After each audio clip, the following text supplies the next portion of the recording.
Hey, what's up, everybody? Yo, how's it going, Mr. Christers?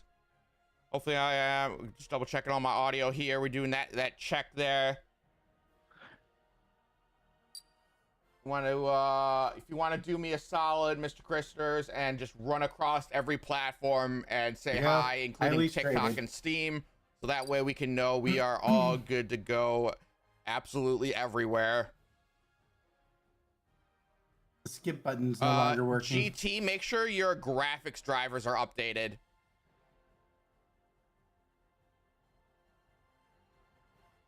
If you have not updated your graphics drivers in a hot minute, we are running on Unreal 5.6, right? I think that's the number. I don't know if that's what the current patch is on. That's where the trick is. But hello. Can I use I'm coming, house. I was getting chip. Yeah, update your graphics driver. You should have. Do you have NVIDIA or AMD? Dude, seriously? Did my cam really break like as soon as I started? There we go. Okay, cool. We're good. We're okay. We're hanging in there. Yeah, if you have an AMD graphics card, you should be able. There should be some type of support system that'll allow you to like NVIDIA has the GeForce Experience and should help you update the driver.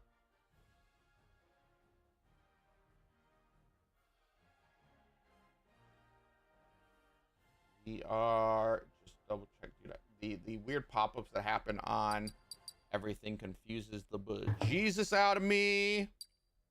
What weird pop-ups?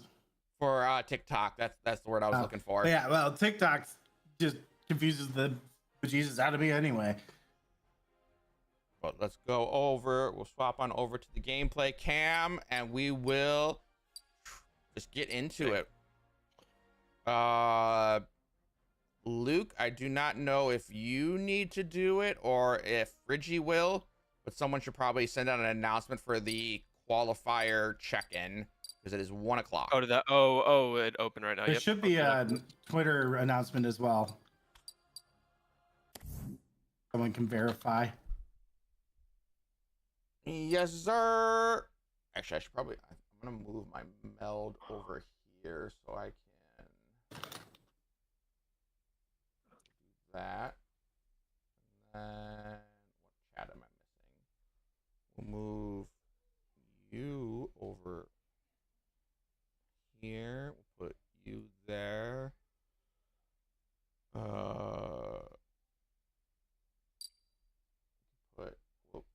Whoop, I am highlighting a bunch of stuff and doing weird things. We can put that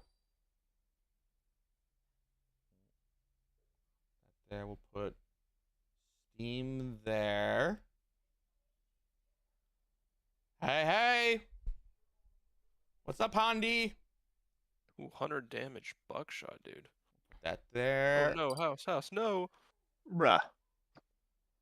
Put meld right there. Cool.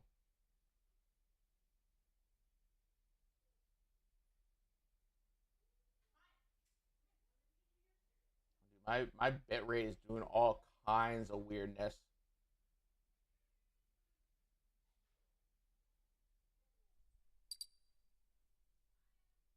My question is, does the stream look good on any of the platforms? Mine does. Well, it doesn't help me now, does it? Remy? Could.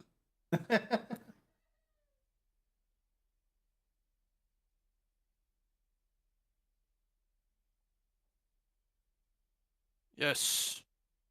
We finally got the freaking goalie done again. I mean, yes. That's like the worst possible case scenario. Ooh. Not hello. Thought I could click these users to mod actions. I'm dead. No quick action. There we go. Ooh, this not There good. we go. No, bro, it's getting stalled. That's huge. That's huge, House. It's getting stalled. That is actually big. Yeah, that means that it won't get killed by the goalie when it returns. Yeah. Yeah. Wait, It's I huge know for what us. we can do. I know what we can do. I'm just getting like caught up. My brain is like derping, so we can go watch what they're doing.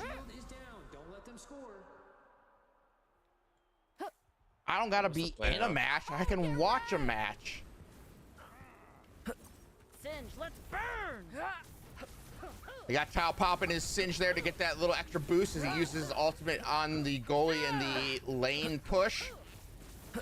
Rye just got out of the suit, almost got nailed by a DFA, which would have been glorious. Remy's punching away a little bit at the goal here. Tao is very low. They may just pin Remy in this corner and take him out. Yes, Yeah, they always did. do. They put Remy in a corner and just left him there to rot. Rye does manage to make it out there with the assistance of some little tadpoles. One of our favorite summons Yeah, here. but he's not watching the goal. He needs to be watching the goal. House play life. Fine. We're gonna ignore the push and we're just gonna watch the tadpoles hippity hop up this lane. Shitty. Ain't it a qualifier? You guys aren't important. We're gonna show off the summons. Oh, he's out of his dash. Got him. Forfeit, die already. Why would I focus on showing off what you guys are doing when I can show off the summons? Valid point. Valid point. Got House and Tao are ripping through the shield like a knife through. Yeah, they got it hot already. knife through butter would be the proper way to describe that. And they do get the win. GG's. GG. GG. GG's. I say that like I was part of that match. I was not. We were spectating. It's all right. You can still say it's a good game. Ooh, it does look like we did get a GG's, Raru. a follow on Twitch when we were offline, so that's cool to see. Hey, what's Awesome, up, y'all? awesome. Who was the follow? Welcome in. Mojo, John Subs Smith, OW. and GG's. All right. So now I need to go into my Ragnar deck and figure out what I can do. Ooh, 9 and 3, baby. One did not feel good. Oh, I do need to make one quick edit to my deck.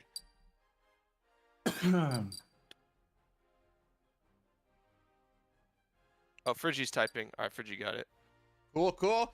So for Friggy those of with you, the assist. so for those of you that do not know, we currently have Road to Dreamhack qualifiers getting started here. They are currently in the check-in phase for the teams that are looking to participate today. What the Road to Dreamhack is our online qualifier for Dreamhack Atlanta. We have 2 spots remaining for any team. We have free agents as well. So if you guys do not have a teammate yet, there's a free agent section as well. But for anyone, there are 2 teams, so 4 players left. The winning 2 teams will be presented with a stipend to help cover the costs of travel and accommodations, hotel specifically. Once you guys are there, you basically don't have to do anything until the actual tournament itself. However, if you are attending Dreamhack, you do still have an opportunity to qualify. If you did not make our online qualifiers, there are 8 slots available for people on site at Dreamhack. You are able to participate. Maybe you can make a new friend. That there's going to be Clash of Clans, Clash Royale, and Marvel Rivals. They're all holding major tournaments. Maybe you can snag one of the pro players and get them on your team to join you and carry you to victory while at Dreamhack. That is a funny thing to note about. I think that is a marketing push that we can push into as a hilarious side note. But then you are able to participate in the actual tournament at Dreamhack for your share of a prize pool of $5,000. A lot of us are going to be there, so if you guys have not met anyone outside, your most likely options are currently we're meeting Remy, Leah, trying to remember who else. Luke was at, I think, Dreamhack, right, Luke? I was at Dreamhack and Level Up. Yeah, and Level Up. Mr. Christers in chat is another one. Gizmo is another. And I do not remember specifically outside of those people that I talk to regularly who else would have been at any of the previous events. However, you will probably be meeting a handful of us for the first time, and some of us I think are actually going to be there for the first time in like a public event, so that'll be very exciting to see. It is going to be absolutely bonkers. Like I said, the Clash Royale, also, Clash of Clans if you don't have your Worlds- tickets for it yet, oh yes, you can use the code Wildcard to get 15% off. yes. If you guys have not gotten your Dreamhack tickets yet, again, that is Wildcard at checkout for Dreamhack. That is 15% off. And I believe, Titus, back me up on this, the qualifier tournament is Saturday. Is that correct? For what, on site? Yes, on site. So on site we're doing some on Friday and some on Saturday, so you can come both days. And then the tournament is on Sunday. Yes, and then finals is on Sunday. Okay. Yeah, so like I know like for a lot of people in the area, you know, you got work on Friday, right? So you can't show up. But Hey, we Professor have them Stark. on Friday and Saturday so that as many people can play. How you doing, girlfriend? Hope you're having a great weekend. Hopefully the stream, I forgot to queue up again while I was doing my rant there. I was gonna ask, hopefully the stream looks good. I think my internet is having a wishy-washy tantrum. I was going to swap to my Wi-Fi, funny enough, because that is actually a dedicated card that I had installed in my computer because I had it like lying around. So that may actually be more stable than my Ethernet. But I went live. I forgot about it. So if anything That's crashes, not helping me grow as a Ragna player, man. I'm helping you learn the mirror, bro. Hi, girl. No, I'll be I'm fine. trying to You learn the good? controls. Look, even like Remy can attest. Like if I come in, I'll say different lines. So even though Remy is blatantly a guy, we go, "Hey, girlfriend, what's up, Buttercup?" Whoa, whoa, whoa. We ain't. Lorifit, attack the goalie. Thank We you. what do you call it? We are boomer is probably the word I'm going for a little bit because it's pulling from you know, what up, Buttercup? Are those what do you call those? I don't remember what they're called, but you know, those old rhymey say hello goodbye, you know, in a while crocodile type stuff.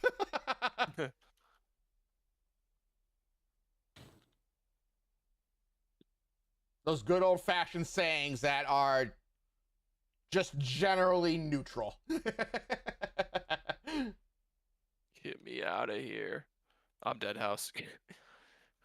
But yes, Stock, hopefully you and Black Mage performed pretty well. I know we were going pretty hard on Dude, you they have been last working night. hard, and they are doing much better than when they started. They have gotten really good. Yeah, so if you, I don't know if you might have been watching Remy stream last night, because we were making comments on some of your guys' gameplay through that stream, so that would have been the only time you guys would have seen it. But we were very impressed that you were getting the dive kicks, using the dive kicks as a stun. We really did feel like you were picking up Ragnar pretty solidly. So it was very fun to see. Oh, thank you so much for the heart and confetti. Yeah, I had a point I wanted to make to you, and I forgot what it was. House, do you remember? Don't hard focus on the wild card. There were many times that you should have hunted me down, and I got away with it just because you went after the wild card. But if I was knocked out, that would have made the wild card super easy to grab. Yeah, there's a couple. Trying to remember what else. House, do you remember? We made a couple points last night, and I can't remember what they were. You guys covered the ones that I remembered. Oh, more team play together, and like fighting for whatever the priority is together, versus being a split. I think was another one. Yeah, that sounds about right. I'd have to see it again, so maybe we could get a private match with them house or something like that. Well, the VODs exist online on Twitch, YouTube, and Kick. If Kick does, Kick does VODs. That's true. Is it still not working? Is it still crashing each time you play? Or boot it up, GT?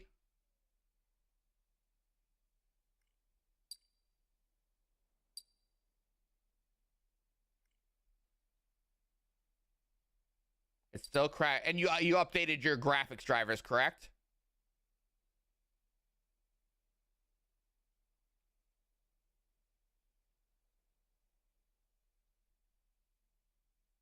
Oh, did you get into a match and it just crashed? Like it crashed after you played a match?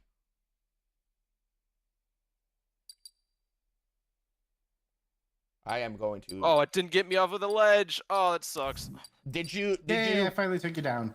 GT, did you play a match? It sounds like you managed to play a match. But then it crashed.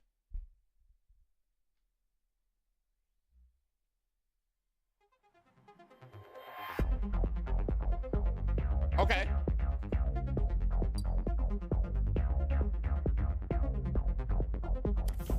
Stock, if you're still here, one of the things that I can give you advice on with Ragna is the fire stacking.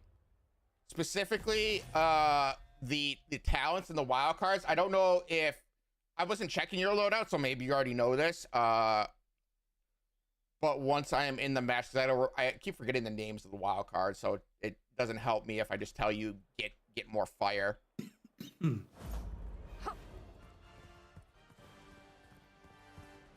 But the Stoke the Flames. So Stoke the Flames will increase the fire damage for Ragna when it's activated. And then the wild card Inferno Surge. Words. Inferno Surge, holy bejesus. Will also increase fire damage, but that is for the champions as well as your summons. The reason why you want to get both, the fire damage stack from having both. So when you activate your E and then you go for the dive kick, it will give you increased ult charge because of the fire damage it does, but also it will help you get big fire damage on your ultimate. For your ultimate, if you do not have any fire buffs, it does a little underwhelming damage unless they take both waves of the hits. This way, if you stack both and you do the ult, getting one tick on them will still do a pretty sizable amount of damage.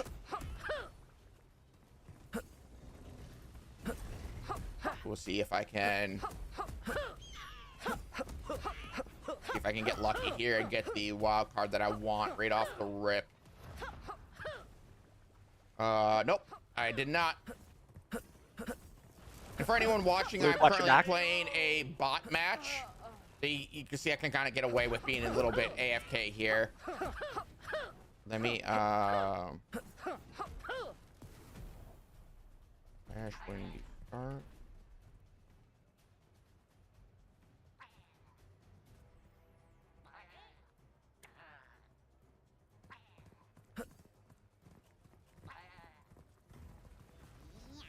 Additionally, I don't know what your deck loadout normally looks like, but for most of us, an auto include in the deck is a Grumph and a Buckshot.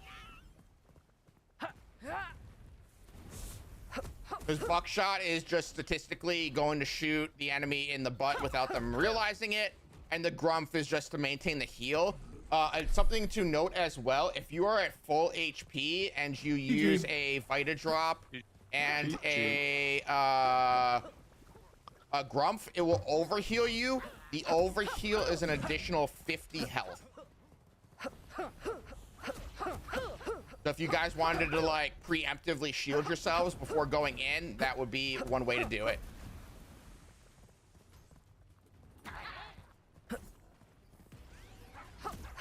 Also, as a general note for anyone currently playing that did not know this, Watchy, the poor little dog that just got obliterated, will do double damage specifically to champions. That's why I like running him, even offensively, because I'll throw him down to just immediately start assisting me. Also, remember to break these eggs on the oh my god, brain. Pyrokeet. Pyrokeet, thank you so much, House. I got you. Can anyone who might not be in a match right now try to see if they can help GT. I think there's a bit of a language barrier. So I just kind of, we need a moment to like talk it out with him. Sounds like he's crashing when he starts the game. Yeah, I haven't seen someone just blatantly keep crashing unless they have like a very, very low GPU. Did he ask what their GPU is? Oh, he said he says he has a laptop. He said he had a potato laptop. Yeah, then it's likely that he's not gonna be able to play, or he'll get one match and then it'll just overrun it. It's too bad we can't. What's the word I'm looking for? Like you can't start up the game and then we have. I'm hoping we're gonna push the additional bot feature live for local based stuff. I think that would be nice to just kind of get people in checking out the game if they don't have like a super great rig. Did I get it? I did. So I have the Inferno Surge right here, which if I can find a good summon to kick. So what I'm gonna do, I have Inferno Surge. Oh wait, hold on, I have my ult. Singe, claws out.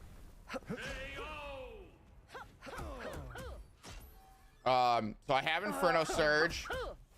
I'm going to eliminate this Magmalus real quick.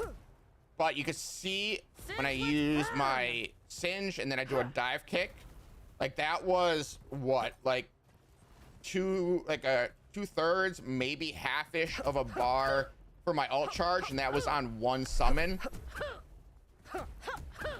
As opposed to if I just dive kick Justice Bolgar, where it was a probably hard to do the math in my head, but it was less. And if I lose the wild cards, it'll be even lower. Basically, anything you can do to stack your fire damage.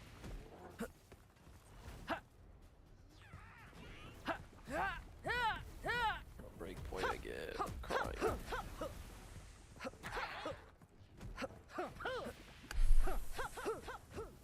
Also, Stock, don't take this the wrong way, but can you verify you are still there? There's an explanation I would like to give you. I just want to make sure you're here for it. It's an explanation of how fire works.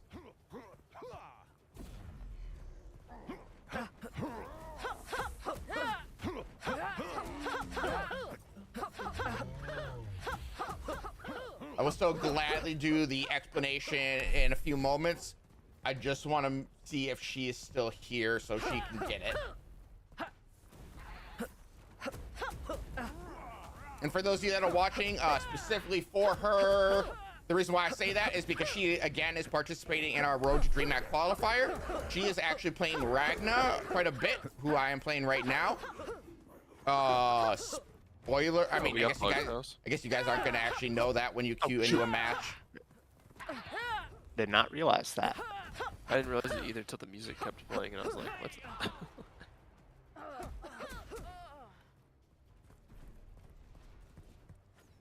But yes, for anyone that is playing Ragna or using any of the fire summons, the way the fire works is fire is done via stacks.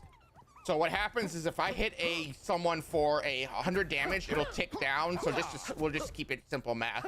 It'll go 10, 80, 60, 50, all that stuff. If it stops at 60, or if at 60 I do a source of fire damage for another 40, it will add that up. So it'll be 60 plus 40, it will be 100, and then it will start from there and then tick down and again go from like 100 to 80 to 60. So it refreshes the stacks and is additive from where the previous stacks were in terms of damage. I know it's a little hard to understand that. I believe I phrased that correctly. Titus, I don't know if you were paying attention to that. What? The explanation of fire and how it stacks. Yeah. So it always ticks in 5 stacks, and if any fire gets added before the 5 stacks is over, it'll reset back to 5. and it'll just add on top of whatever fire was left over. There you go. So again, in terms of what is being added, it is the additive damage. Whatever damage is left over, it adds to whatever damage you do, and then it kicks down in stacks of 5.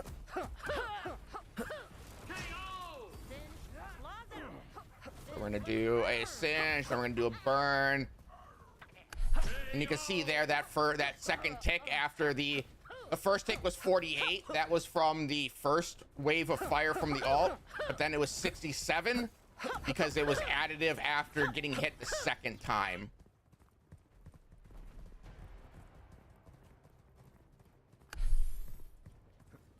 Little complicated, I know, but you can get some crazy big damage. Oh, excuse me. Painful. Just realized the bots just took out my goalie once, and I've not taken theirs out at all. I'm letting the bots do some stuff here.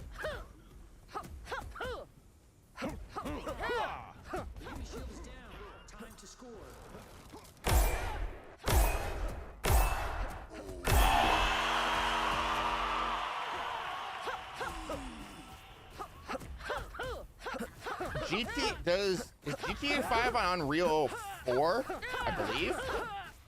I don't think they've updated their engine. I'm not sure. It's on integrated graphics. Yeah, that's the other issue. It's on a 5650 CPU. That should be fine.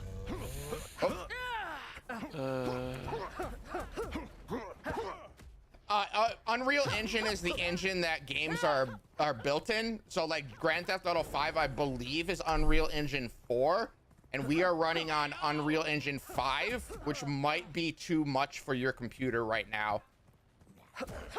I believe though, Remy, like he can't, like, there's nothing he can do from that, right? Like he can't update his own Unreal Engine because that doesn't do anything, right? Yeah, that doesn't do anything.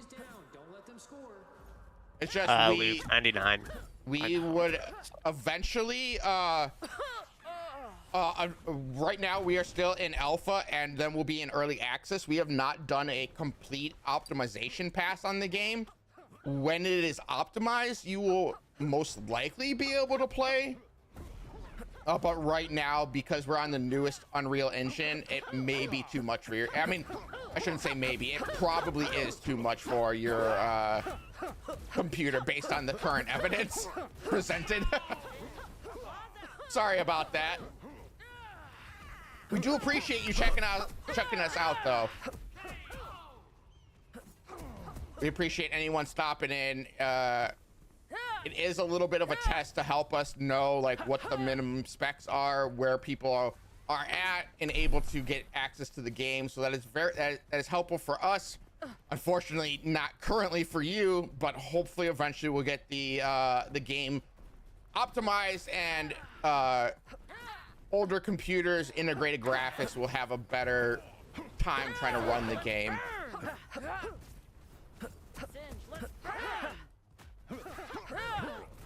But also, what up, Timmy? I haven't asked you how you're doing today. How you doing?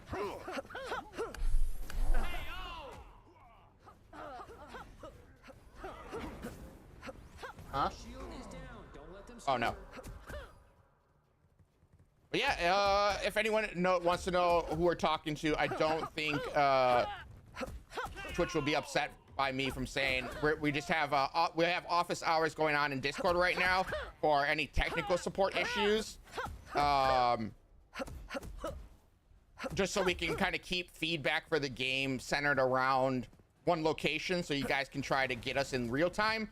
We are hanging out in Discord on a Discord stage to help anyone, again, having issues. If you guys have any general questions, we'll be more than happy to help you out.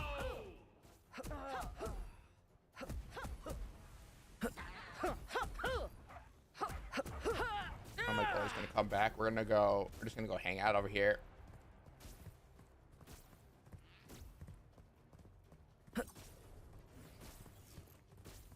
Oh, I have not used my tadpoles like at all. Whoop, that's not the one I wanted to place, but but we will go ahead and just use it. Enemy shield is down.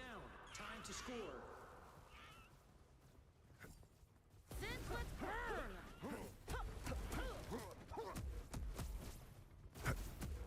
Oh, get a nice alt charge right off of these. Horde minions.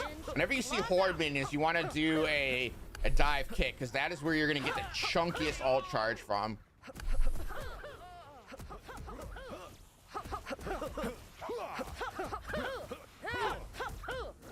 I think from five punks with Singe activated, you might get 1.5 bars, possibly. I'm doing good, Timmy. I need to figure out the weird stability issues I'm having with my internet. But other than that, we're doing good.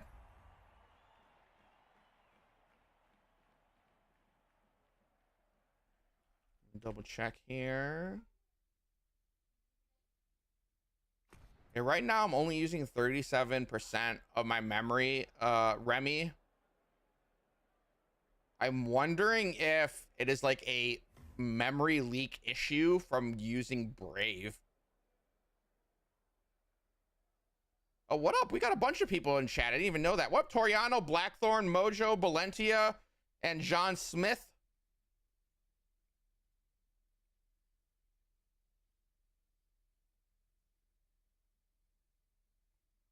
How is everybody doing today?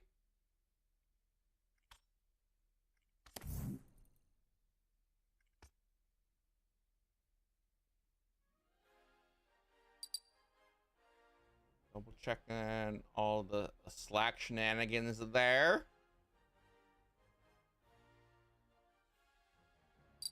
How you doing over there, Remy? Are you sweating against House and Luke or something? He's muted. Luke and I are waiting to get into a game. We are matchmaking. All right, if you guys are matchmaking, I'm gonna queue in. I'm gonna maybe have a bad time here with a random, but we'll go for it. We'll risk it for the biscuit.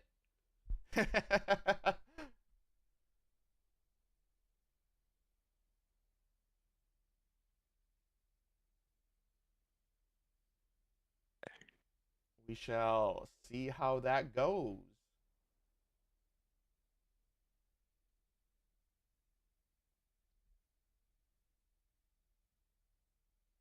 Did I make sure?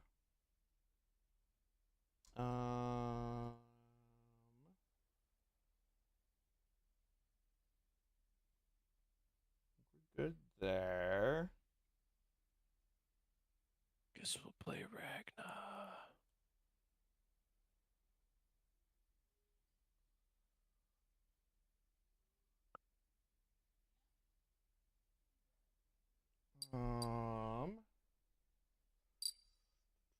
Where is that? There we go.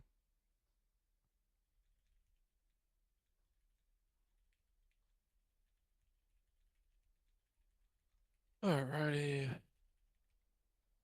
We got Valencia and Toriano. Ooh. House, there's no heals. Interesting. So just anytime they're half, I say we just chase. Unless it's like super far.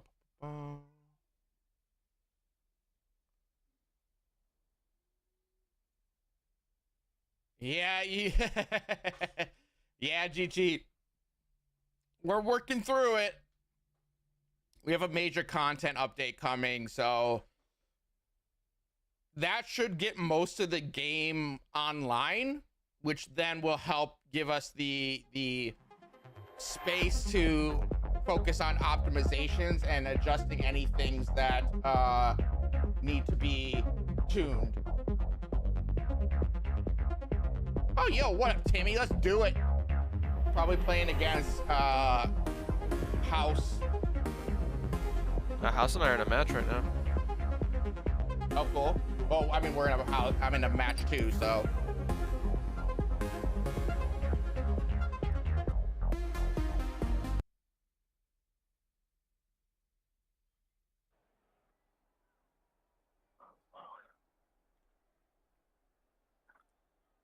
Alright, we're gonna just try to risk this for the biscuit. Wildcard's ours. Yep.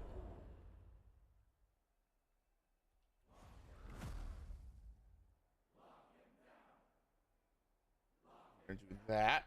Oh, it's a Rairu and MFL. Okay, Timmy. Timmy, if you do not see the ready up UI, if you press X, it'll get us ready to go.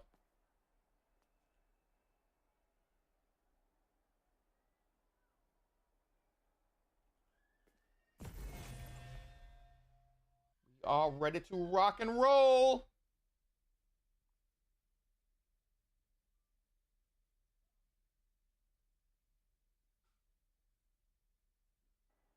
I got their whole factory house. Nice.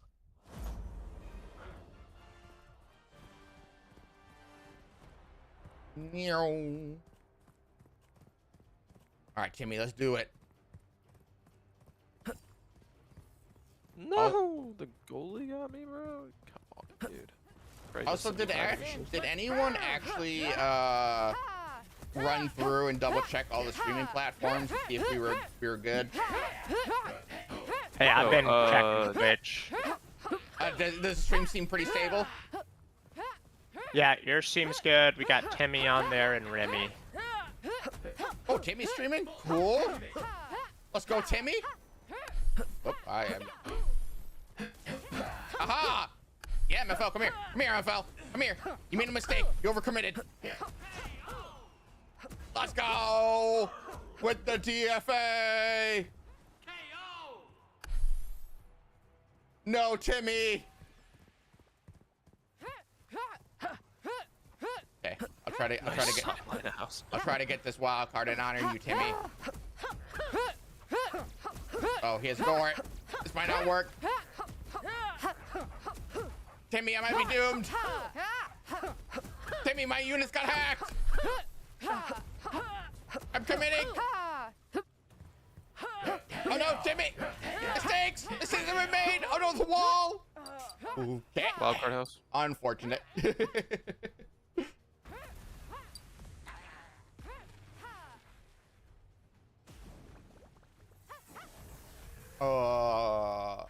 Major bummer.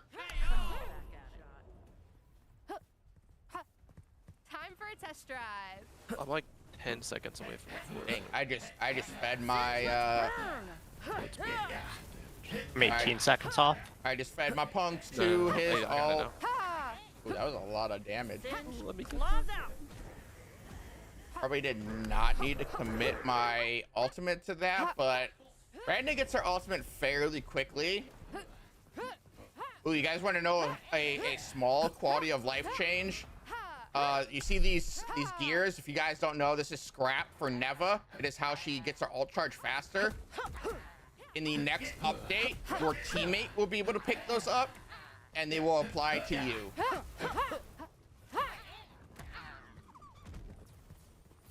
So you are now a support character for helping your teammate get Neva ult faster.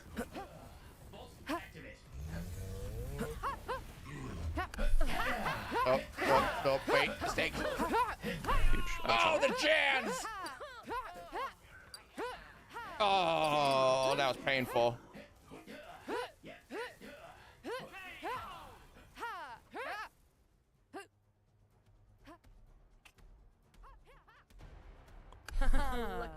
Lucky shot. I think my favorite thing about watching Rairu and MFL is that they'll run Neva lock. We don't see a lot. We don't see enough of that. We don't see the full Chronos combo. I'll get card when I'm back. Although they did just kind of. Is there a reason you guys just left the wild card here? Oh, get wrecked! You like broke it and then just kind of left it there. What's up with that? No, Timmy! I'm sorry, Timmy.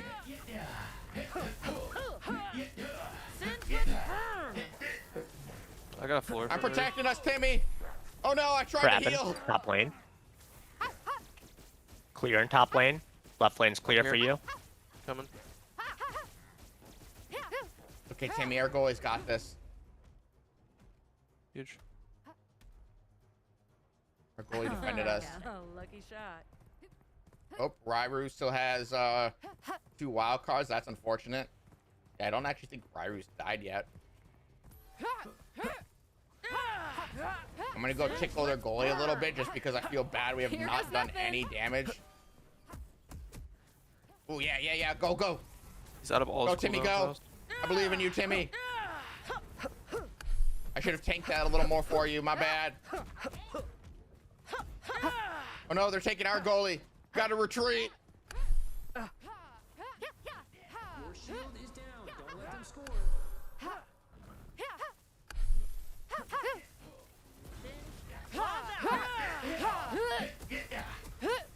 Got it. All right, I got Neva. I scared off Neva. That's the best I could do. Here,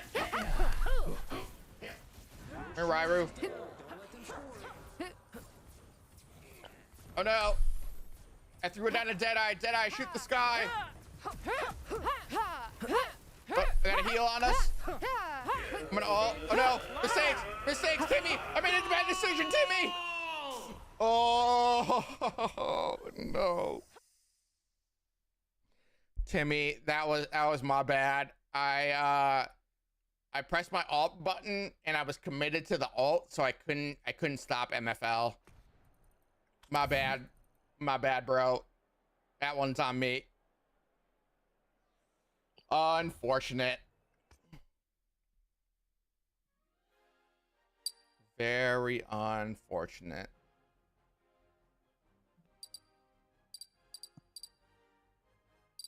I want to double check something while I'm thinking about it.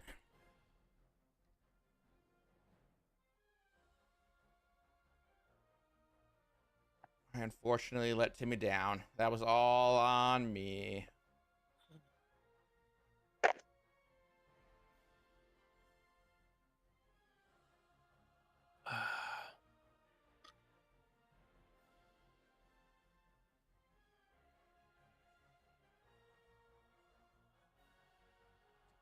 There's something I wanted to check here.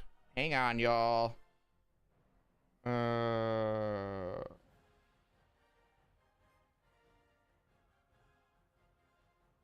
I managed to go 5 games today without playing Neva. Is there an app specifically for YouTube Shorts? YouTube Shorts. YouTube Studio. So I can't tell like if we're actually live on YouTube Shorts and if it has a separate chat that I need to find. I'm gonna need to do more research on that. You're good, Timmy. You're good, Timmy. I made some misplays that could have kept us in the game longer. Hyper setting up bottom lane house. At this point, I'd rather us stay in the match longer so you have more opportunity to learn. But yes, the one thing I did notice, Timmy, that you missed there, the gears on the ground, pick those up. Those will help you get your ultimate faster. For the character you were playing, which was Neva. Sorry, I'm gonna be snacking on some chips. I'm hungry apparently. Nice. No, how stuck on my gears.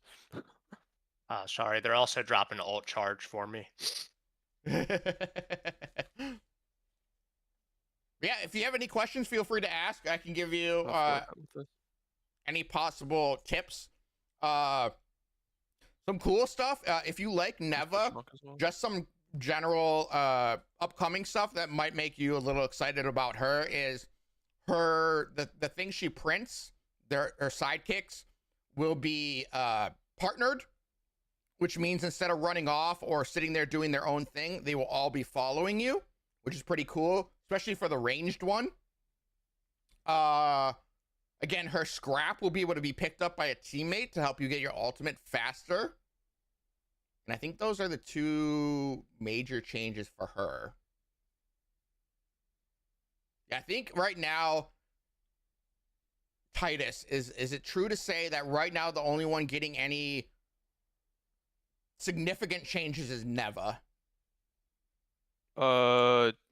Yes, should be. So Neva's getting some solid changes. I'd have to go look at our change list again, but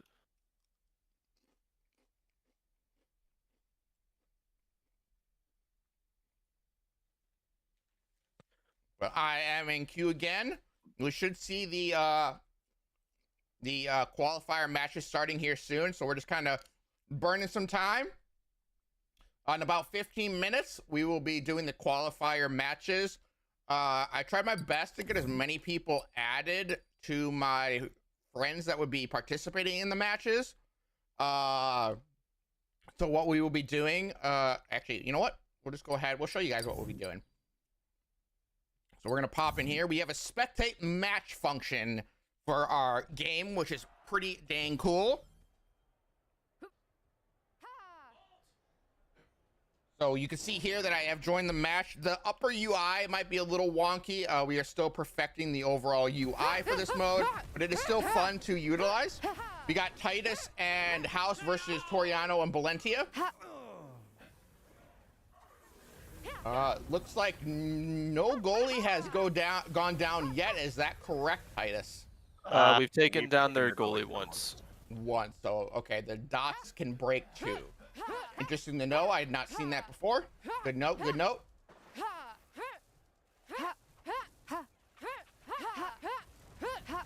You got Toriano trying to engage with Tao here, but unfortunately it was just as simple as Tao turning around and just taking that fight.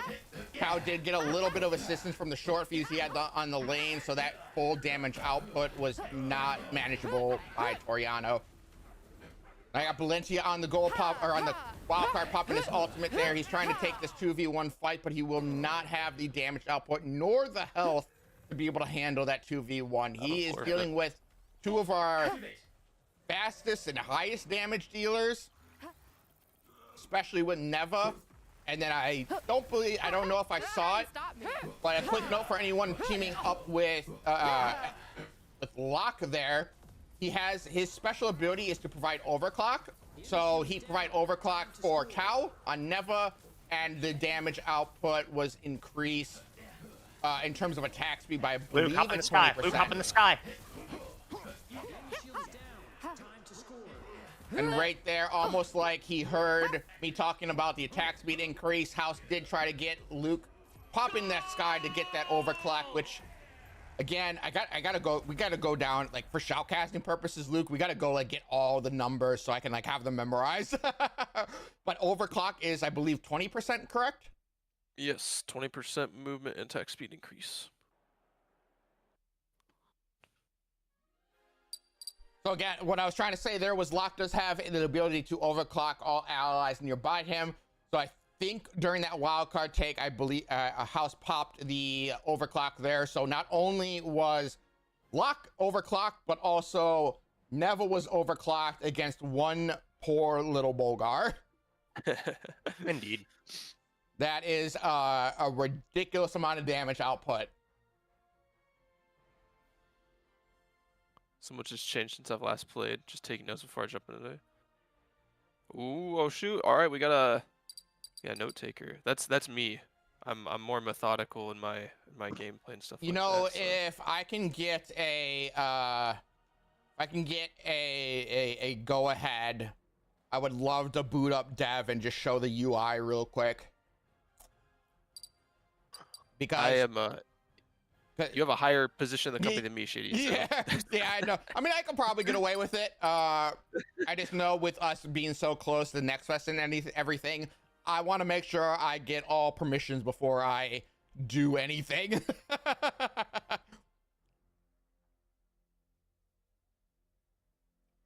looks like I did get sent a quick clip here. Shady, you should matchmake real quick. See if you can't get put into a lobby with Luke and I. Give me one moment. I'm watching this clip that Bob sent.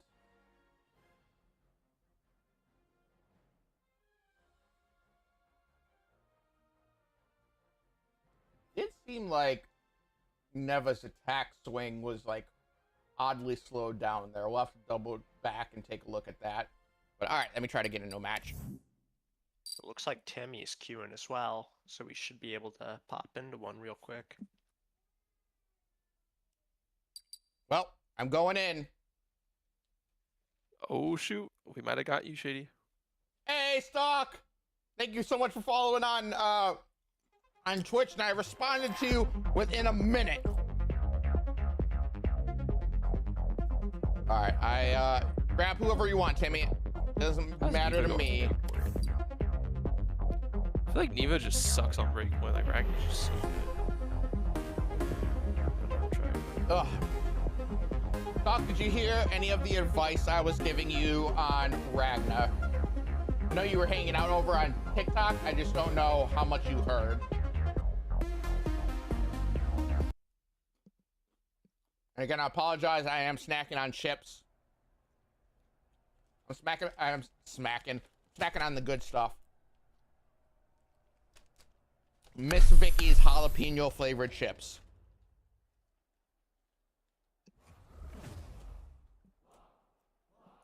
It is. Bro just had to casually flex on everyone like that.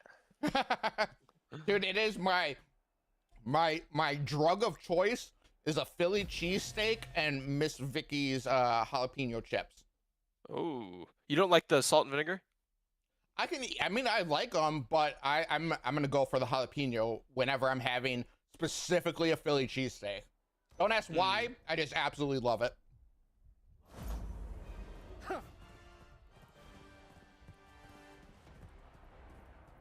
Dang, just got it off the rip. That's crazy work. Timmy, so the summon you just used right there is named Burnout. It is actually a directional skill shot. So when you throw it, it'll dash forward where you are aiming it. If you hold right click, you will see a hologram appear. Some summons do have like an AoE or like a skill shot targeting graphic is the word I was looking for. If you were looking to figure out like which ones those are, you can hold that right click and it'll tell you where the radius is. Like right now, you might have seen that you're getting a little. Oh my god!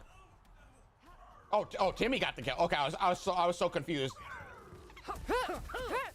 But you were getting a little bit of a heal. It was from this wood guy right here. His name is Lump.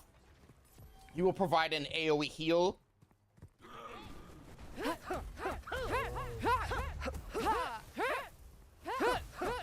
But I don't know what else you have in your hand. Let me take a look at your deck real quick.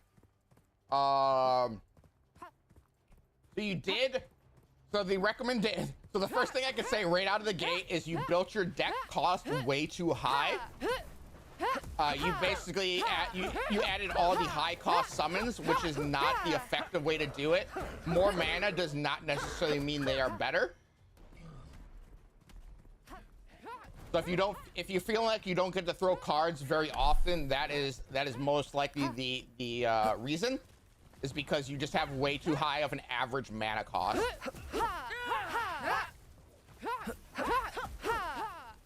Oh, I did not mean to throw that right there.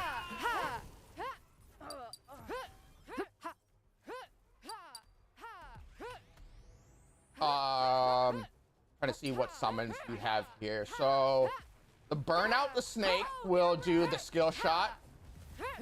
The Goret, the big gorilla guy, has an AoE knockback when he is summoned. What other targeting things do you have? Jans will do a time dilation around her when she lands.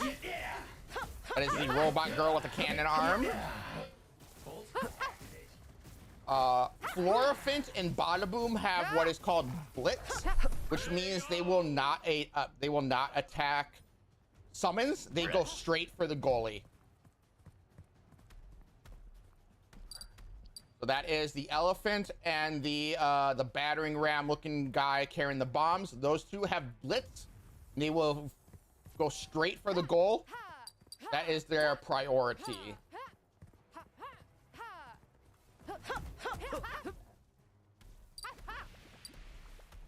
Other than that, you did pick some decent talents. The didn't need it talent might be a little bit of a challenge for you. Because I think right now the way you want to play the game is just prioritizing, figuring out how you want to make the call for combat. So while you, like we're playing against Tau and House right now, I would not recommend trying to fight them without your suit on because you do not have a lot of health.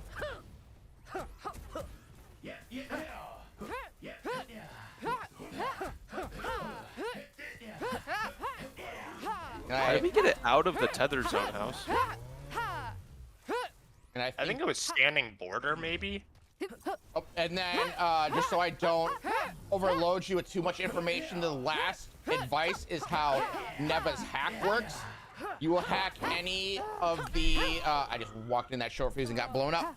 You will hack any mechanical summon, and you will temporarily turn them to your side, as well as silence enemy champions for now. I believe that is getting changed. Yeah, it'll be just summons in the future. Don't let them score.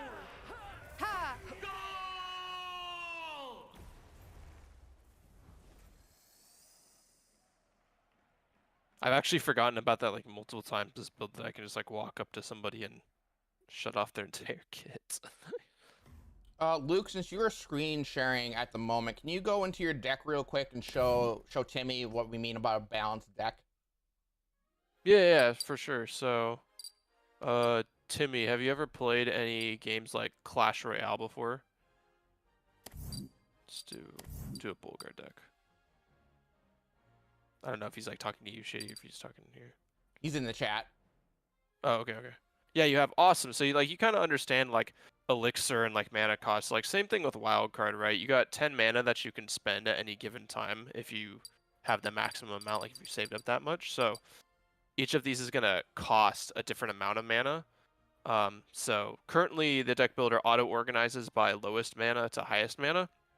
So one of the things that I like to do when I'm deck building is kind of try to balance how much of the high mana cost summons I have versus the low mana cost, because I want to be able to get back to the high mana cost summons in a decent amount of time, but then also have the utility of the smaller ones. So sometimes I like playing like some lower cost ones, like maybe Tadpole and Chrono Drop or whatever. So as like 1 and 2 cost summons. And then, like if I want to like get a big push off or whatever, I might play a Florifant or a Gort or something like that. Yeah, and then what these are doing, right, is individually these are 1 and 2, these are 8 and 7, but at the end of the day, it's 18 mana total, and 18 divided by 4 is like 4.5. So on average, each of these costs 4.5 mana. And obviously they don't cost that, but like your cycle at that point. What? Sorry, I was saying hi to Twitch chat. I'm trying to follow along with you and let you talk and basically use my screen as a description too. Oh, okay, yeah. So like with these, right? Obviously these don't cost 4.5 mana each, but when you cycle, every card you play is gonna end up being equivalent to that average. So it's like, say I had I had a bunch of small ones, right? So it's 3, 6, 9, 12, 14, 16, 17, 19, 26 plus 8 is 34. Food, you have to come over here and get on camera. So it's like 3.4 mana per summon.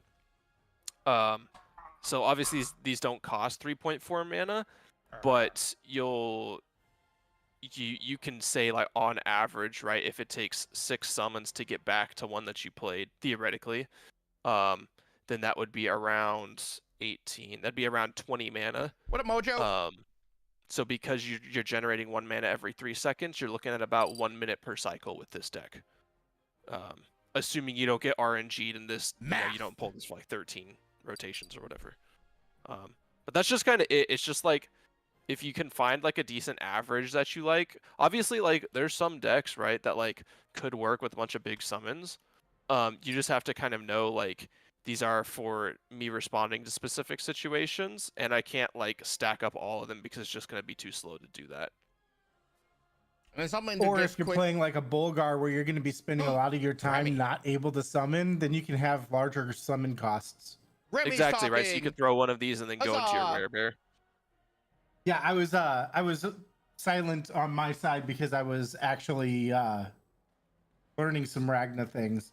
Cool. And a quick note for just a little like side note in terms of people that may play lock, just so you know, because we're talking, Luke was giving you some high level, like, you know, it's math stuff, right?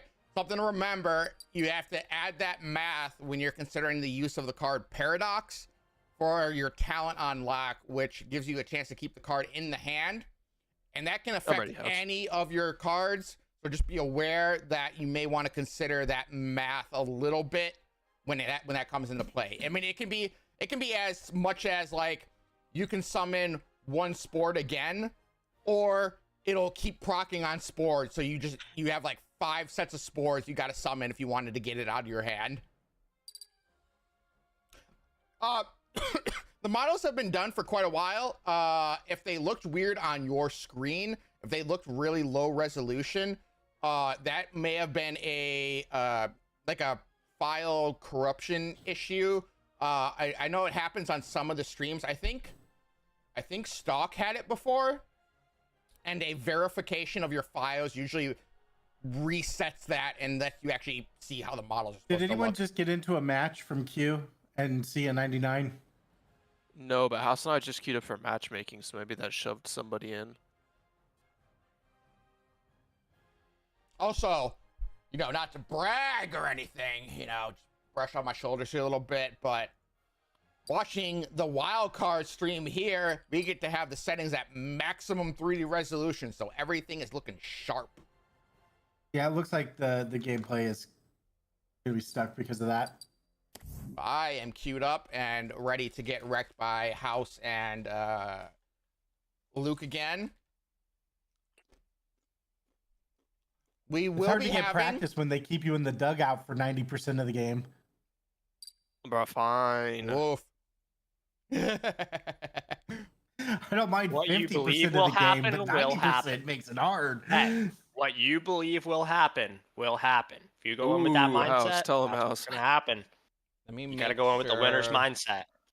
I want to make sure that the match channels are right where people can see them. Let me just organize the Discord channel for you guys real quick. I think this, Mainline, my blessed map.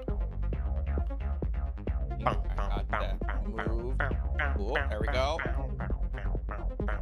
Bow, bow, bow, bow, bow, bow, bow. Yo, what up, Sergey? How you They're doing, my singing a dude? different tune, man.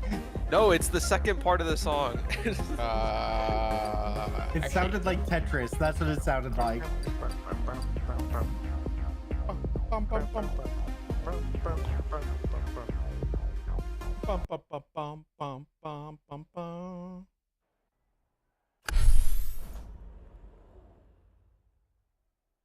All right.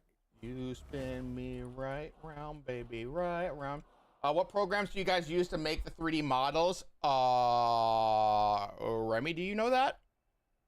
I know the animations, they use Maya a lot. I think it's... I couldn't tell you what sculptor they use. Let me see. I know it's the weekend, but just for you, I will ping one of our artists. I know that they told us when you and I were messing with Blender, like what they actually use, but I can't remember.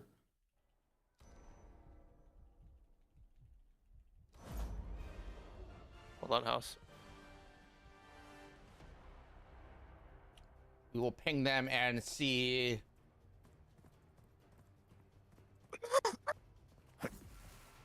All right, I'm here, House. All right, you're gonna go down that lane. We're gonna send a few other things down the lane with you. I think if you want to see a quick clip, we actually do have a quick clip. Let me see here. Is it in our most recent YouTube? That hit me?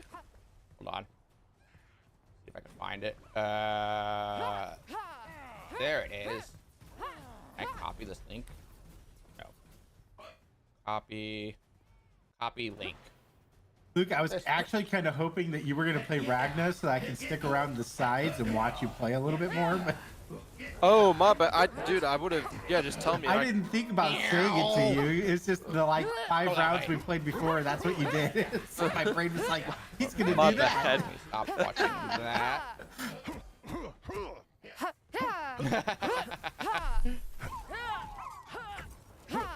Here goes nothing. Yeah, remember to I mean, I'm sure I shouldn't. I don't think I have to say remember to, but Stalker's gonna be in the qualifier, so remember to cheer her on. Her and Black Mage. Stalk, have you added me on Wildcard yet? If you have not, in the competitor, in the announcements channel, a couple announcements up, my gamer tag code is there. What that will be doing, what that will do is allow us to pop into your guys' matches and like do some Grab a wild card. attempts at shoutcasting. We will attempt to shoutcast.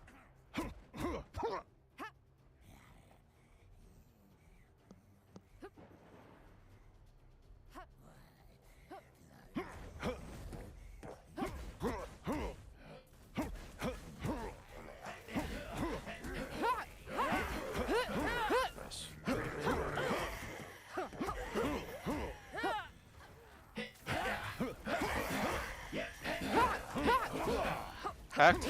Bulgar. No, you didn't have to. You didn't have to commit to the call out. Watch ult. Dead. All right, Au Natural. The I tried to save you. our artist is typing. You will have your answer probably momentarily. Home but not out. Luke, I got Q. I gotta say, the funny thing is I know how to say your name, but deliberately saying it correctly is still What's the quite a floor for? challenge. Got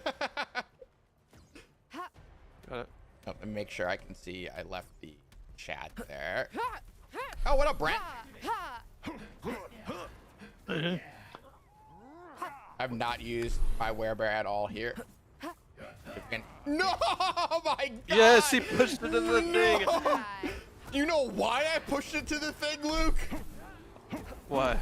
Because the Poke sniped me out of the air and changed my landing direction. Oh, actually, that's hilarious.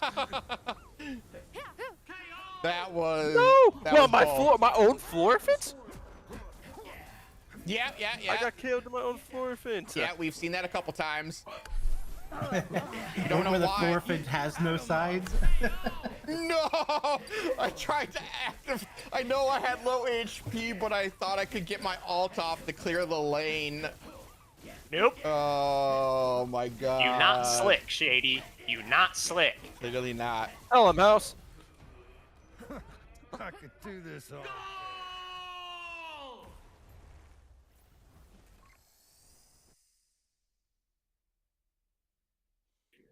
All right. The answer is for animation and rigging, Maya 2024. Character modeling is ZBrush and Blender. Texture and material creation is Substance. Environments, modeling work is done in 3ds Max. Implementation and rendering is Unreal, which is also our game engine. Editing and post work for videos is After Effects. 2D design and print is Photoshop and Illustrator.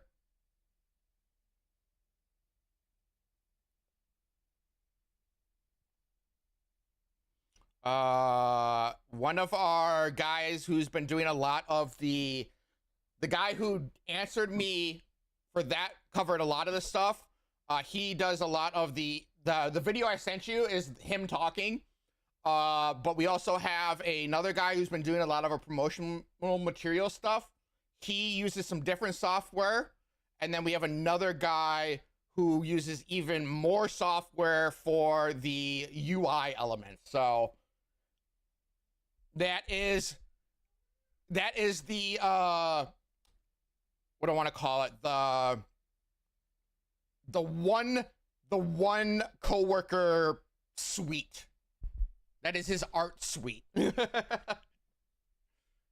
which is a lot.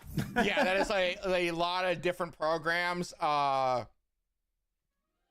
to work in one of those would drive me crazy, and I'm sure he has like a macro system to like utilize everything. And oh man, I play World of Warcraft, and even then I don't properly use macros. Dude, whenever macros first came out for EverQuest, I abused the heck out of those things.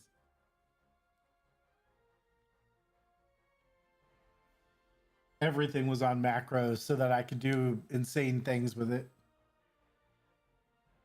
Oh, that's unfortunate. Waiting for one duo there. Ooh, that's painful. What? Dragoon and Polo versus Professor Stock and Black Mage. Ooh, stream that. I'm waiting to see. They're getting, or are they in? Let me see.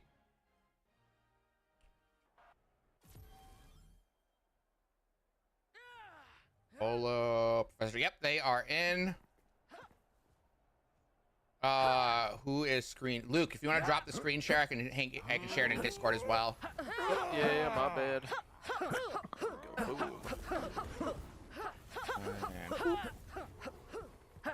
Yo, what up, Shaded? All right, we got Professor Stock and Black Mage versus Dragoon and Polo. Let me restart that again by saying we got Professor Stock on Ragna, Black Mage on Bolgar, Dragoon on Bolgar, and was Polo on? Polo is on. Oh, we got a mirror match. That's what we're rocking with right now. Can we get another tab for the wild cards? See what we're working with here. Whoop. So we have double Astral for Dragoon Polo. So expect them to be slightly outcasting Black Mage and Stock here.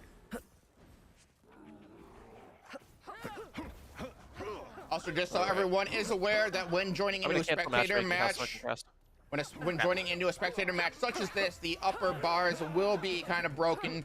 Right now, the only thing you guys want to pay attention to will be the core health. It is the smaller bar currently located underneath that bigger goalie health bar. Oh, ultimate already? Dang. Well, I guess we were kind of late to the party. Ooh, Polo and Professor Polo's Stock super are chasing. But Dragoon's going down to get the finish, and he will with the Logzuka. Logzuka chase.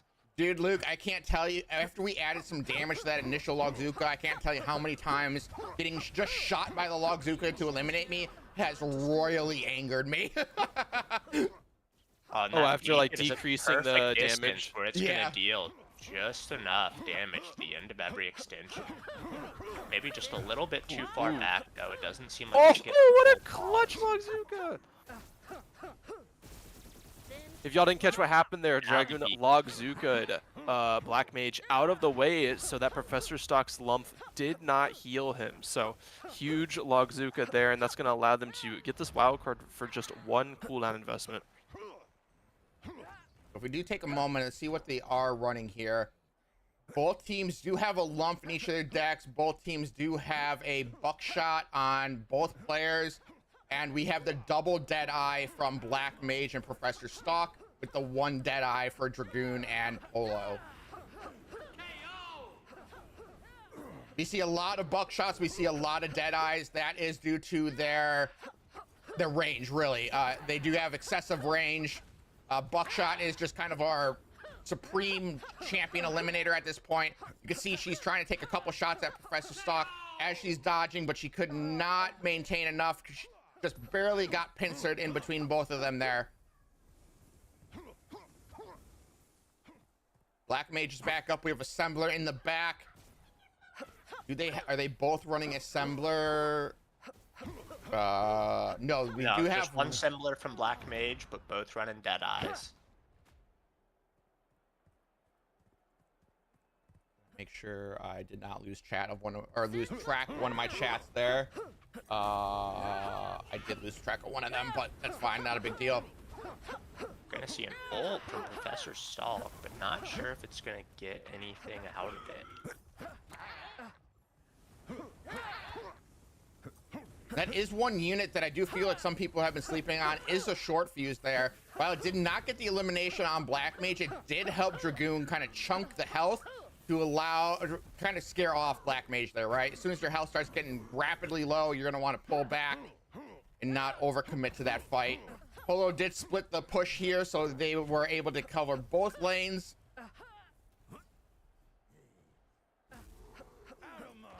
Like we have a little bit of a low. Black Mage is going to pop Black this ult. Mage, right as Dragoon is popping in on him.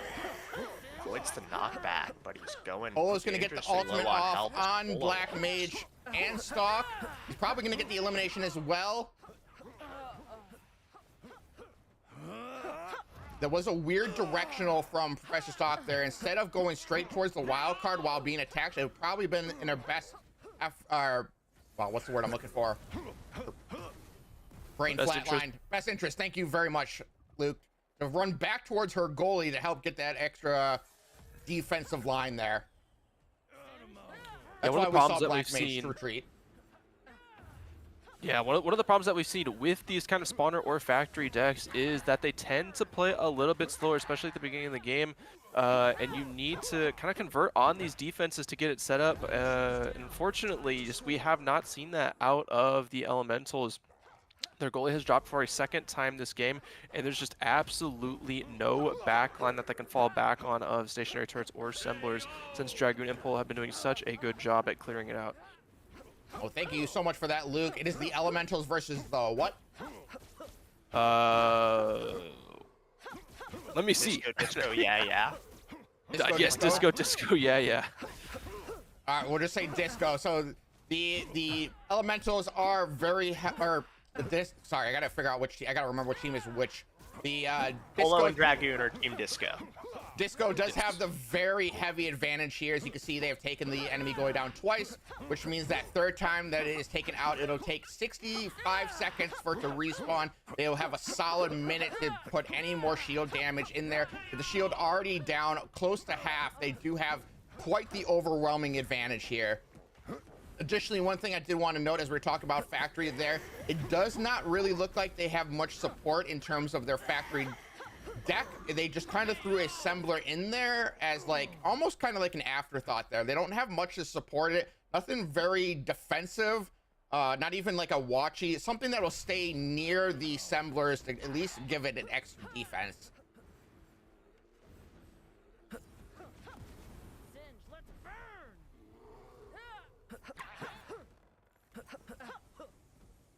I want to say champion on champion wise, they do seem fairly balanced in terms of general combat, but when it comes to organized team play, you do see it lean a little bit more in favor of Dragoon and Polo. Both teams have been constantly getting to very low HP and just barely managing to make it out of the fight. Stalk is going for that wild card, but Dragoon is going to make use of the Logzuka to knock Stalk off after she busted through that shield and just easily take that wild card. Remember, folks, if you're versing a Bolgar there, he can just casually walk over, pop his Logzuka, or even his dash and just get you out of the way.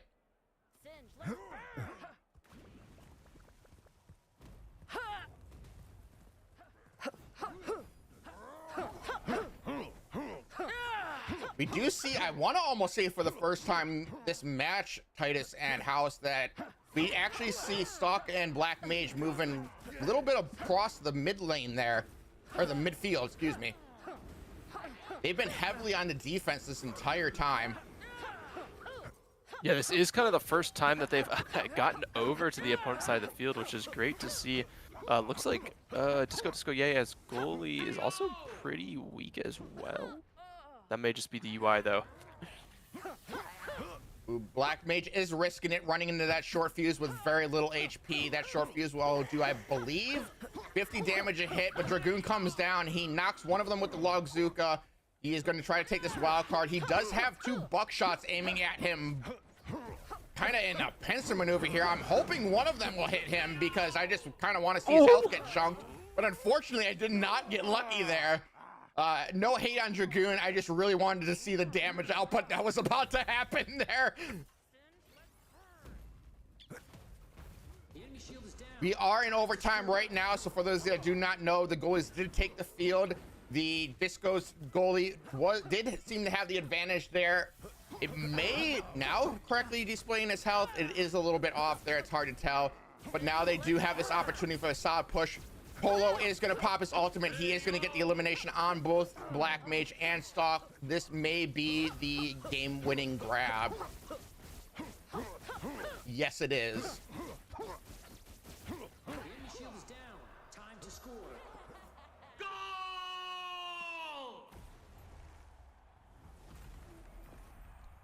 We did see some solid defensive play there, but unfortunately, just playing defense is not going to get you the win there.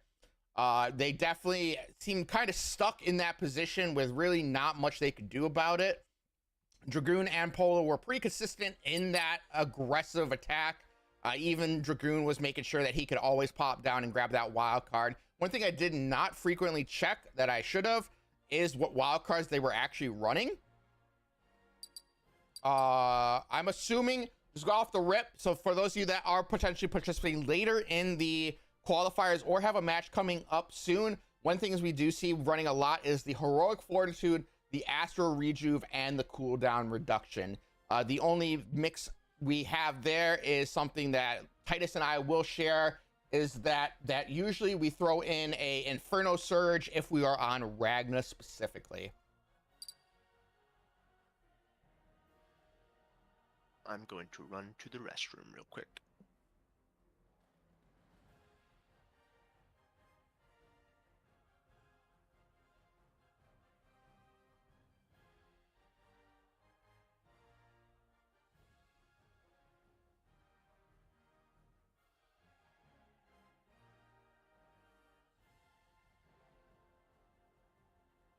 Ah, dang. King Bushcamp woke up late, was not able to attend the tournament.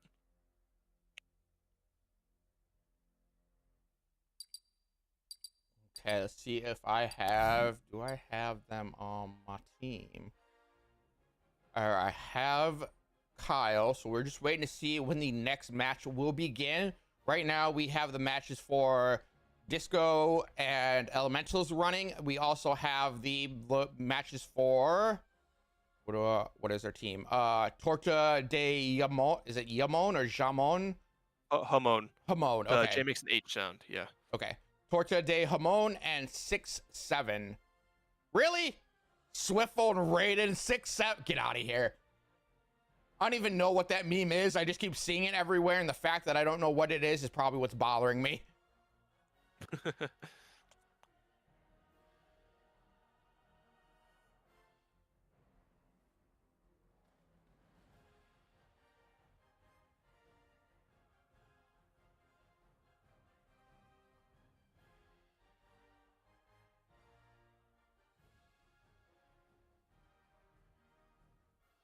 We're just waiting to see who. Looks like we got Swine and 6-7 and Torta de. Is that? I immediately forgot what it was. Hamon, right? That was right. An H sound. I believe that is what he said. But Swiffle and Raiden. We actually do see another mirror match here. We can see Neva and Ragna and Neva and Ragna. They both are running the. I hope they're both running these. They both running the Stoke the Flames talent on Ragna, which does increase her fire damage output when you activate Singe. Are they maybe running a? Let's see here. Yeah, it does look like they are running close to mirror decks. With a few, or not mirror deck, but the team, Swiftfold and Raiden Derp are running very similar decks to each other with a couple swap outs, and Culture Swine and Caesar are running even more similar decks with only like 1 or 2 swap outs, it looks like. Looks like 1 swap out. But it does look like Caesar was knocked out while Swine managed to get the wild card. Luckily, right off the rip, Swine was able to get the Inferno Surge wild card. So he has a double buff on his fire damage, both when activating Singe and then from that wild card itself, which means he should, if unfortunately, he almost kind of looks like They're going for a little bit of a factory deck with Swift and Raiden, which means Swine will have the opportunity to have a massive ult charge, very consistent ult charges with these types of horde decks that are going on here. Time for a test drive.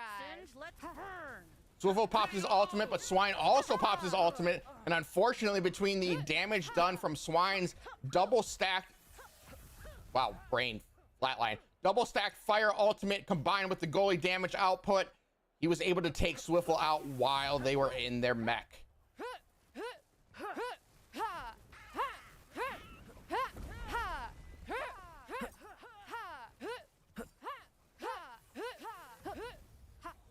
Raiden and Swiffle are back up. Caesar is going to activate his ultimate. He barely gets it off before being eliminated. While you are in that animation there, you do have the chance to die. And he just probably had under 10 HP there before the ult animation fully completed. But once your ultimate is broken, you do respawn without your suit on. So you are at 75 HP, so you want to try your best to get out of that fight as quickly as possible. Swiffle is dancing around over here at very low HP. Both teams pop lumps to get some heals off so they can re-engage in this fight. The goalie is coming over to try to help defend there. Buckshot is taking out names here, so I'll take out a couple of summons here.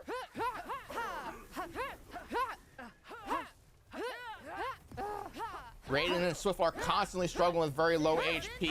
Raiden does go for the combo. They did double or trade there. Funny enough, they dash at each other and then both ultimate. That was exactly what you call a mirror match. Caesar does get the slight advantage over Swiffle, so we do have a clear-cut Neva leading the charge here. The Ragnars are still undecided who is superior. The enemy shield is down. Time to score.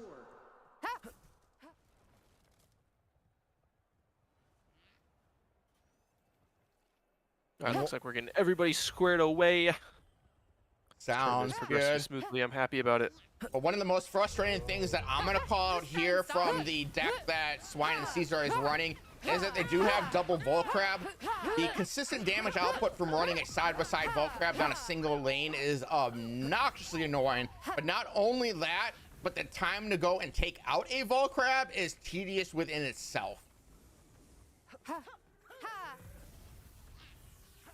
You can see here, Yeah, they got these spawner decks. Yeah, they seem like they're trying to just confidently take control of this lane where they can just place down some semblers. Oh, they did. They just took over this lane. They say, we don't need to worry about where we're placing our semblers. If we can place them closer to the goal, that is as good as any. And now look at what they're doing. They've front-loaded this push kind of to allow the Volcrab and the Slow Claw to stay safe as they chip this goalie down. Raiden should be biting the dust. Yep, going to go down to the mechanized. As goalie has dropped to below 50%, and they now have a damage lead on the goalie and a goalie takedown lead. So pretty strong position. And correct for me if I Caesar am wrong. And Kyle to be holding. Correct me if I'm wrong, Luke. But the next takedown should result in a 45-second. Yes, this next goalie takedown will net Caesar and Cultured Swine a 45-second window to beat up on their opponent's shield. Caesar going to get another pick there and just slow any type of damage down that Raiden would be looking to put out. Let's burn. Raiden is going to pop his ultimate. It does not look like he managed to hit Caesar, although Caesar's taking a couple of takes probably from that initial dash there. I just realized that I did have a weird thing going on with the double cards there, but that is okay. Caesar does have no suit, and he does get punished for it immediately with a dive kick from Raiden, followed by just a 1-2 jab. Yeah, what's kind of interesting here is we're playing quite separated despite the fact that we're running these spawner decks. You know, we really need to be playing with our pushes and, you know, setting stuff up together. We need to be stacking that mana in the same lane with these spawner decks, but it just doesn't really look like they're prioritizing it. Raiden will get the wild card there, and it looks like Swiffle did end up KOing Caesar as well when he was on the offense, but there's going to be another goalie down again, and they're going to have to deal with 18 mana walking up the side lane. Something to note too there, while it was probably effective in the moment to get the wild card, it does seem like they are kind of leaving those Semblers just kind of do whatever the hell they want. I do not. Raiden is overcommitting to this chase. I think at this point he just wants the elimination. Nothing else matters. Yeah, luckily gonna be able to get out of there, but ooh, looks like that heal's got stopped. A single shooter crew bullet gonna stop that heal and reset it. He's so weak. I don't think he understands the situation he's in. Yeah, that was a very interesting choice of actions there. Swiffle is over here trying to defend the shield from taking any additional damage, while Raiden was dancing between the raindrops, trying not to get hit for round. I think he had maybe 25 HP at most during that whole situation, and ended up getting eliminated. Something to always remember, if you're fighting down here by the vent, their respawn is right there. They had such a quick hop, skip, and drop just right onto your face. Yeah, they're not as egregious as they used to be. I know some of our longtime wildcard veterans may remember those vents could take you all the way across the field. We are no longer living in those days, but they still provide you a little bit of range coming out of spawn, like Shady said. Yeah, we no longer have access to the ultimate fantasy of lane traversal. For very good reason, mind you. It was in fact quite egregious to get across the lane immediately after respawning. Good wildcard stall out from there. Raiden taking a huge amount of damage from that Wreck-It. Actually gonna be able to get Caesar there. Kyle's gonna pick up the KO there. So we will get this wild card, but will only be able to get it for himself. Caesar's not gonna be able to get that. And look at this, Shady. We got the first goalie takedown there, already in this shield damage lead due to the prioritization of taking it down. And Swine does get his ultimate off there to at least halt the majority of the damage coming from the point here. Swiffle is trying to get this Swine down. He does get him down with the zero suit Neva. He is bouncing around over here. He's kind of taunting Caesar, it looks like. Telling Caesar, come get me. Don't worry about your push. I want to distract you and make sure that you don't have any additional mana spent on the push to our goal. Yeah, great prioritization from Caesar there. He's got about like 14 mana waddling down the top lane. Wow, they're distracted on this bottom lane. Going to choose to invest that ultimate. It looks like it will actually net them the wild card. So I guess good usage of that there. There was no punish coming out from Caesar. I did kind of miss that a little bit there, Titus. Was there a reason for him to do that other than zonal? I did not look like there were any summons nearby. Right, you're going to shred the wildcard shield and zone at the same time, so you're getting two jobs down at once. Maybe they felt like they just absolutely needed it to try to secure this next, 45 seconds going into overtime. We are seeing Swiffle and Raiden. We got the sharpshooter's precision on Swiffle. The, I don't remember the fortitude as well, and then cooldown reduction for Raiden. Swiffle signed up for today? No way. Yeah, we got Swiffle and Raiden versus Swine and Caesar right now. That's crazy. We'll have to see which team prioritizes taking down their opponent's goalie. It looks like it will be Swiffle. So if he starts hitting this goalie, this red team goalie will actually come out on top if they continue to beat on it. I'm not sure. Yeah, looks like Caesar got KO'd there. So previously in the lead, we are now tied up going to overtime. That's a 40-second timer. Now for Caesar, Caesar is able to get his ultimate off right before they're dying. Now we're gonna have a giant mech battle. Unfortunately, it does look like Swiffle got the extra damage off there between the damage from Raiden as well as from his ultimate. They are gonna get the double limb off here for an impressive push, and they are gonna take this first win. Yeah, great come from behind there. Caesar at the end there actually got a second life. He got KO'd before he got into his ultimate, but was able to get off of it. So it was just a good cue for Raiden and Swiffle to kind of rush him down, take him out of that ultimate, and KO him immediately. Solid play there. It's very interesting because we saw a lot from Caesar and Swine there. They were doing very good at keeping a lot of the fight on the enemy, pretty much on the enemy goalie. They took the goalie down twice. However, what was interesting was they did not get a lot of core shield down. Inversely, the drawing blanks of people's names here, Raiden and Swiffle did get the goalie down only once, but in that time they took out the goalie, they chunked a fair, like I think it was about 1/4 or 1/3 of the core health there. So then the next time when it came around to overtime, that extra goalie takedown was just enough time for them to be able to get in there and take the core. Not to mention the double KO. Let's not trivialize the double KO too. Well, that's the thing about these spawner decks is they take time to build up and get that damage on the field. You're not really running summons that can, exactly shred a goal given a takedown situation. So your kind of response power is not as strong as some of these other more fight-heavy decks. And that was something that Raiden and Swiftful did just such a great job on. They kept shutting down those spawners as they were getting towards the midfield so that no push could actually snowball towards the end of the game. We are coming in this match after it's been going on for about 8 minutes here. We got 2 minutes until overtime. I'm not sure of the state of the goalies for either side. However, Black Mage is currently rocking a double wild card to assist him. And who did I just watch get taken out? Oh, it looks like Black Mage did get taken out as I'm saying that. So I apparently cursed Black Mage to immediately lose those wild cards. For those of you that are fans of Black Mage, I sincerely apologize.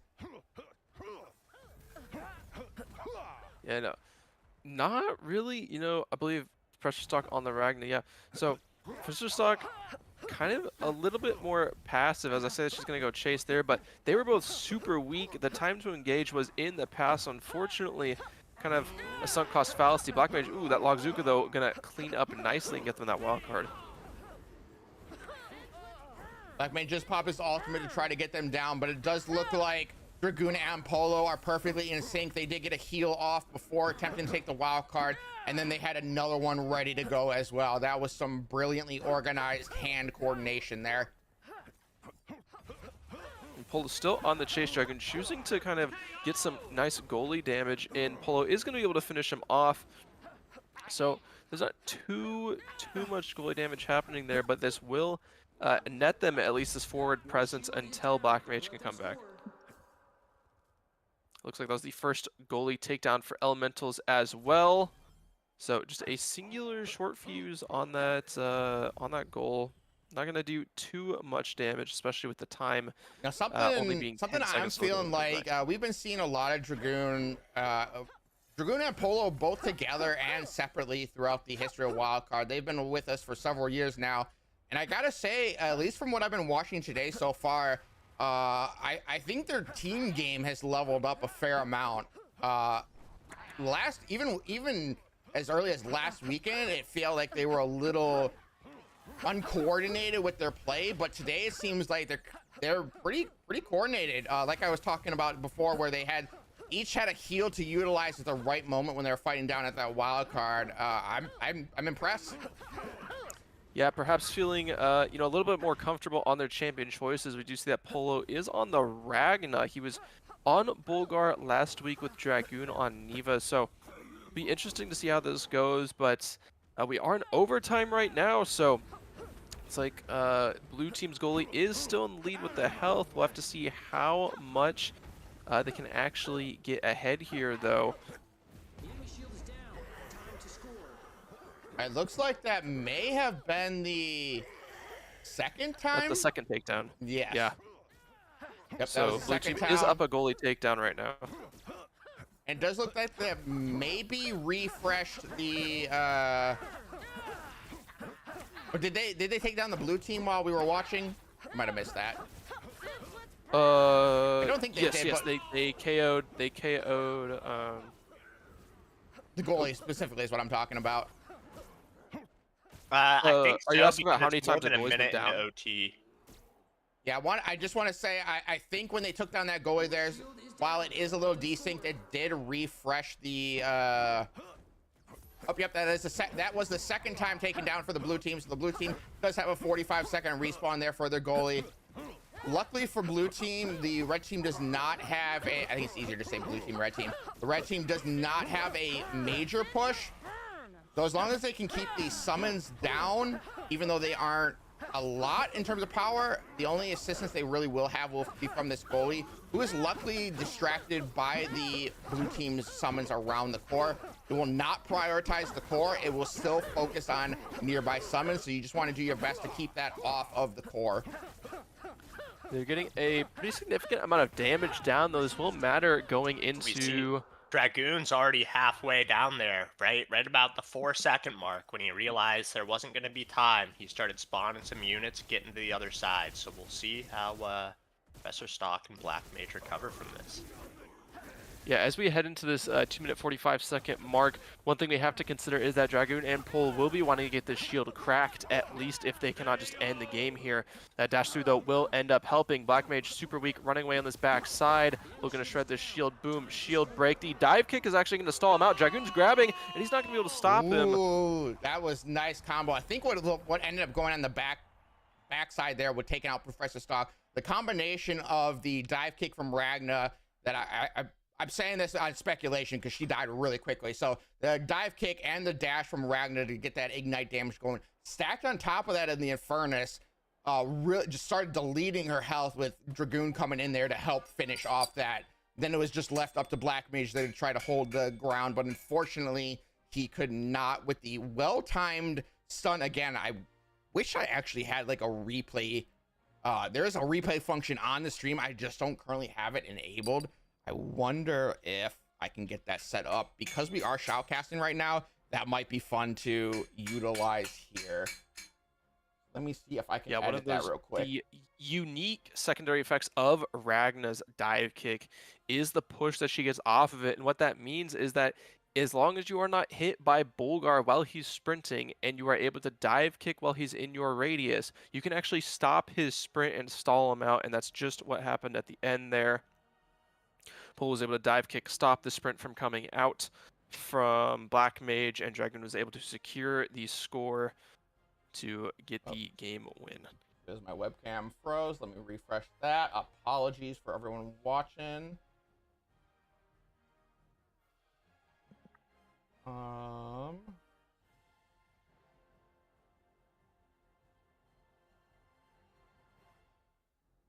Where is that? Remy, am I cray-cray? Or there's a replay functionality in Meld, right?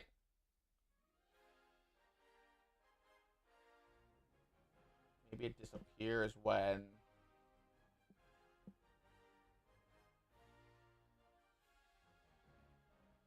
Brain going derp. All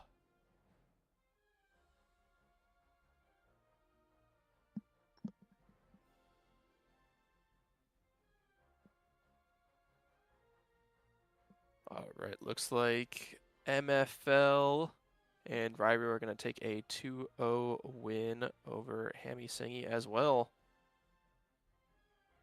So all that's left is 6-7 versus Torta de Jamon. I believe they're on game 2 right now. It does look like I cannot... Probably can't edit this while I'm live. That is unfortunate, but... Just double check one more thing.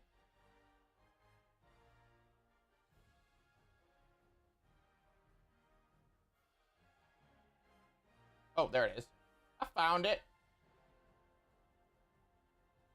Try to do... Oh, wait, no. I can't do it that way.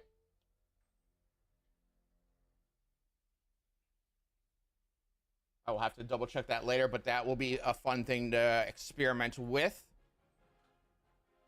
Also, Au Natural, one of our other guys responded for modeling. It is 3ds Max and Blender. For texture materials, they also use Substance Painter and Designer.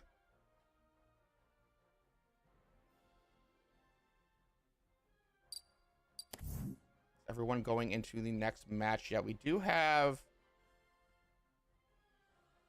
I'm not sure of the qualifier layout today. So with Dragoon and Polo winning 2 matches, are they done for that set, Luke? Yes, it's best of 3 today. Okay, so we're gonna go into Swine. We'll join up there. I popped in there just a minute ago. Yep, there looks they're about halfway through. Thank you, House. And my brain is derping since someone remind me who is currently in the lead. Is it? So Swiffle and Raiden won match one, and a little fun fact: we've got a little intra 100x rivalry match going on right now. Heck yeah, you love to see it. So a lot of matches played between the two of them. Should be pretty closely fought, or between the two teams. Yeah, we see they are going for this. It's really interesting to see this because they're basically moving up their base point, right? Like they're saying we don't need to put anything in the back. We're just gonna set everything in the front line. We're gonna see the double ult from both Nevas here. It does look like blue team does have the slight advantage there and will take out Swiffle. But I'm really liking how they are basically trying to dominate this ramp here. They're gonna set up their spawn points and just fight from there. It is a bit of a risky maneuver because it makes it easier for Swiffle, who's playing Neva, with the hack capability, to go down there and just temporarily take them over. But it did work.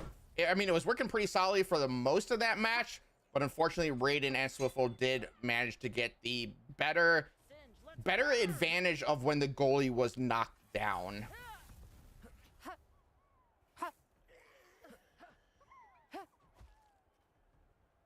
So again, for a refresher fast of the last match, so I can better assess my words there. Raiden and Swiffle, while they were playing defensively most of the match, the one time they did get the goalie down, they had better core shield taken out before the overtime scenario, which gave them the advantage in terms of the goalies knocking each other out, and they were able to get that head start and just wreck through the remainder.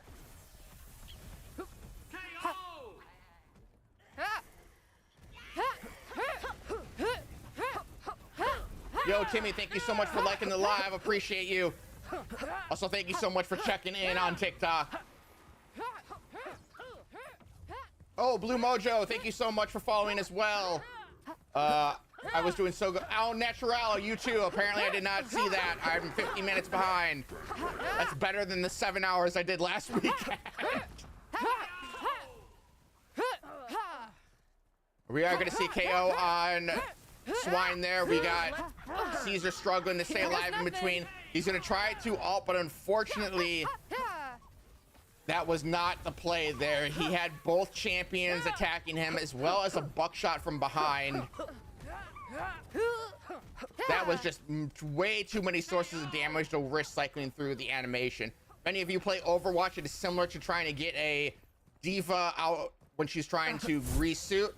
Pretty much just think of the animation in that similar fashion. You are still able to die before it is completed.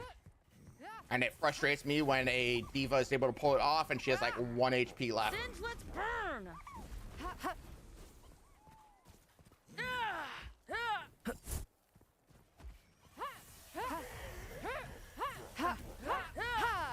This is a fight down here for the wild card. We see Swiffle and Raiden going to try to take out Caesar. Swine is going to pop his ultimate, and I don't actually think he needed it. The funny thing was, it looked like the buckshot, I believe, was the one that took out the champion there. But, you know, again, zone clearing. Did Raiden immediately get his ult again? Dear God. Raiden is just getting fed ult charge over and over. I think you may have seen a dive kick from him, Shitty. I don't think that was his ultimate. I think the one he just did was his ultimate. Anyone watching the stream, the one where I just said his ultimate, was he in fact shooting fire from a circle around him? I want to make sure I'm not blind.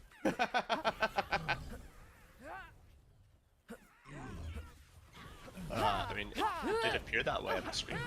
Okay, cool. And Titus is the one that's blind. Feels good, man. Feels good. And Caesar is struggling back behind there with very little HP. He is going to pull off the ultimate. That was a very risky maneuver again. Normally, he pulls it off when he even has full HP. That case, he did not have full HP and still managed to get it off. Swiftle's gonna pop his counter ultimate here. He's gonna get that wicked push over on Caesar. Just flying fist right to the face. That was a great dash through. We got a solid assembler set up here. As I say that, they did lose one to wear and tear. Wear and tear being that over time, the assembler does lose its max HP, eventually running out of health and despawning. These are not permanent encampments. You cannot just lay them all down and hope they permanently stay alive. We are in overtime right now. The blue team's goalie is taken out. Caesar is currently alone on defense. There are still a couple assemblers on the back end there. Swiffle and Raiden are able to get the wild card. Swine is pushing in straight. Oh, never mind. That was going to be my bad call there. The goalie is about to come back up. So Swine and Caesar are going to have this 30-second push. I believe that 25-second push. That was the first time the goalie did get taken down there. They are trading 1-for-1 at the moment. Swiffle is staying alive, but he is taking a couple ticks of fire. He now has to defend without a suit on, but lucky for him, there are not a lot of damage dealing on the back side here, but the Deadeye can target Swiffle. Swiffle does get his suit back up here, and he's able to take out Caesar. Yes, he is. All right, made a good call there. Raiden comes in clutch with a lump, getting that early health regen back. Got a little bit of a stagger here, but luckily they are going to get over to the blue team's field right as Swiffle, or Caesar, excuse me, is respawning. Unfortunately, the goalie is able to help a little bit there because there's nothing to distract the goalie while they are on the core. Look at that beacon in the perfect distance over in the corner. Look at that. Right He's just tickling right at the end pause there. And just eat that shield up. Down goes Caesar. It's a staggered play. Swine's going to debate if he wants to go after the beacon or not, but ends up getting KO'd by the buckshot. Goalie gonna respawn, saving at the last second. Swine and Caesar have another shot, and they've got summons downfield already, just attacking the core. Look at all those little sports. They managed to get 2/3 of the core shield down. They still have 30 seconds. The goalie is coming over to assist with the respawns both on Caesar and Swine. They're coming up that side lane there with that is a, what, 15 mana commitment there for something that's not going to actually do a lot of core shield damage.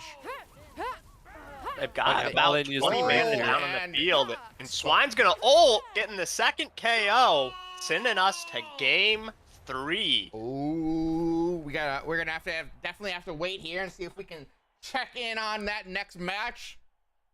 You know, for a second there, it looked like Raiden and Swiffle had it. Then Caesar and Swine said, "Someone call an ambulance," but not for us. Getting that last-minute comeback victory. Well, somebody call the fire department because someone just got burned. Those sports towards the end there really did put on so much late game pressure. Just a 3-mana investment in that sign lane that you can dump right off of respawn is just so valuable in these overtime situations where you know, they'll just wait for the goalie to go down, then begin immediately attacking that shield. So good heads up awareness from blue team there.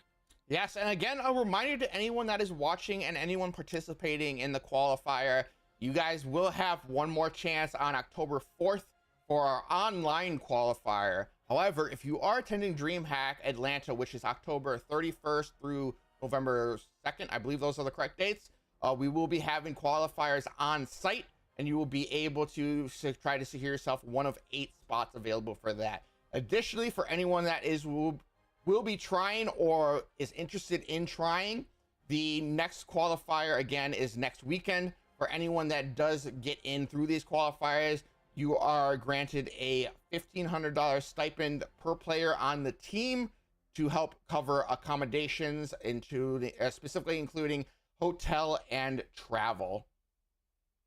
Yo, what up, polls? Additionally, I have not said it once this entire time, we are taking part in Steam Next Fest. If you guys are wondering the best time to help support us, Steam Nexus will be that time. Servers will be up 24/7. We will be pushing wicked advertisements as crazy hard as possible. We will be streaming every single day. And for those of you that are just love the game and everything, something to note and a reason to come check out is we will have our first battle pass live. This battle pass for Next Fest is the is our free battle pass. It'll be unlocking our Next Fest rewards, which includes several skins and some titles. They will not be obtainable outside of Next Fest, and then we lead into early access, which will have a similar setup with skins available for that. I could get House on. I mean, House could technically be on cam if he wanted to. He will not be on stream though. I'm not using the software currently to share that. House got a follower base, bro. They want to see you, House. Polls, are you Polo? I don't know. I just want to verify that. Polls is 058. Anyone recognize that name?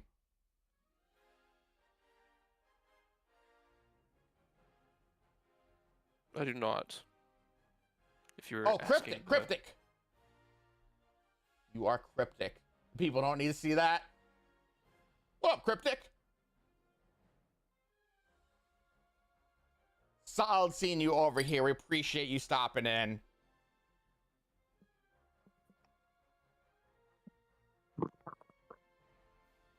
Have you been watching some of the gameplay going on here? I gotta say, I do have so far. Or actually, that match is going on, Shady. Yeah, I was just as you were saying that, I was gonna comment on Polo and Dragoon, and then I was like, wait a minute, I should probably check the match. Oh, just started. That was perfect timing. Good call, Luke. So everything is in sync. Nothing has been done. All stats and everything should be perfectly in sync right now.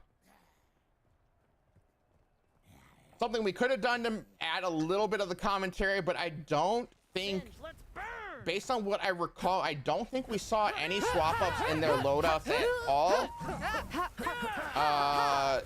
It actually does look like Raiden may have, if I recall correctly, may have dropped Stoke the Flames in exchange for recapture heat. One of them is running a Wreck-It. I don't know what the other one replaced it with. Cornelius, it looks like. Yeah, looking like Wreck-It versus Cornelius. It's gonna be the only card differential in the entire deck. Very interesting choices here. Oh, good hack. Learn for the next time.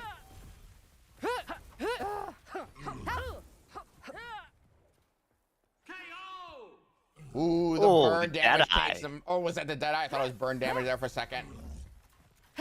Yeah, he went airborne off the side of the lane, so the Deadeye immediately retargeted to him. Ooh. We got raided. Red team back here trying to set up their factory a little bit, but blue team does know how that tactic works, so they are trying to get back in here, make sure they don't have enough setup. Swine is going to be punished for it, but yeah, we're kind of seeing a back and forth here, so it's almost like who can keep their factory up alive better. I'm not sure. Right as you say that, it looks like Raiden's looking to jump ahead and get the wild card for him and Swiffle while Swine is away, leaving Caesar staggered, not really giving him a chance to drop down. Raiden have a little bit of a struggle here with this vent. You know, I am gonna be honest. I'm not sure what the goalie's healths are at right now. I'm assuming they're not actually this low. Yeah, I thought it was in sync here, but it looks like maybe taking damage did have it do a little bit of a desync here. Raiden is going to pop his ultimate. Swift is going to go in there and get the KO on Swine. It actually looks like, like there's Caesar. KO. Oh, nope, there he is.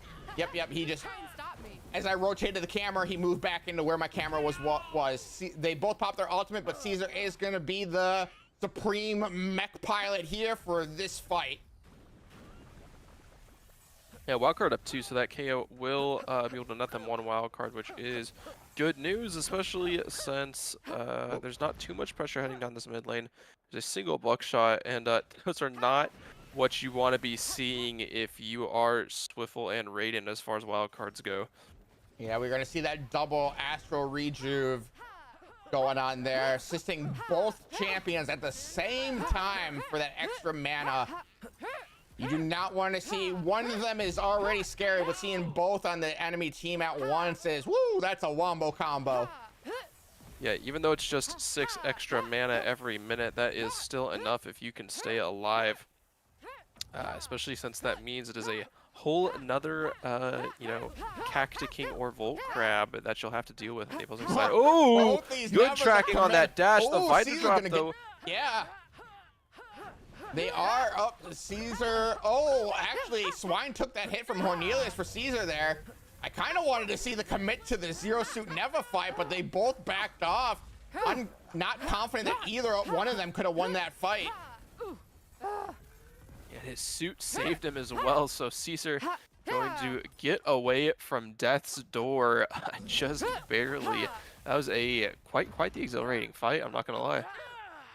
Yeah, I really wanted to see the commitment to that, but he's gonna drop on Swiffle. Swiffle was unprepared there.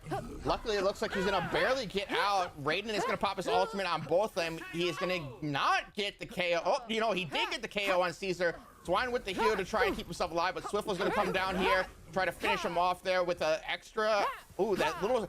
Almost because that lump got hit by the time dilation, slowing its on summon, almost may have been like the actual save that saved Swine's butt there.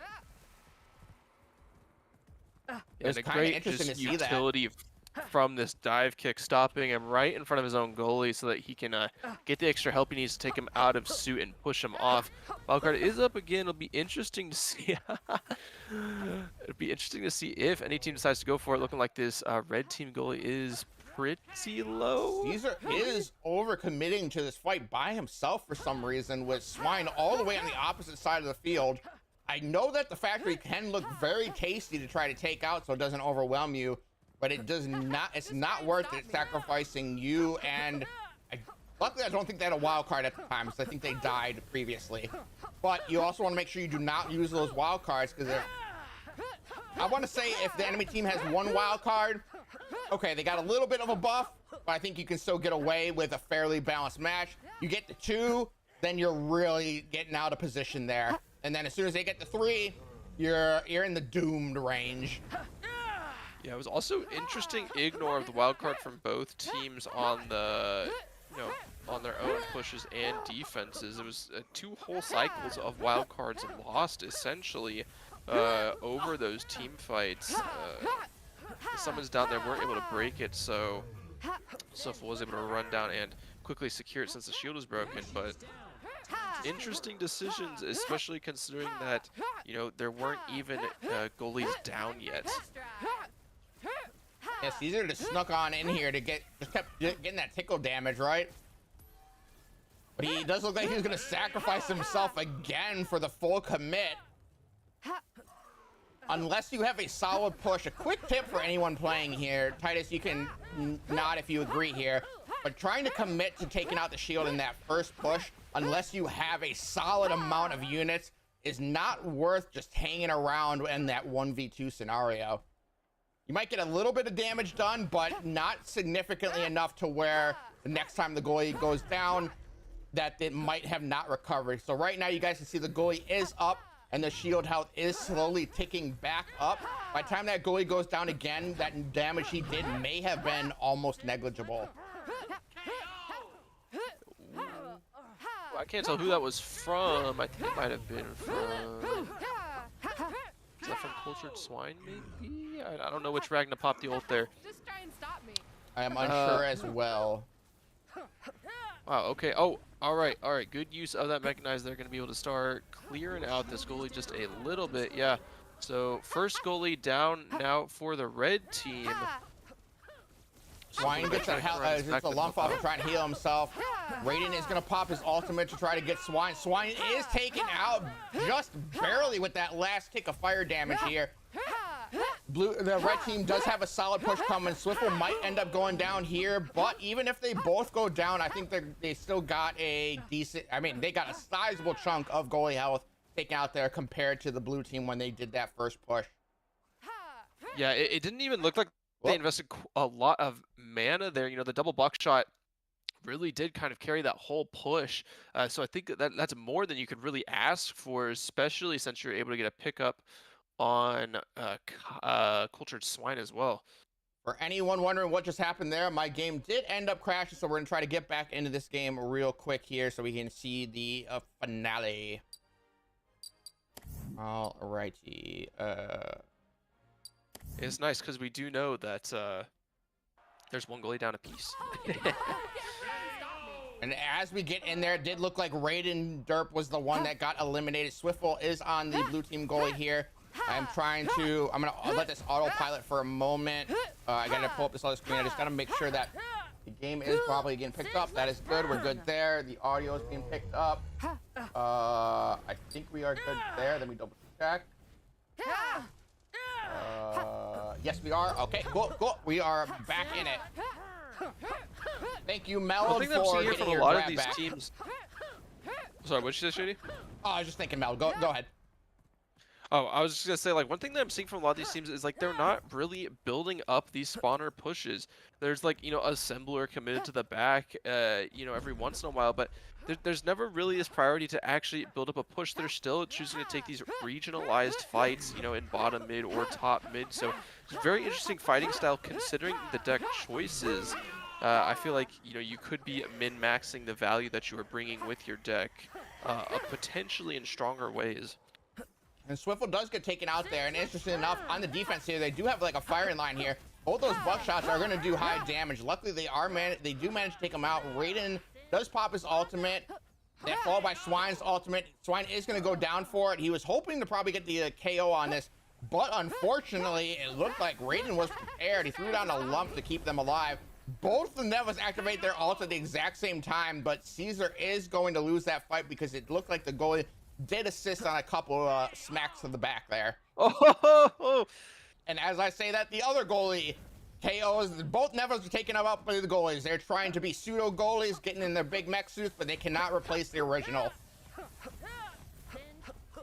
Culture Swine actually taking quite a significant amount of damage. They're going to drop, but he's being chased by Raiden. Raiden going to get the pick up there, and the blue team, or the red team goalie with just a sliver of health left will end up winning it out there, and they'll now have a solid 30 seconds to try to crack the shield wide open. This core is definitely going to go down here. They have a solid push. They're going to try to push. Oh, Swine comes in with a dive kick that is able to pause the capture. Holy crap, brain flatlined as the hype was getting extended. They are able to defend the goal there. I was so excited by that dive kick coming in at the very last second. My brain just went near. Yeah, good saves there, and now depending on how much stuff stands in the way, this goalie might only get around 20 seconds to hit the shield, but like Caesar recognizes the situation, will already be You get down early. Unfortunately, the beacon has absolutely no existence, but Caesar is going to get the wild card, so they are going to have sharpshooter's precision on both of them. That's an interesting double stack. But they are turning this into a champion v champion fight down here, so it is going to see who can outmaneuver the other. Swine is very low HP. Raiden is very low. Raiden is close to getting knocked out. Caesar is going to take the KO. Swiftful in zero suit over here is struggling for his life, trying to figure out what to do with the blue goalie on the shield. Swine is getting his recovery in. Caesar still has his shield up. A little bit more health than Swiftful. He could have potentially turned around there to just figure that out, but actually, that was my bad call there. They knew they needed to start retreating here because they have 60 seconds to protect a fully broken core. It's just a matter of getting over there and claiming it. So they are trying to set up a solid defense there. Funny enough, we're going to see an ultimate pop there. I'm actually unsure because we had that giant widget pop up in front of my face. Oh, it does look like you get a quick KO on Swiftful with Raiden at very low HP. Raiden is going to go and try and get the wild card there. One of the fun things that I would have liked to do here, if I was Swine, we had about similar health, but I think Swine would have had the advantage had he dropped down and dove kick right onto Raiden Derp. He probably would have won that fight and gotten himself a wild card. Yeah, Yeah, Time one for a test interesting drive. thing that like I'm kind of wondering about is why are we not just continually pressuring this shield? You only have 10 seconds now to get this. You will take 3. Caesar out of that mechanized. Oh, the pick there, but they're not going to be able to grab in time. This goalie's going to respawn, and they'll now have... Raiden was taking that right there, Luke. I don't know if you saw that, but if we had seen that on screen, I want to say that was under like 0.25 seconds to finish that cast before that goalie respawned. That must be some very frustrating timing coming from the red team there. Yeah, unfortunate miss on the timing there. Did start taking it after 3 seconds, 3 seconds to claim the core in Wildcard. And was not able to do it. Looks like Raiden, ooh, gonna stay alive, okay. Gonna be able to scare away at that Deadeye as well. So core break will come in. Culture Swine will be by himself. Raiden gonna go down, but Swiffle trades him out, okay. Caesar coming out of spawn now. There's only 15 seconds left. Swiffle's gonna need to get his suit back fast if he wants to try to hold on to this. No, the goalie hits him! His organic health regeneration will not kick in for another 10 seconds, and Caesar's gonna start to take this. Oh, the stop comes in! It's under 3 seconds, he won't be able to get it! Now we're returning to the other side right now. In terms of in terms of the last 40 seconds here remaining of combat, technically both teams are in fact tied. Both have the core down. Now it's a matter of can they, in these last 30 seconds, are they able to get the core taken? The goalie respawn will not help the blue team because they will have to, there's not enough time for that. Ooh, Caesar, it's looking so close, so close. Oh, Gotta get the pick up. No, he's stuck in his suit. He's able to get Oh, he's out. He's out. Oh, he got the pick. Let's go! Nicely done, Swiffle. Oh boy, I can't imagine the panic you must be feeling when you're stuck in Neva's suit with 15 seconds or so remaining, bro. Oh, and man. You can't chase your opponent either there, right? You're hoping that your buckshot gets the pick there, and luckily it was able to, and they had, KO'd Caesar just earlier enough that he was not out of respawn time to come out and defend. So, well played there. That was a great best of 3 series. Yeah, that was a very solid match coming from them. We saw some pretty balanced defenses in that, especially in that overtime scenario. Like, it was a back and forth there, and they were holding. I mean, those were some solid holds. It really did just come down to like a quick, like luck, really. Like I want, in terms of the general combat at the end there, it really some risky maneuvers from both teams that really turned in the favor of the red team there. The reason why I say it like that is they kind of had a weird scenario there. I think it was at the 50-second mark around there where Swiffle ended up getting damage hit from the goalie.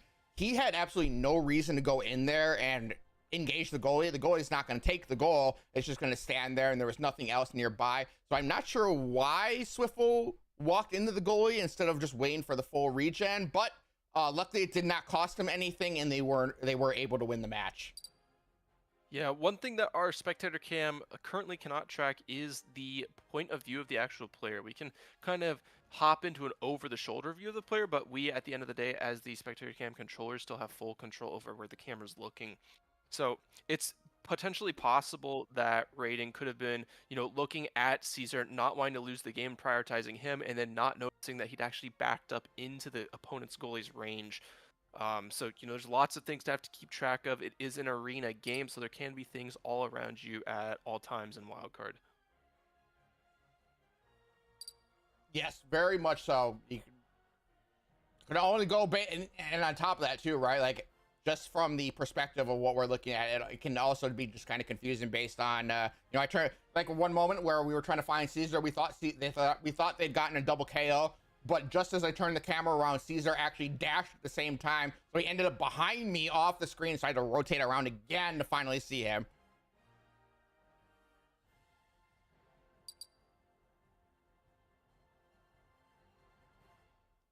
But we are seeing some pretty fun matches today.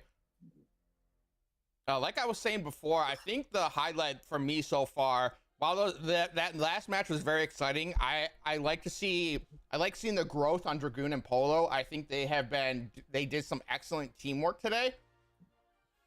More so than they have in the previous weekends. They seemed very coordinated, especially on their lumps to keep each other alive as well as their pushes.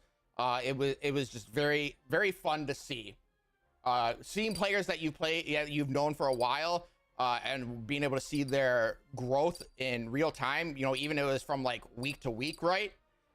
Is just something that is great to be able to recognize. That is to say, I should also say Black Mage and Professor Stalk have been doing excellent as well. They have been getting in the hours and upping their skill levels. If I had to say anything specifically about them, I think they just still need to work on their team coordination. They had a couple times where, or actually, team coordination is a part of it, but confidence, I think, is another one. There are a couple of instances where, specifically, Professor Stalk there, I think she had some fights she could have taken very easily, but it seemed like she was hesitant to get them later in the match. I think it's what I want to call it, I don't know if there's a proper term for it, Titus, or not, but like as the match went on, the more you die, the more it's not in your favor, the less aggressive you feel, and the less like confident in your play you might be having. So I think that in my perspective, it did seem like she lost a little bit of the confidence towards the end there in a couple plays where she could have gotten some good eliminations on some of the on Dragoon and Polo there. I think all of that, or not necessarily all of it, but I think a large part of that just comes from getting more time in the game, more hours in, right? You start to build that confidence both in yourself as an individual in the fight, and then as well as just that team dynamic too. So, I'd say for having played as shortly as they have compared to Dragoon and Polo, Professor Stalk and Black Mage are definitely showing a lot of progress. Yes, now I will say for Black Mage specifically, it is a little in my like casting ability. It is honestly difficult for me to make judgment on your Bolgar gameplay. I do not have a solid foundation on what is considered great Bolgar gameplay. I have more confidence in Ragna and being able to analyze her.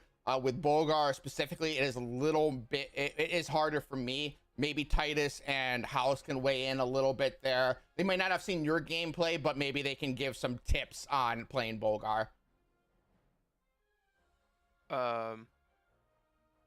Sorry, I was helping somebody. I just tuned in. Are you looking for Bolgar tips?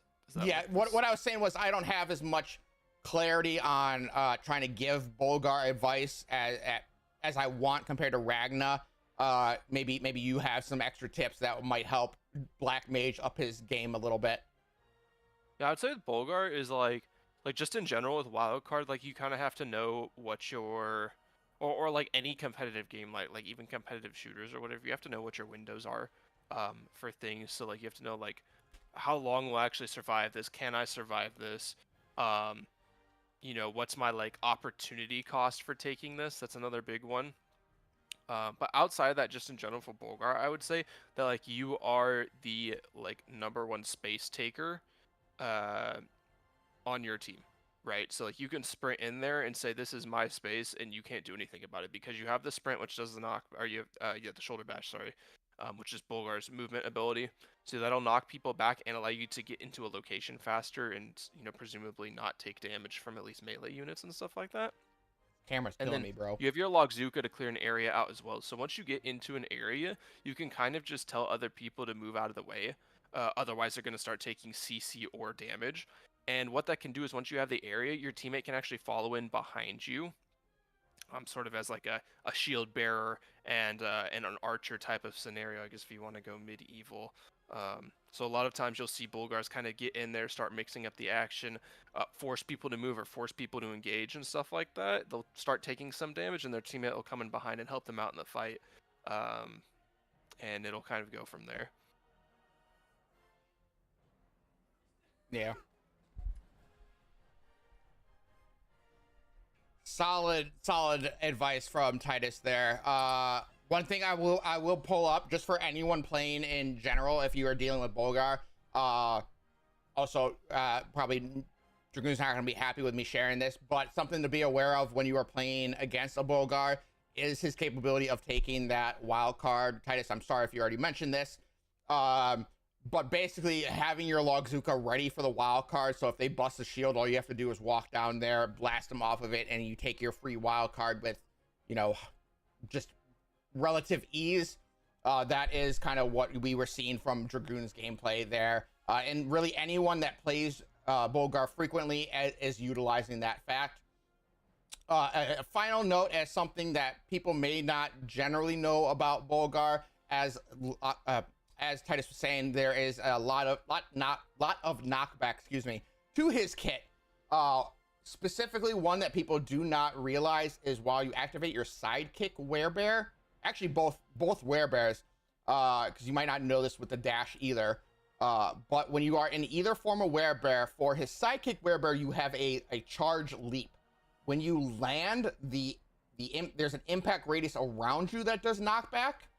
So that is great. I really like using that to jump and try to save my teammates. But additionally, the charge, the dash he has when he is in his werebear ultimate form, if you hit an enemy with it, it will also do knockback. I know some people use it to close the gap specifically, but you can also use it as a knockback. I believe it prioritizes the way the knockback works in that one. I think it's what do I want to call it?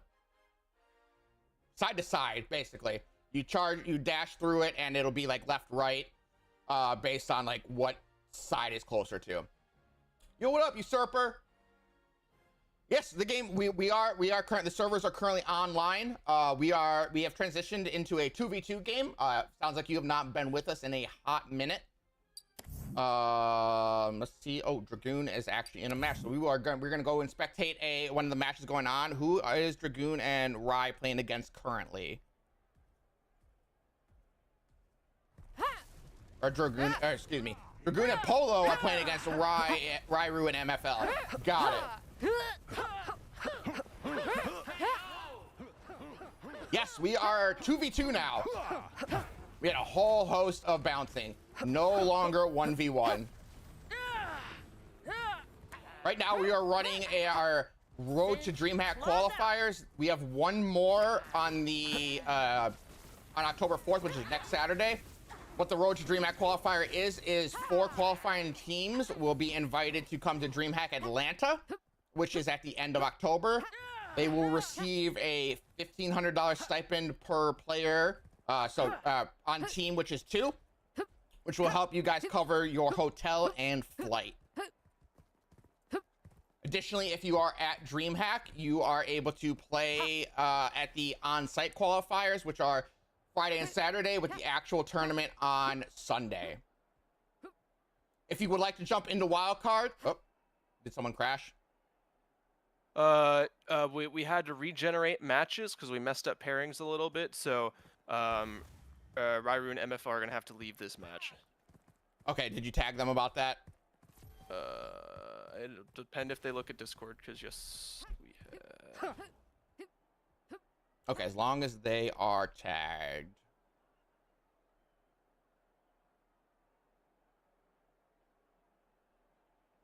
Oh, I see what happened. It was supposed to be Rairu, MFL, Professor Sock, and Black Mage. Got it.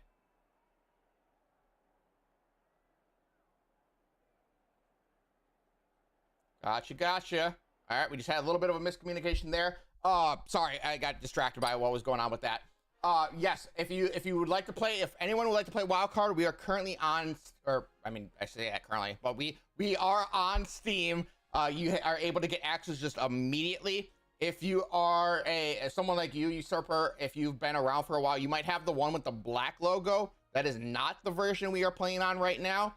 Just go to the Steam store page. There should be a button that is like request access or something, and you will immediately get access.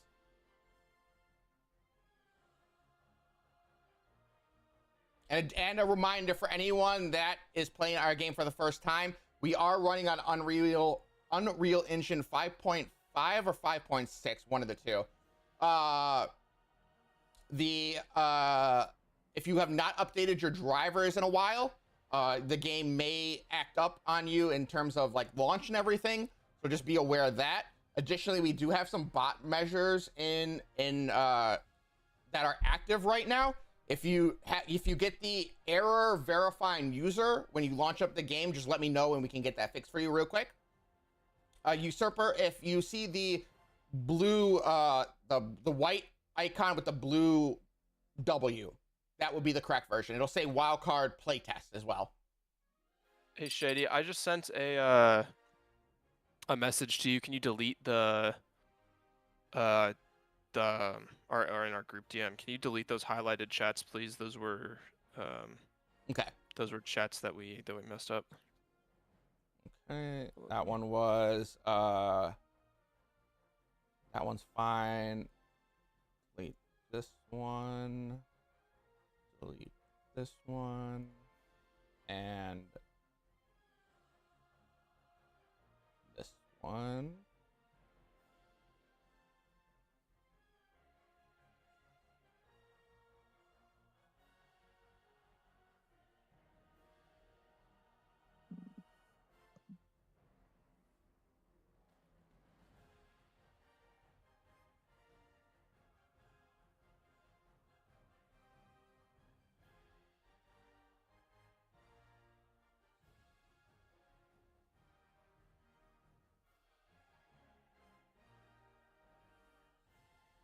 Ah, is that what Dragoon's talking about?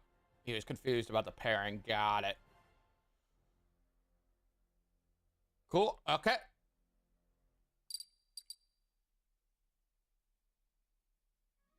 All right, we should be good in that regard. So we are just waiting.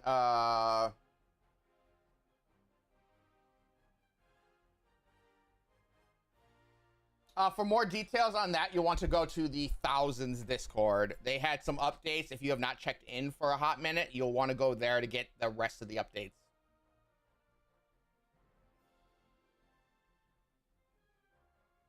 That is discord.gg/thousands TV.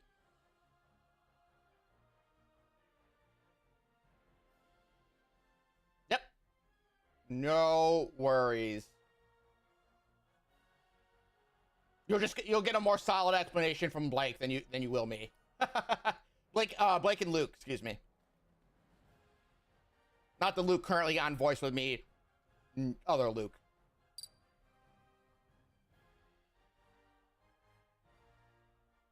We're just kind of hanging out here. Let's see if we can find anyone in a. Oh, looks like they are getting started here. I want to watch another Rairu and MFL match.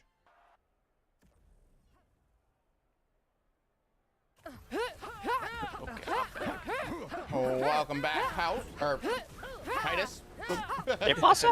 I never left. You've been so quiet. Ooh, chase down.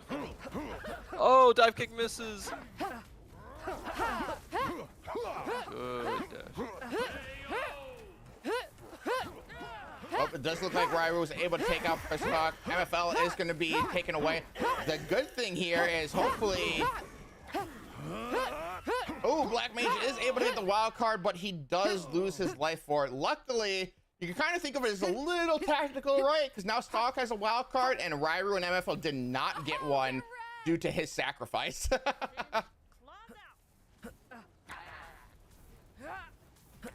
Ooh, Professor Stalk is. Ooh, yeah. That was a. That was a little bit of an overplay there. You do not want to go into the Neva in her full ultimate. We got Black Mage popping his sidekick to help keep him alive there. It was able to take a little bit of the ultimate there. With Rairu getting low HP, MFL at low HP. Stalk should be able to come in here and help finish him off. Or at least prevent them from getting any more additional damage done on the core. Rairu and MFL did back off to get the wild card here. They are going to grab it. They both have the heroic fortitude. Is that correct, Titus? Is it the no? Those are cooldown reduction. Cooldown reduction. Hold on. We gotta. Yeah, heroic fortitude's that green heart. That plus sign always confuses me. But I probably won't have to worry about that soon, will I? That is a heartburn, yo! We don't see too much action from heartburn, but when he actually does some pretty chunky damage. Especially against this goalie, since it's quite the large target. It can typically find a look at that connector, too. solid team play from Black Mage and Professor Stock. They both lay down an Infernus. You love to see the double monster going down this lane here. It's super imposing. Unfortunately, that Flash Fire and the Super Werebear got invested from Stock and Black Mage, so they will have to build those up again. But for the meantime, looks like they will be able to get the wild card off of it, because like we're ended up being just a bit too late. Usurper, thank you so much for the follow over on Kick. Appreciate you checking out all our channels. We are definitely blasting it all over the place. We're going to be crazy during Next Fest. Also, a quick note for anyone, I haven't not said it in a hot minute. We are going to be taking part in Steam Next Fest, which starts the 13th, I believe, is the start date for that one. We'll be streaming every single day for that. We will be live on Twitch, Kick, Steam, TikTok, and YouTube, both full screen and shorts.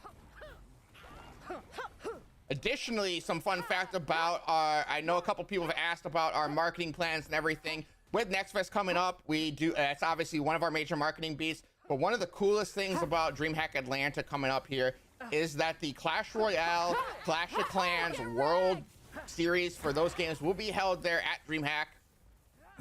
So Additionally, I lost breathing room to finish my sentence. Oh. And Marvel Rivals will be having their, I want to say it's their Invitational Series. But that is like a, is it like it's invitational? I want to try to use the right terms for it, but anyways, it's a major tournament. I believe it's a $500,000 prize pool. No, it's actually $1 million prize pool, and I believe it is their worlds, like their world championships. Well, that is even crazier. So basically, what I'm getting at here is our target audience will be at Dreamhack Atlanta in ridiculous quantities. And it's Halloween weekend, so there's that too. All the cosplayers will be out. And the fun thing is again, those are all very competitive games. Some people might be sitting there watching their favorite player get all amped up, like, oh, he just pulled a great move. Man, I wish I could do that. Well, if you want to get competitive, there's a game available for you to play at Dreamhack. Whereas you might not be able to play the other games, more specifically Rivals. The other ones you can play on your phone pretty easily. But we will have a lot of computers set up for you to be able to play Wildcard and take part in our qualifiers. And for those of you that are like, well, I'm gonna be at Dreamhack, but I don't know if I'll have a lot of time playing Wildcard and everything. Well, while our current online players do have a slight advantage over you in terms of knowing the general gameplay, let me tell ya, Alpha 7 update for Dreamhack changes the entire structure of deck building for the game. The confidence people have, well, there's a lot of changes, but specifically when it comes to the gameplay and the deck building and the meta around it, there is so much room for change that while the core decks may be effective against people just because, they are new to the game, there is a lot of room for people to play with the new summon abilities to kind of fight around that.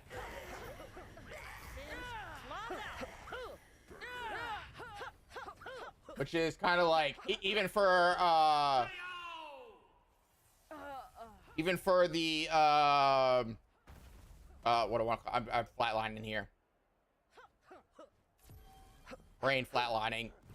Even as a guy who has like 900 hours on the game, the new stuff is completely over my head. That's the word I'm looking for there. Game changing. Game changing, meta defining, all that good stuff there. Yeah, I had to do some work on that stuff this weekend. Sorry, hold on, I gotta hit a message here. Remy, are you here?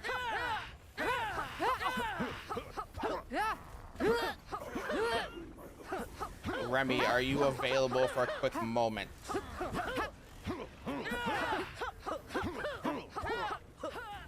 I believe Remy is deafened. Him and I are in a game together. Gotcha.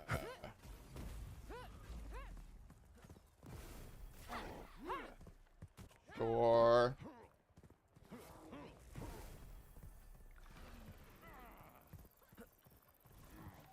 Usurper.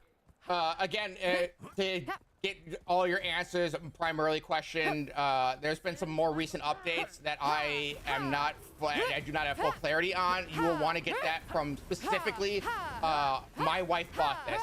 If you ask him directly, you'll get all that additional info. He'll know how to cover everything for you. Because of the game push side of things, I don't have as much clarity as he does. So I do not want to misstep on that explanation.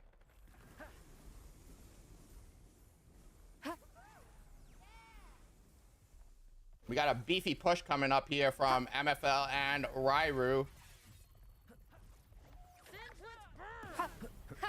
It does actually look like MFL and Ryru have taken the goalie down twice here.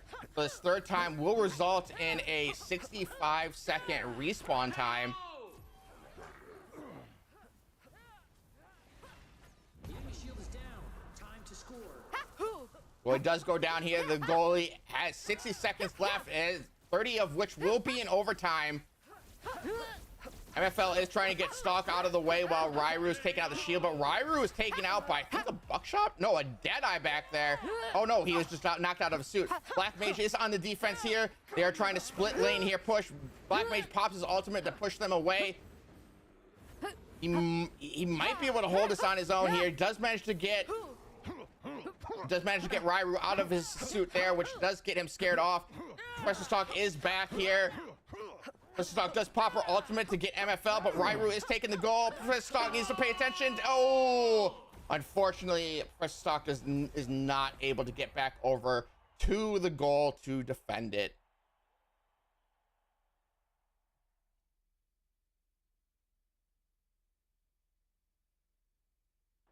We are seeing a lot of MFL and Ryru are another team similar to Professor Stalk and Black Mage, who've been really grinding it out together for the last couple weekends here as we took a little bit of a lull in between the qualifiers. It's been exciting to see. MFL's been one of those players that is probably, I would say, has the most hours on our game outside of the dev team. He's been trying to find his niche of how he wants to play. And it was kind of like, is he going to find a teammate?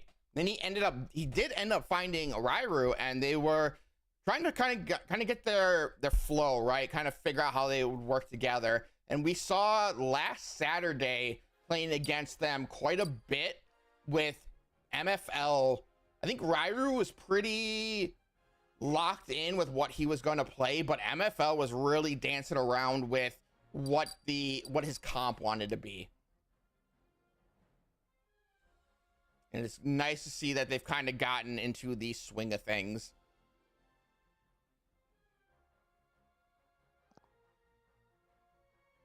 Make sure we are not missing. Oh, Usurper, let me direct you let me put you in the right direction.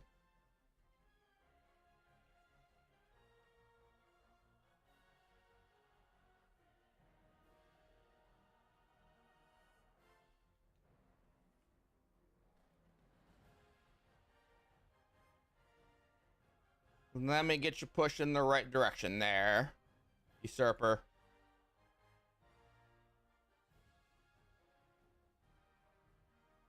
I got you.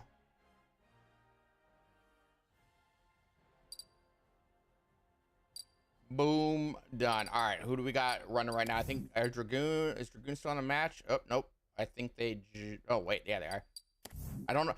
Every time I see Dragoon and Swine in my feed, I always think, like, they're supposed to be a team regularly. Oh, it is actually Dragoon and Polo versus Raiden and Swift. Or Ooh, tune into that. Tune into that. That right there is a right. match. Raiden and Swiffle. Okay, that's the word I was looking for. Wanted to verify I was looking at the right people here. But it does look like they did, man. We did load in an awkward time here. Their goalie is down. I'm not sure how much time they have to defend here. But the goalie is going to come back up. So there we go. We got that figured out. Red team does have the core shield on the blue goalie down a little more if this is accurate. Again, nothing is currently decided as I load it in a weird state of the game. They are going to be jumping into overtime here in just over a minute. Looks like they managed to sneak a little bit of a pushback here. Dragoon is going back to defend while Polo is trying to keep up on the push. Swiffle and Raiden do have a fairly solid, nope, I thought that was 3. Oh, there's 3. They do have a little bit of a solid summoning cycle going on back here. Dragoon is trying his best to pull everything off there. Polo does get taken out, unfortunately, by the... They might be able to get this off. They're going to have, like, fractions of a second to try and claim this here. Yeah, they're going to have it. And Raiden and Swiffle are able to get it.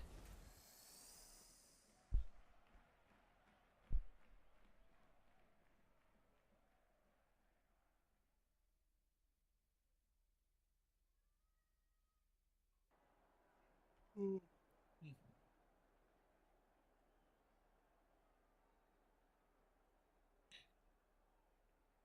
I'll just clean that up then.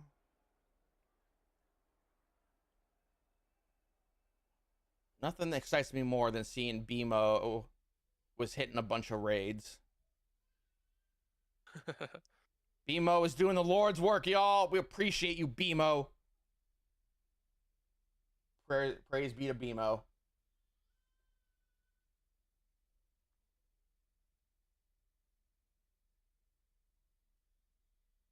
Praise be to the BMO.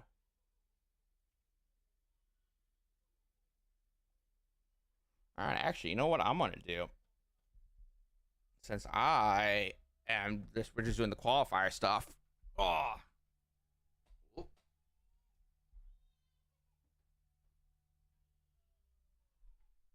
I did not think that through when I was adjusting that. Oh, now I can stand and stretch. Hopefully my camera isn't picking up anything weird. I don't think so. I think it's just picking up that wall. I think we're good. What's up, Brad? What's up? Hi, Brad. Whoop, that is not what I wanted to do there. I am... Oh, things going. All right, we're going to just close out of that. Going good. Well, it's a first round hiccups with stuff, but everything's all settled now, so. How many teams are there this week? 6. That's it? Yeah. That's weird. That I do not need to be playing right now. Ooh, Yeah, like we took a week off, but like I don't think that, or I guess it was 2 weeks. Theoretically, that gives us more time to build up hype. We shouldn't have dropped. Hey, what can I say? What can I say? I just look at it like the people that we've been around with have a better chance of being the winners, right? Yeah, those consistent. Yeah, definitely have a better chance. Who won game 1 of Dragoon versus Raiden and Swiffle? I believe it was Raiden and Swiffle. Oh.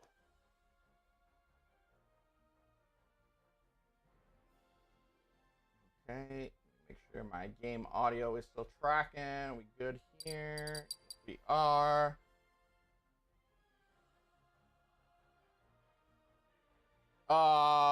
Usurper. That is a good question. We do have a date. Remy, am I allowed to announce the early access date yet? Does anyone know? No, you're not allowed to answer the date, but it will be towards the end of October. There you go. You heard it from Remy. We are targeting near the end of October. And again, the game will be on 24/7 for the week of Next Fest specifically. which starts the which is 13th. the week of the 13th. Yep. Thank you very much. During that time, we will have our Battle Pass live in game, which is a free Battle Pass. It is just basically the way for you to unlock your Next Fest specific rewards. Those will be skins that you will not be able to get outside of Next Fest. And then as we roll into early access, you will have additional skins that are specific for early access. Which will be a lot of fun, because then soon after that, we're also going to Dreamhack. Yes, sir. And again, anyone that does not make a qualifier online through these weekend qualifiers, we do have 8 spots available for your chance to, wow, I am brains flatline, for your chance to enter into the full tournament at Dreamhack. Those qualifiers will be on the Friday and Saturday of Dreamhack, and you will be competing against however many people also show up into that match. Let me jump into that so I can get that match back. That was June.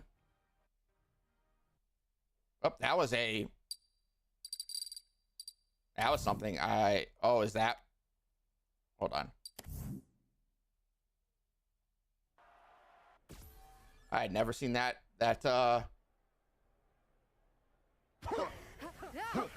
Shady's got the controller for these camera controls, so what my keyboard and mouse camera controls right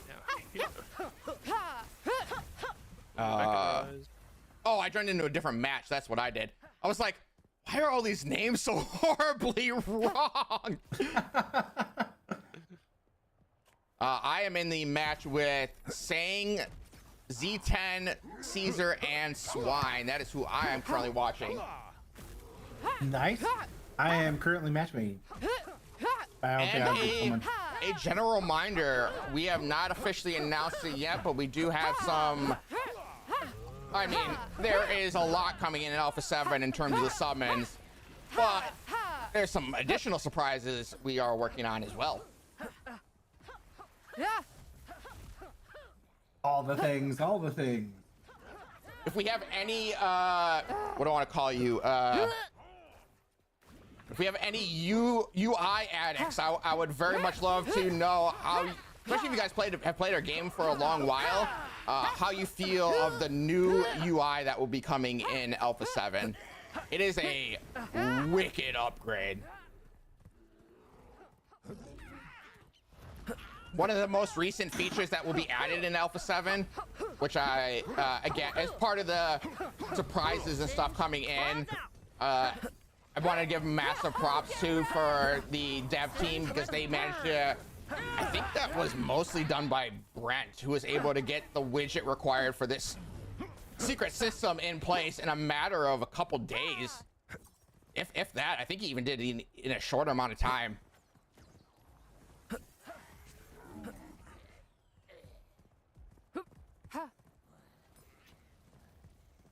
That's because Brad was intimidating. Oh, I didn't notice you were in here, Brad. Sorry. I just linger in the shadows. What'd you say? Great game, by the way, House. Thank you. Likewise. Yeah, I think I figured out what my issue was with her, is I was playing her way too heavy frontline tank, and I need to pull her back as a midline more until I get more comfortable with her skill set. So they did manage to get I gotta learn these guys' names. I've not seen them yet. Sang was taken out there. Caesar is barely able to hang on with the defense. It looks like, I'm not sure if the core is about to break, or we got a little bit of a latency issue going on there. The shield does go down. Caesar is able to hold just long enough for the goalie to come back up here. They will be going into overtime, or I should say they have overtime coming in about 45 seconds here, which means whoever can get the damage done on the goalie first will have a slight advantage for when the goalies both take the field. I was very confused by what I was seeing versus what I am hearing. I'm streaming a different game and shit. He's talking about a different one. It baffled me for a moment there. Caesar does go in a little deep there, ends up losing his shield, but luckily he was able to dash out of it. He's talking to like his stream or something. What is he doing? Yeah. Yeah, we're streaming. We're trying. We were It would have made more sense if I was sharing the screen like we were before you joined. But yeah. All right, that match ended. Swine and Caesar are able to take their victory over Sang and Z10. We are attempting to stream the qualifiers and do our best ability at shoutcasting, Brad. I'm watching Swiffle. Okay, let me jump in there. Disco on my spectate. Let me try to jump in.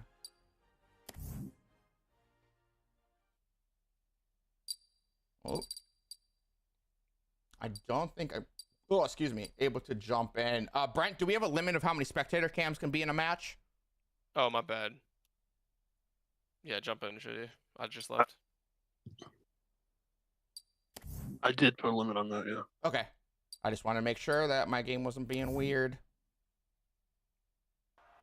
All right, there we go. We are in the match here. House, can you give us an update on what you've been seeing for the last 7 minutes?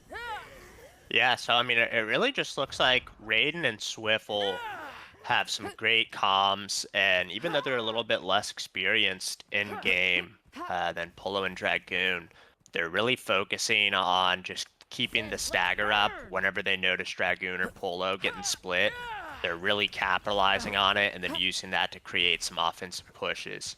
So, got about 3 minutes left until overtime. Still anyone's game, but so far, looks like Swiffle and Raiden have been more effective. As I say that, though, Dragoon and Polo have a nice push coming up the mid lane that they're escorting, and a slight push coming up the left lane. Polo does go down KO, though, so Dragoon forced to retreat a little bit. And Usurper, you did mention that you have not, clearly you have not been here in a hot minute. That was not meant to be a pun. But the new red team that you are or the red faction you are seeing is Malice, which focuses on fire. So as you can see here, as I'm watching, we've been on Ragna for a little bit. That is the Malice House champion, and essentially all her attacks ignite the enemy. You can see here, Swiffle is taking a little bit of ignite damage as he's trying to get away, but unfortunately, Polo just kind of waited up there for him to come up the vent. He was stuck between Polo and Dragoon and just trying to figure out. I mean, it was just juggling back and forth. I mean, that right there is probably the biggest moment of the match so far for Dragoon and Polo. They were able to get both of them KO'd, neutralizing any wild cards remaining, and get the wild card themselves. So now if they can clear up the center lane and start generating a push of their own, this could be a massive chance and opportunity for them.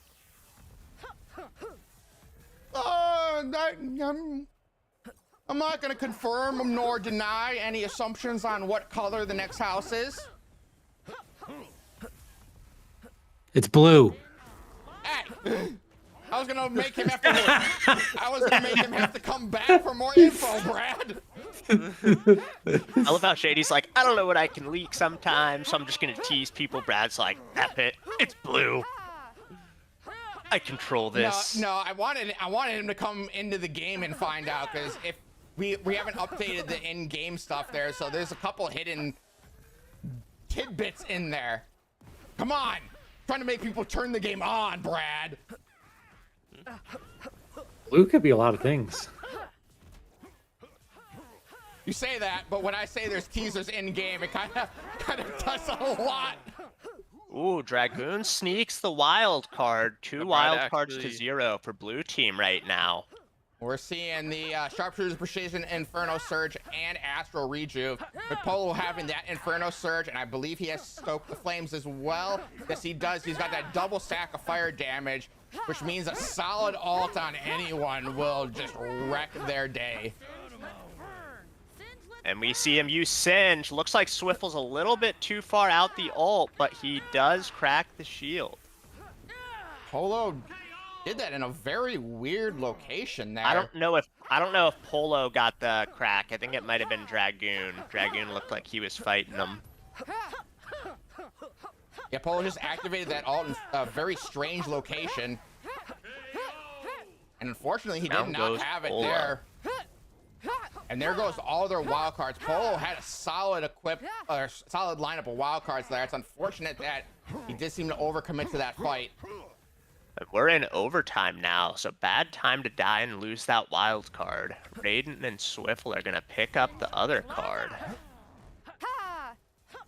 It looks like the red team goalie is about to go down, so that may be their only saving grace right now. Unfortunately, it looks like that was the first time that the goalie was taken out, so they only have 20 seconds.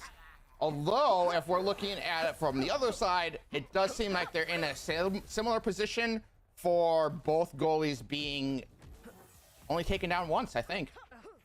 Again, it's hard to tell with the UI. The good news here is Blue's goalie has gotten distracted by the onslaught of summons that Team Red has just been throwing up, so it's going to give them a chance for their goalie to not go down as fast and potentially take away Team Red's goalie. And as I say that, Raiden is able to get the grab and get back to mid lane, so Team Red's got about a minute to work here.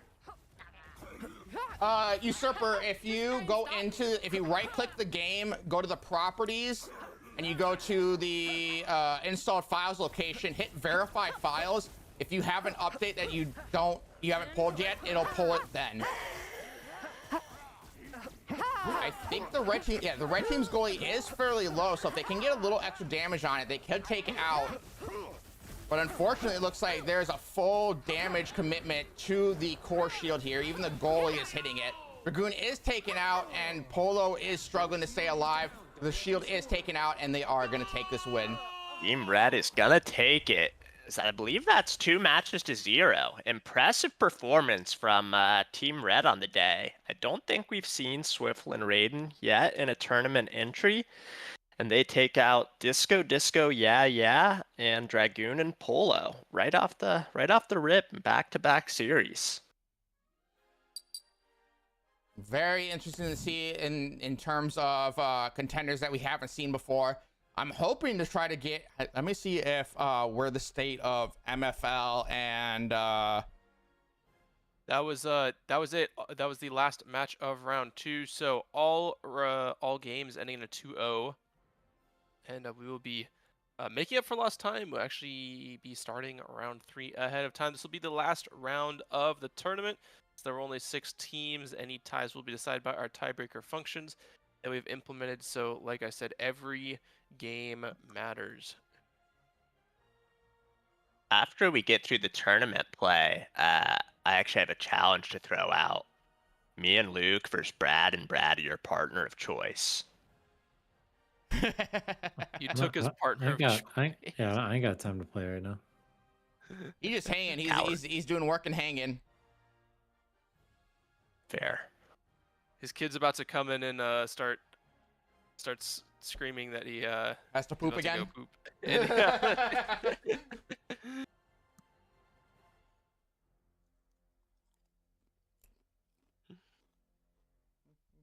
Partner of choice. The only person I play with is Titus. What do you want? What are you on about? I think that's why he was saying my partner he's got stripped from me, and he's now my partner of choice.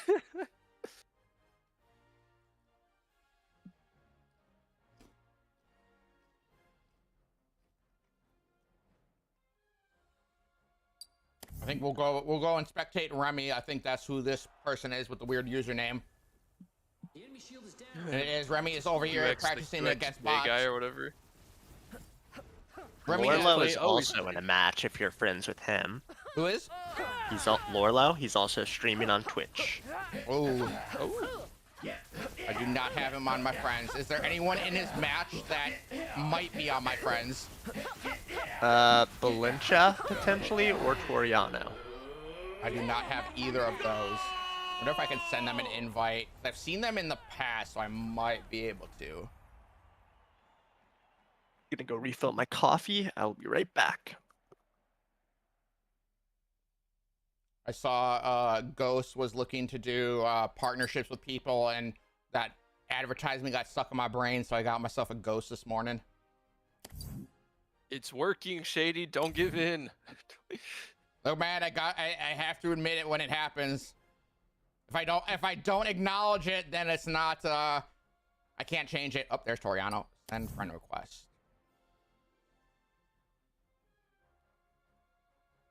Have all these other people.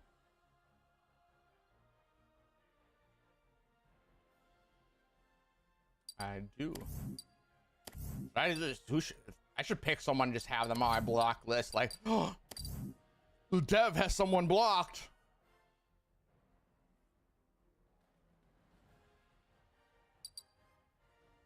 Look at this.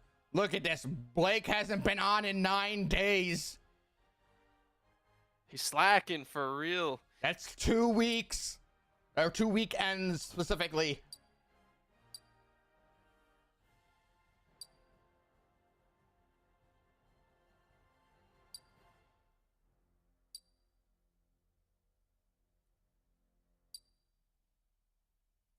We just chilling. We're waiting to see. There should be another match coming up here soon. I believe it's MFL, Rairu, Swiffle, and Raiden. I think that is the match. Ooh, I want to watch that.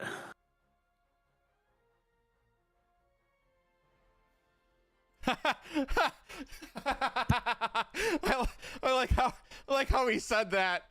Fatal asking MFL, if you guys win, are you gonna fly out for Atlanta? I know you guys are overseas. MFL responds with, "Oh, I have something planned."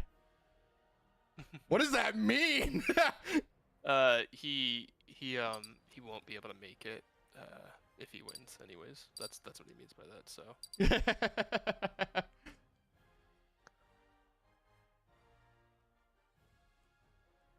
We'll let the no context go, though. I think that's very funny. That's one of our favorite things about MFL.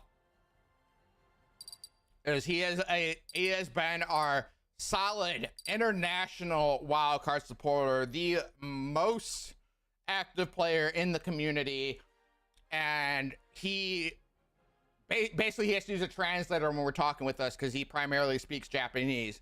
What I'm getting at is he has more commitment than a lot of you. Do better. No, I'm just kidding.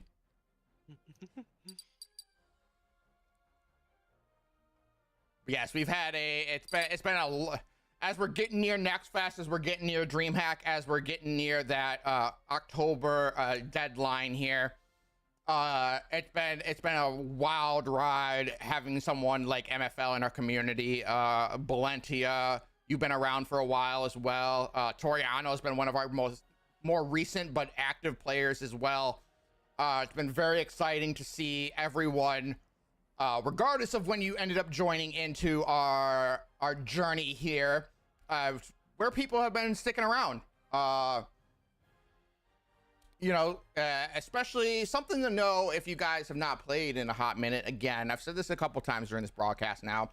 Alpha 7, if you felt that maybe you fell out of Wildcard because something didn't fit your style, maybe you didn't, maybe there was a summon that was missing that you felt would really mesh well with you, maybe some of the champions aren't up to snuff for you in your play style, again, come check Alpha 7 Next Fest. That is probably the best time to come in and check and see if we have gone in the direction that you have hoped for.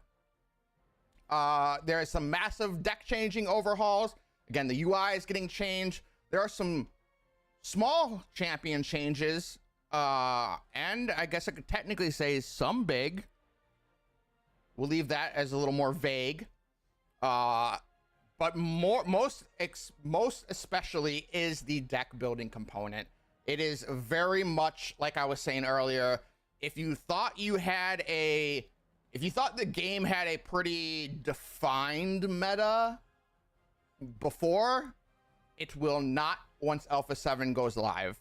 If you are a major theory crafter, that will be an update for you. But we will also be making it easy for people who do not necessarily always want to be building decks, and you just want to play the game.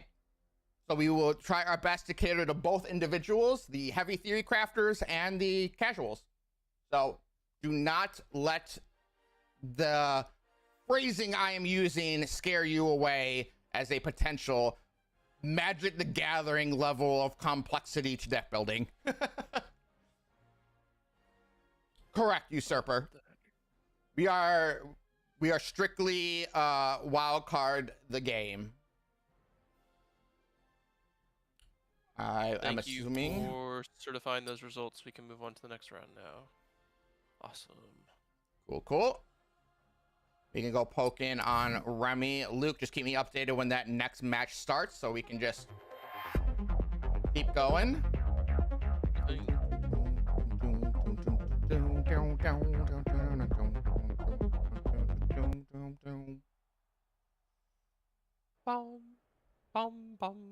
Looking forward to having you.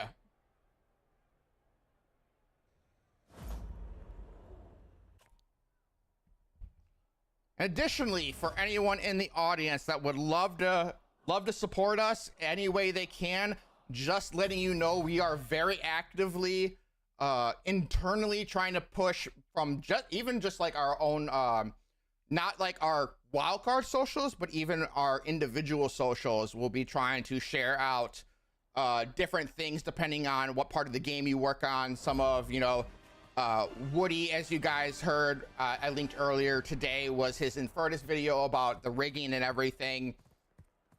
We have another guy, I can't remember what his theme to his video is putting out, but he is putting out another game or a video as well. I have a bunch of clips that I will be rolling out. I believe Remy has also been clipping as well. And then we're just going to be throwing together some kind of like fun stuff where you guys get to know the team, the game, behind the scenes dev work in general, like on the primary channels, and all that good stuff.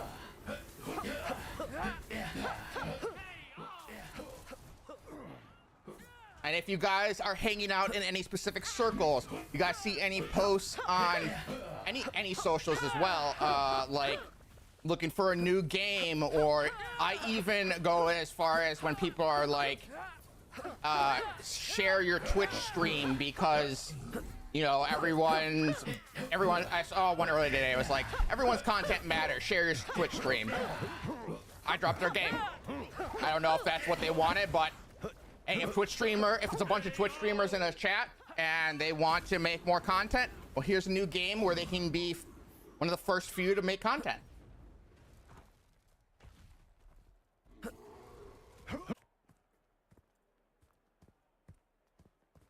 Appreciate that. Yes, that is also a very key point from Usurper. Please always remember to tag us in some manner. Hashtags are not super popular on Twitter anymore, so I don't see a lot of people using them anymore, but do remember to tag our primary accounts. Play Wildcard on, I believe, all socials. I believe there is not a single social we currently have that does not have the Play Wildcard tag. All the way from Twitter, TikTok, and landing into the depths of Tumblr.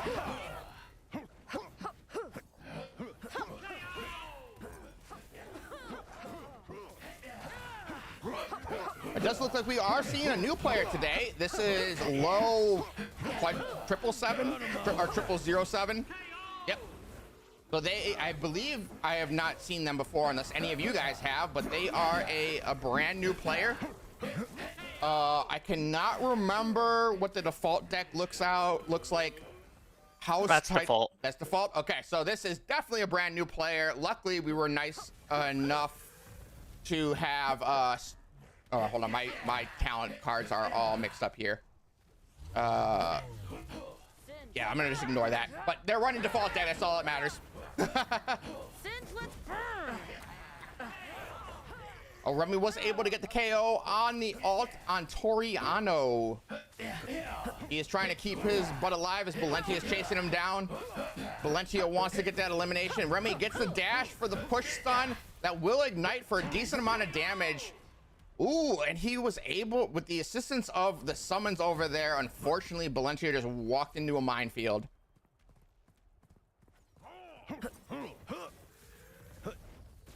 Singe, let's burn. Yeah, that is something that needs to that still needs to be fixed. That should not have specifically done anything to your game.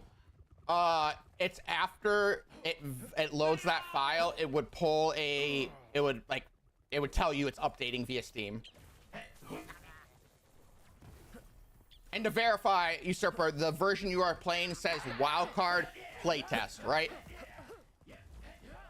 Hey, looking like MFL and Rairu are getting into a game. And you should be good. If you're having problems starting up the game, there are two issues you could possibly have. One is that your graphic drivers are out of date. We are on Unreal 5.5 or 5.6.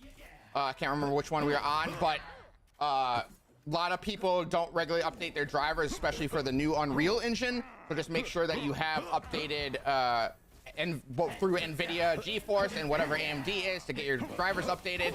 Additionally, if you guys see the error verifying user, you may have been caught in our bot prevention. Just let me know and we can get that fixed for you real quick.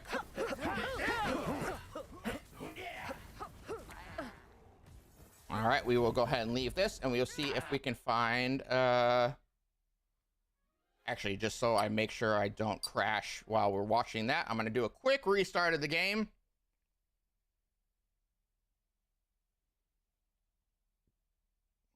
Brent, not a major thing, but just kind of a small thing we'll keep an eye on. It does seem like if I spectate several matches, eventually I end up crashing. That is not a major deal, but yeah, just something weird's going on there. Okay. Yeah. I'll be looking at that. And it'll be I believe I don't crash always during a match. It's like if I logged several spectate matches, and if I sit on the main screen it can crash. Right, yeah. It's like I'm getting bogged down with like data or something. I do not see Rairu and MFL at the moment. Are they restarting possibly?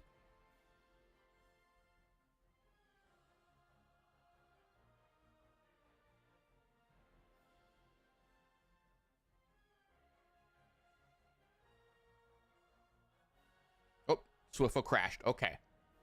All right. I'm going to switch to the be back screen for just a moment, and I'm going to run and use the bathroom while they are loading back in.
And I am back. Well, I gotta say, it is very helpful when I have people to talk to and using my standing desk, because if I am thoroughly distracted, I can stand here for hours and, you know, not kill my back. However, if I try to use the standing desk when I am alone, you kind of get the focus on the fact that you're standing for hours. I don't know how Automatic Jack does it. Automatic Jack is one of the guys that we have done partner streams with, so he ends up playing Wildcard, as well as a handful of other people, which you guys will probably see again around Next Fest. But Automatic Jack, he actually walks for like, I don't know. I've seen at least like 3 to 4 hours while he plays usually World of Warcraft. So dude is walking and streaming all at the same time while also doing high Mythic Plus keys, which are super hard, especially as a healer. So that dude's ability to multitask is next level.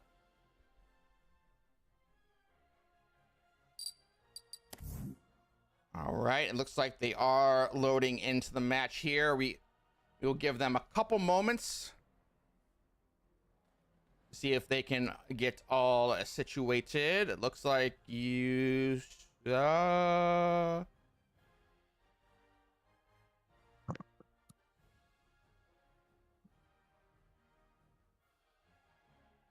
yep. Blake will get to you, Usurper, when he has a moment.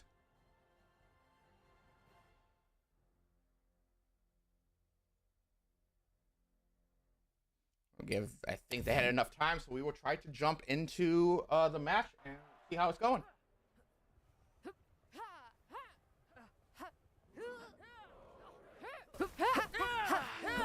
All right, again, we have Ryrune MFL versus Raiden and Swiffle. MFL, again, being our longest time wildcard player. I almost said wild player because they both begin with W. They've been going for about a minute here. MFL is very close to be taken out. Luckily, he is able to get out of range, but he is trying to sneak back.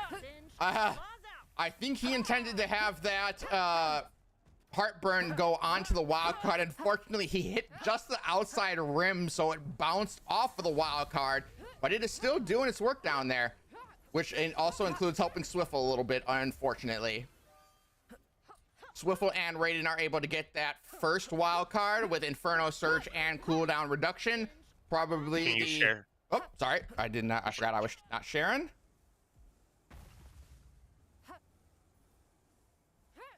There we go. Okay. Thank you.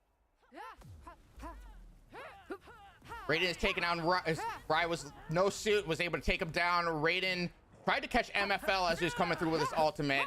Raiden was able to get away with just a little bit of HP, or probably around 10. Swiffle is trying to commit to this fight against MFL. He is going to get knocked out of suit, and he's going to retreat as well. MFL has been really dancing around here with his low and the dead. Ooh. MFL, for the love of God, go. Don't commit, man. Don't commit. No. Oh, man. Raiden came down with the excellent dive kick right on the back of MFL, getting that immediate elimination. MFL, what? Looks like he was trying to use the wild card as a shield from the Deadeye there. Unfortunately, as we mentioned, Raiden did take him out. Here goes nothing. Swiffle is popping his ultimate. Rye is also popping his ultimate as well. It looks like Rye does have the priority here. He was able to take out Raiden. Swiffle is going for the run. MFL is dropping back here. Looks like he may... Oh, no, he's gonna commit to this. He's throwing down the chonk. Oh, no, that was their chonk. Oh man, I need some spectator mode. I need thicker summon lines so I can tell summon colors. But what I was gonna say there was something that a lot of players do not know is there is a unit called Chonk and a unit called Furble. What those units do is apply a taunt. One of the things that Brad likes to bring up regularly, especially more recently, is using something tanky, specifically like a Chonk or even any of the bigger units, to serve as the primary tank while throwing the high damage deals low HP units behind the goalie. The goalie does have a frontal AoE, so even if you have a unit in the front that can take the damage, it will still hit the small units in front of it.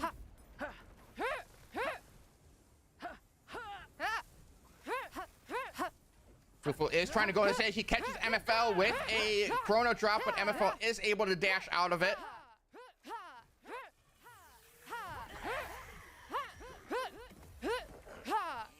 Currently, the match does feel a little bit one-sided with Swiffle and Raiden having a pretty consistent push here. MFL is going to pop his ultimate. He is going to get a little bit on Swiffle and a little bit on Raiden. Unfortunately, Swiffle is going to survive with his suit on, although he did pop it for some reason right there to print, just barely escaping.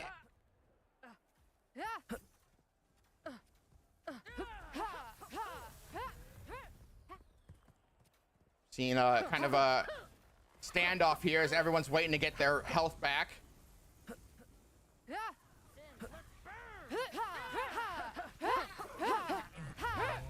Swiffle and Rye are both at very low HP. MFL is trying to get into the fight. Unfortunately, the summons did not favor MFL in that regard. He was taken out. Raiden is chasing down Rairu in his zero suit there.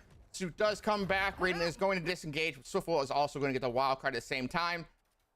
They are running Swiffle with the... They are both running cooldown reduction and Astral Rejuve, with Swiffle having the additional Heroic Fortitude, which provides him with an additional 50 HP. Just try and stop me. Just try and stop me. We're seeing both Neva's ults are popped there. Swiffle is going to be taken out of his suit real quick there. Almost taken out by the gore. Rai does take out, I believe that was... I'm not sure who that was. I think that was Raiden that was taken out there. Swiffle and Rai kind of having a casual meetup with the Nevas by the shield there. Kind of look like both of them are a little confused on what to do about the other. MFL is chasing down Swiffle there, hoping they can get it. Swiffle, unfortunately, fell off the ledge just a little bit there. May cost him this, but he was able to get out thanks to the assistance of Raiden. Now, it's turned around a little bit. MFL is really close to overcommitting to this fight here. Swiffle is at low suit health. They are going to have quite a chunk of summons here to assist them taking this wild card. They are going to take out... I keep forgetting their team. Swiffle.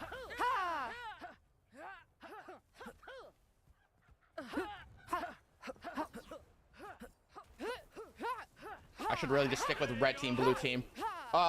Red team is able to take out both of the blue team champions. One of them is back right now. Barely missing finishing off Rai. MFL is trying to back away to get his health recovery. Again, for those of you new to Wildcard, just so you know, health regen kicks in 10 seconds after taking no damage. Specifically, no damage. You are able to engage in combat and still get health regen as long as you are not taking damage.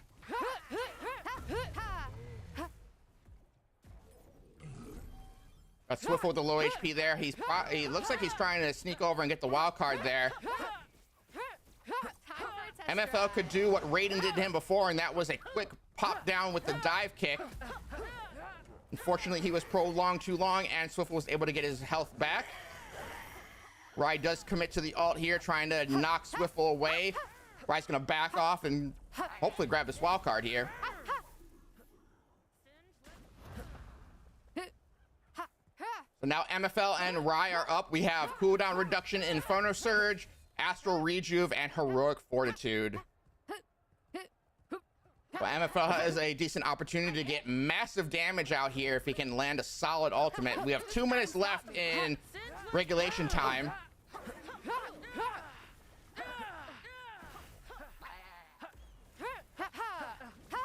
Swiffle does pop his ultimate. Rai is at low HP with a buckshot, trying to aim at him from behind here. Rai's gonna try to re-engage to help MFL. MFL is gonna push up the lane here and hopefully back off. Swiffle drops in with a perfectly timed recovery on his suit to try and get these eliminations. MFL does manage to get out of the combat or damage range, excuse me, just long enough to start his recovery here. Rairu is now super low.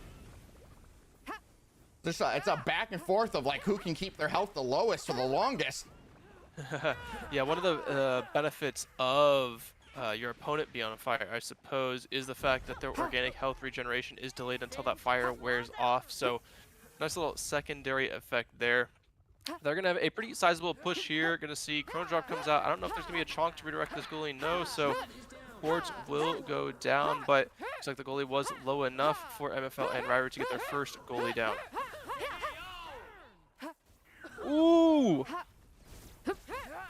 Swiffle's on fire too, so they will get a decent chunk of damage. MFL on the chase though.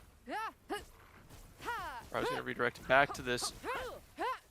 Swiffle is at very low HP with his suit on. He's trying to hope for that recovery. Luckily, the goalie does come back, but red team was able to get just over half of the core shield broken through. We are 20 seconds out from overtime with no specific goalie advantage, but the core advantage is leaning towards the red team. Ooh, kind of an ill-timed mechanized there, unfortunately, from Rairu. Now he's just stuck on an island by himself. MFL is going to end up going down. Rain takes about 50%. Does look like the goalie. Well. Oh, nope. UI issue. The red team goalie is going to have less health going into this overtime situation here. If that is taken down, they will have to defend for 43 seconds while the enemy goalie is at almost full HP coming down the lane to help them with this push. Radiant's going to drop down to the bottom lane. They're going to pick up a wild card. Swiftfoot has the heroic fortitude and cooldown, while Raiden has cooldown. Ooh, MFL and Rairu, though, doing a good job distracting this goalie and shredding it as well. They're going to break it and get priority on their opponent's goal shield. That's spored on the sideline. You might see a base race here, Luke. Oh, yeah, no, we could see that, but Rairu's checking all those horde units on the side, and MFL's Blitz boys are just honing in on the shield. And oh, that goalie's going to come in and help as well. One thing I want to point out here again that people have been sleeping on, those Blitz boys were putting in a lot of damage just by themselves. Trades come out. Rairu's going to be stuck in this ultimate. No, he's going to get drugged to the outside. Blue team chasing goalie. so hard. Will dash back in. Oh no! Rai could have Choosing to taken deal with the summons instead of scoring, unfortunately. Yeah, Rai could have taken that risk and possibly gotten the win in there. He had enough time to grab it. Unfortunately, as stated, he did go for the summons in that situation.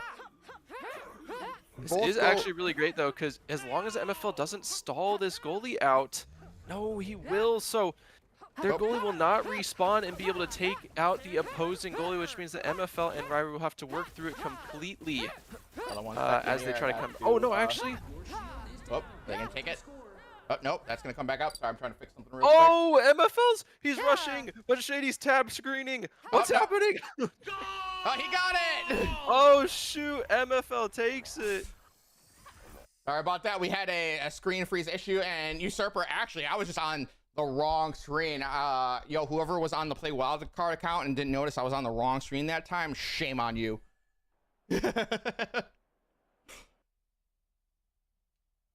But we did see MFL and Rairu MFL doing what he does best, getting that sneak around to go grab the goal. I'd said it like once or twice, but I think you only changed it in Discord, and so I wasn't sure if that was your intention. The way you said it was I wasn't streaming in Discord. Or I took it as I wasn't streaming in Discord because I wasn't. So then I turned it on. Okay. Miscommunication. Yep, We're fine, everybody. I probably should have double tapped on that one. I mean,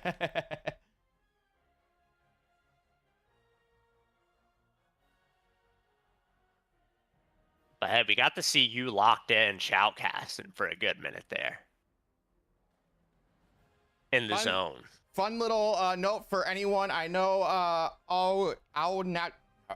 each time I try to say that, it feels like I'm saying it wrong. Au Natural was interested in the artwork and the 3D models and everything that has been going on. Just kind of a fun little update. Looks like we got a couple updates as we were talking about that. One of our artists did improve some of the noise. There's a little bit of noise he felt on some of the outlines of the models. So that will be looks like that will be something he is working on updating for the next build. But I know you were kind of interested in the 3D modeling and all that good stuff there, so I figured I'd just kind of give you a little bit of behind the scenes of what people are working on. And as things are going on, just so you all know, we are on that grind. While it may be the weekend and it may be days off, quote unquote, days off for people, everyone is working with a passion right now to fill in anything that can get done. We are all contributing in some way on our days off. We are super excited about what is coming to the game in these next coming weeks here. It is going to be a crazy Next Fest, and I can't wait to see. Honestly, I just want to see some of like the known competitive players of games like Hearthstone, Marvel Rivals. I just want to see like some real solid competitive people get into it. You know, the esports people, especially with the new deck loadouts and all that, and really see the theory crafting and how aggressive people can get with the game.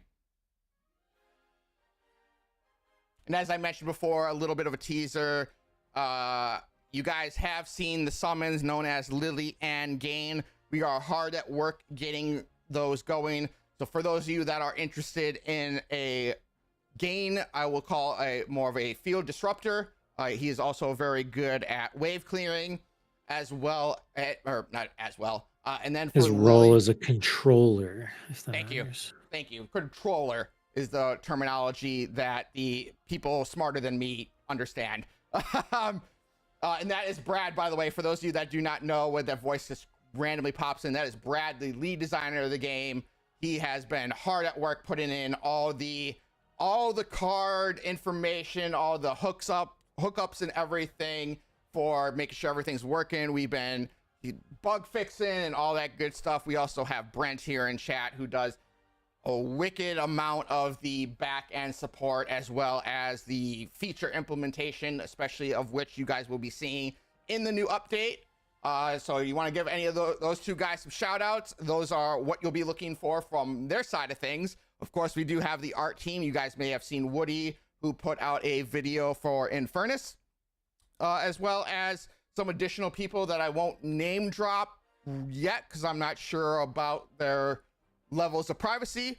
But we have had a couple other art people that will be, or dev team people that will be putting out their own videos as well that you will probably meet for the first time. But yes, everyone has been grinding away. We are super excited for Next Fest. And the intention there is we will be, at least Remy, myself, probably House for a portion of it. We'll be trying to, well, I shouldn't say trying to, we will be grinding out the Battle Pass live with you guys as well, side by side. If any of you are interested in playing some matches along during those times, that would be the time to do it. And if you want to support us, don't forget to like, retweet, post socials, wherever you guys can. We are making regular posts on different Reddit threads, for example. Any types of social media you guys see that are saying advertise your indie game and all that good stuff. Any type of support in that regard helps. We are getting into that major push here, so anything you guys do is greatly appreciated. Just remember to tag Wildcard. Either Wildcard, myself, you can tag Katie, Paul, Remy, the Punks, the Wild Punks is another account you can tag. I think that's primary. I do not know. I was counting on you to keep me up to date with that. I didn't see anything get sent in their chat. I'm just wondering if they like just started another one. Oh yes, they have been going for about 3 minutes.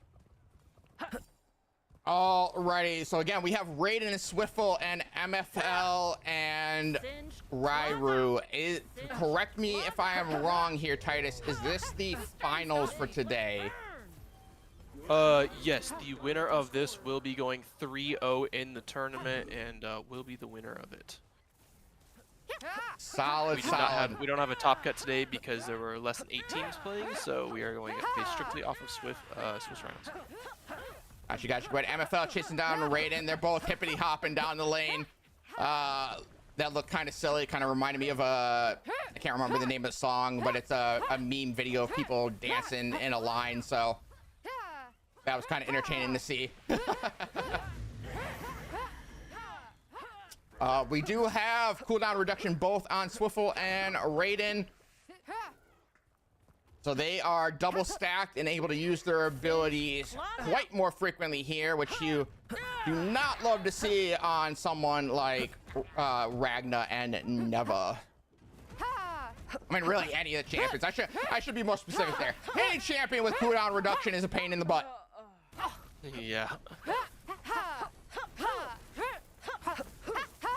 You can see there that Raiden got a little bit of extra pickings there. Oh, it does look like, was it Flash Fire? Is that the one I'm looking for? Yes. Raiden does have Flash Fire equipped, so something to note for Flash Fire.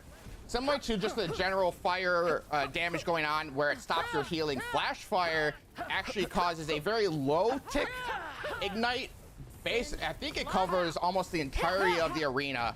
So if you see your opponent in the distance and you just want to be a pain in the butt and keep them from healing for another 10 seconds, just pop your Singe and you'll ignite them. A thing you will see similar to that type of you know, not high damage, but it stops the heal. One ability type you'll see in the future will be bleed.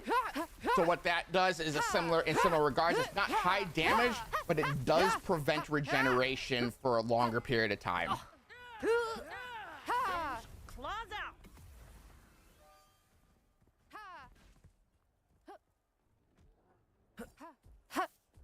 And it does look like we did miss one takedown of the blue team's goalie. With it, if these health bars are correct, it is almost ready to go down again. Swiftful. Nope, just 23 seconds. Gotcha. We got Swiftful and Raiden on the push here. They have 15 seconds left to do something. Or my color is like swapped here. Swiftful and Raiden are actually red in this regard, and Rairu and MFL are blue. So we had a little bit of a scoreboard swap there. MFL's gonna pop his ult and see if he can get Swiftful. I believe he can't. Yep, and there he goes. Yeah, no heroic fortitude is gonna mean that solo suit Neva only has 75 HP and will allow the 5th and final tick of MFL Slash Fire to pick up the KO.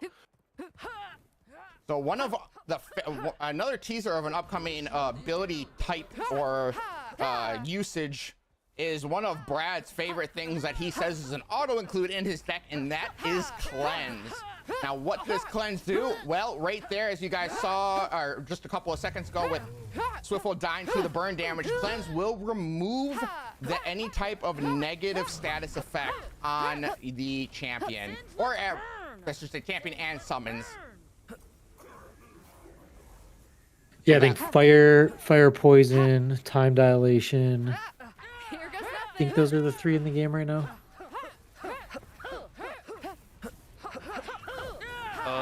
Poison's not in this this tournament build right now. Well, Cleanse isn't either, so. Okay. Yeah, once cleanses out. So yes, there are two things to know that I just mentioned there. So bleed and cleanse. So just right off the rip, you guys can take a guess at what cards might be coming, and you know, there's a different varying effects. Like even with the idea of cleanse, it could be applied in different ways. So just kind of start theory crafting how cards might change. You guys might take a couple of accurate guesses.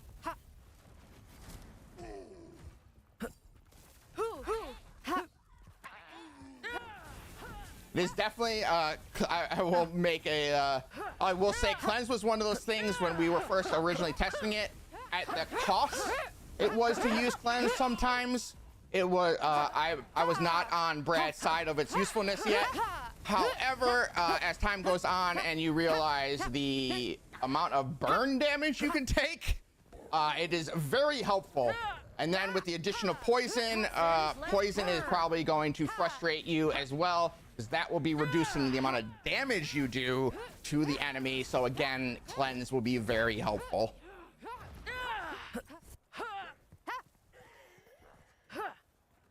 Mind you, I do say for the cost of Cleanse, that was at that time, just so you know, there is some more balanced mana costs for summons that will be utilizing Cleanse.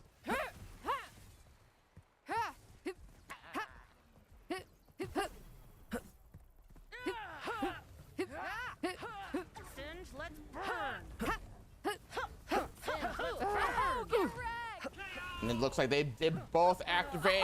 Oh, we're gonna see a double mech. I don't know what's been going on today, Titus and House, but it seems like every Neva has to activate their mech at the exact same time. Yeah, we've been having a lot of giant mech battles.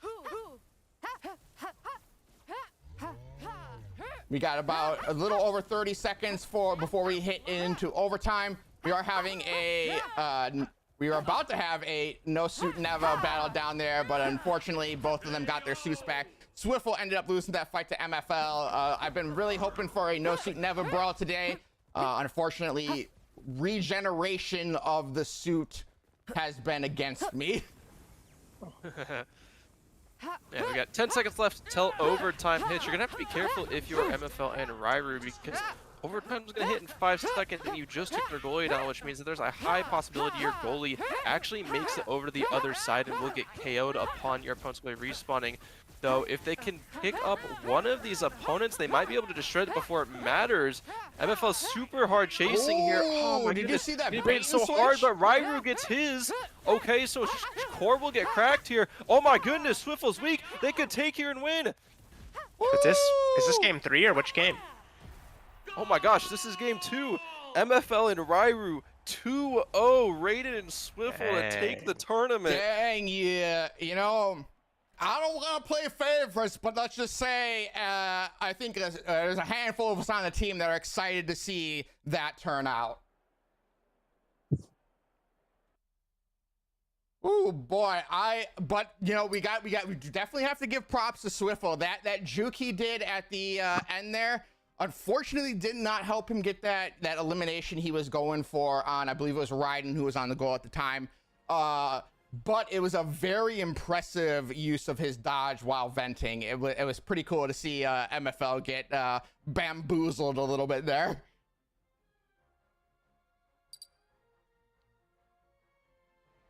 All right, so this does open up a spot for there to be a tie for second, I believe, based on a point differential. We'll have to see how these scores end up getting reported. Looks like the other matches are still being conducted. So that was some crazy back and forth games.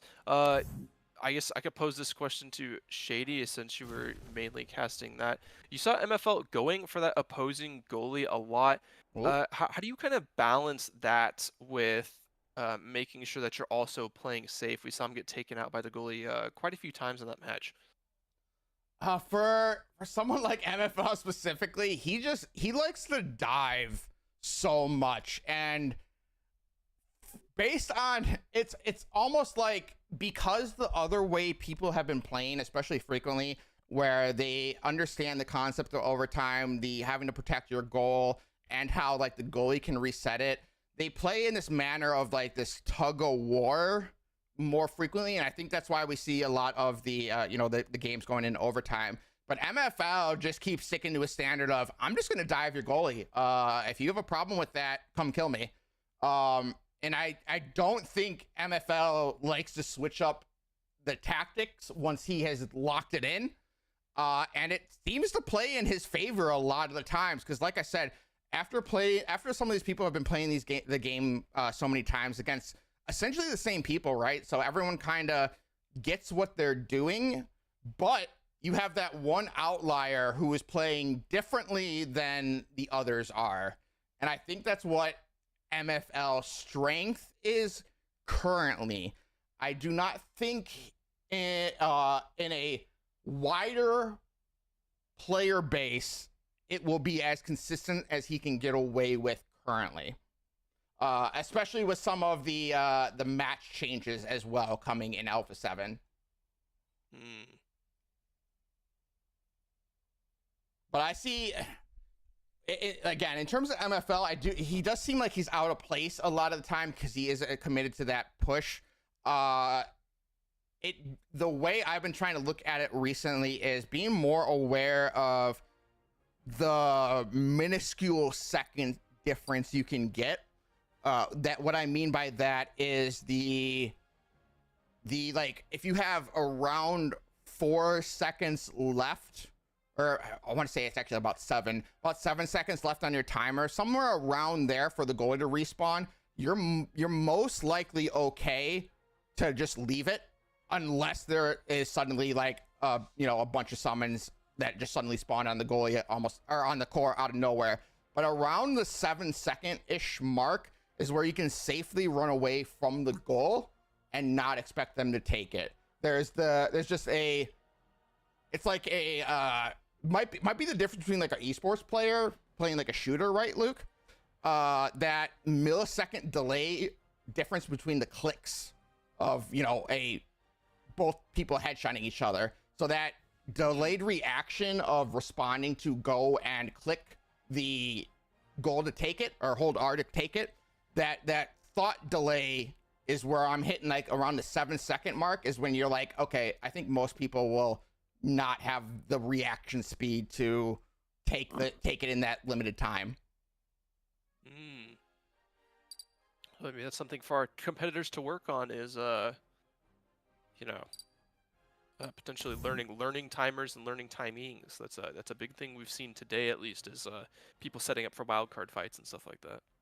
So who do we currently see in a match? Oh, unfortunately, I do not have Hambino. Do you have Black Mage, Professor Stock? I do not, unfortunately. Does anyone have Professor Stock? Remy, do you have or you're in a match, actually.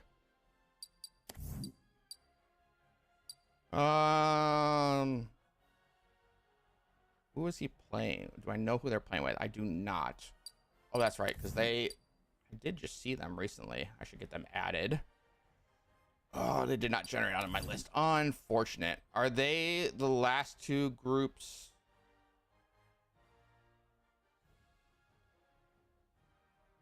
What is the current spread, Titus? Who are we waiting to see that we could jump into a match and watch?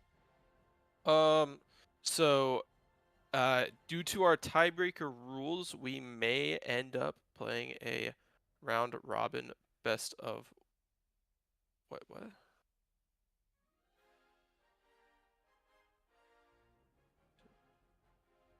Tiebreaker for what? A final, because our three qualifiers for tiebreakers may end up being matched by two teams in second place, looking for that second place position. So we may end up going to a best of one tie-breaking game if all of those line up. Just have to wait and see, though.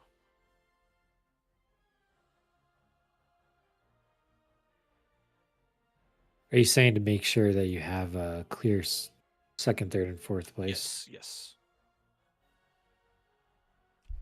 And yet, did I miss you in Stock and Mage? Yes, unfortunately, I think they just finished their last match, and also, unfortunately, I do not have them on my friends list, so I cannot get into spectate their match at this time.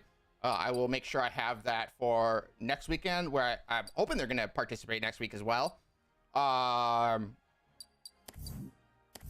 nope, looks like our tiebreaker stuff worked its way out, so we will have a clear second and third. Gotcha. But yes, for anyone that is watching, what we have been spectating this whole time is the Road to Dreamhack qualifiers. They are the Road to Dreamhack because we will be at Dreamhack Atlanta on October 31st through November 2nd, I believe is the proper time. Friday, and if you have one more chance to participate in the qualifiers next weekend, October 4th, I believe that is the date for the Saturday. You can go to, actually, let me, has anyone currently got the link for that? You can drop it in Twitch for me. Let me see if I can grab that real quick. You can also join our Discord at discord.gg Wildcard Arena to get more info. But the Road to Dreamhack tournament has one more spot left for a qualifying team. The qualifying teams do get a $1,500 stipend per team, per player on the team. So two teammates for each team. You guys will get a $1,500 stipend. The stipend is to assist you on hotel and travel. Hotel and flight. Let me just be as specific as possible here so there's no confusion. Hotel and flight. If you guys are not able to make it to Dreamhack Atlanta, that will be actually given to the second place team, and so on and so forth, depending on who is able to make it out to Dreamhack. If you do not place in the qualifier for the online version, we will be having qualifiers on site at Dreamhack as well. That will be for 8 additional teams. The qualifiers for that will be on the Friday and Saturday of Dreamhack. Additionally, just so you guys know, I know some people are excited as we get into the marketing, or as we get into the hype, I should say, the hype of getting the game out in the hands of everyone. We will be at Next Fest, which starts on October 13th. That will be our time where a lot of stuff is going live. If you guys want limited edition stuff for Next Fest, that will be the time to do it. We will have a battle pass active with limited edition skins for that. Additionally, we are also aiming for early access in October, which will have another set of skins, some really cool ones. One of which I just saw yesterday that I'm gonna need in my life. But they will also have some additional skins, talent, or titles, and profile icons and banners. I mixed all my words up there. So those will be limited stuff that you can only get during early access and only during Steam Next Fest. We will be live during Steam Next Fest every single day. Remy and I, at the very least, will be with you guys grinding out the battle pass alongside. We will not leave you guys to do that by yourselves. And I need to make sure I get all the stuff on my account as well, right? Can't have my account be empty. But yes, if you guys missed it, because I just said a bunch of words jumbled together there, we are aiming for the end of October for early access. We will start off at Season 0, and we will go from there. We also do have the Wildcard Creator Program for anyone that is making or interested in making content. Feel free to sign up. Remember, whenever you make content, feel free to drop it into the relevant chats. We do have like a creator chat for those who are in the creator program, as well as a partner chat for anyone in, that the partner specific program.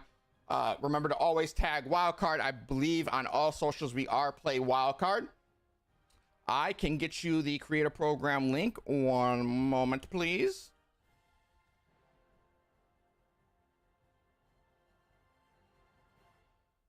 And additionally, if you guys are interested in any behind the scenes work, that's kind of what a lot of we've been doing. Kind of want a bunch of videos and content of different behind the scenes things. So you guys will see a lot of stuff coming from different team members. We had one just put out by Woody, which showed you how he was rigging in Furnace for the what do I want to call it, the ranged attack for Infernus. But let me make sure I'm focused here for a second so I can. And if you don't know what that means, you better come play at Next Fest, because that's not his normal attack. To be fair, we're talking descriptions, Brad. Again, the way the Infernus card currently in the game, it does say knights with a ranged attack. So yeah, that may be something we should probably keep an eye on with terminology as I'm going over these. Oh, something to I guess bug that I said today. Maybe very close range. Excellent. Yes, we'll say very close range. Maybe we'll set Brett on it once we get back on Monday. The sharpshooter's position wildcard may be making it so some units don't actually hit at those longer ranges. Yeah, there's some issue with Jans, for example, will get like confused and do rapid loops of its animation. I think I noted that on a previous playtest. I do not know if we had that fixed.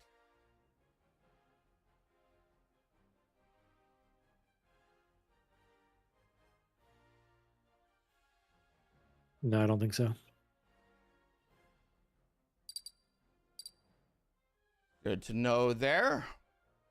But overall, since I do have Brent and Brad with me right now, I do not think we've had any new issues. Obviously, we have issues that we previously had get exasperated, mainly because we announced that we were going to get a new build, and things start to go haywire in excess when we tell the game we're about to switch to a new build. It's throwing a tantrum for some reason. Has happened every single update. It never does anything new. It just gets pissed off with the old things.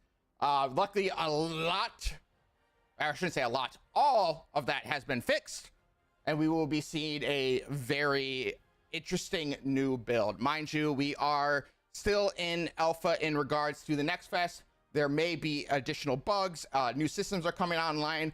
Please, please, please, whether you think, if you feel like something is not acting as intended, if you're getting that kind of hinky vibe, feel free to just ask. We do not have any problem. Like we don't have any problems explaining something. If something acted weird, maybe a descriptor needs to, maybe we need to add a little more description to it. Or, you know, maybe it wasn't acting the way it was intended. If you feel like, if you just feel like something went a little sideways, feel free to ask. We can clarify, and then we can evaluate if something needs a descriptor update. Would be an example of that.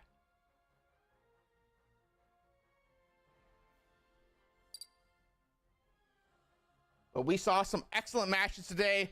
It does look, unfortunately, that MFL and Rairu, while they did win the qualifier spot, they will not be able to attend Dreamhack Atlanta. As I mentioned before, MFL and Rairu have been with us for a very long time. MFL probably has the most hours on the game, so it is great to see that he did manage to get a qualifier spot. You know, no, not playing favorites, but we did want to see that from him. And you know, it was just exciting to see. Hopefully, eventually, we'll be able to get out to Japan with some type of wild card tournament.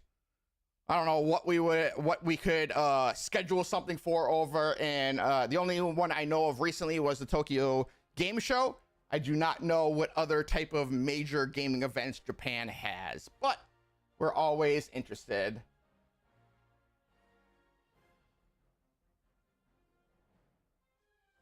I like the yo, what up, Ami? Hi. Oh, Ami's in here? Hey girl, how you doing? Yeah, we are on TikTok, Twitch, Kick, and YouTube Shorts. Although I do not know if YouTube and YouTube Shorts are working cooperatively.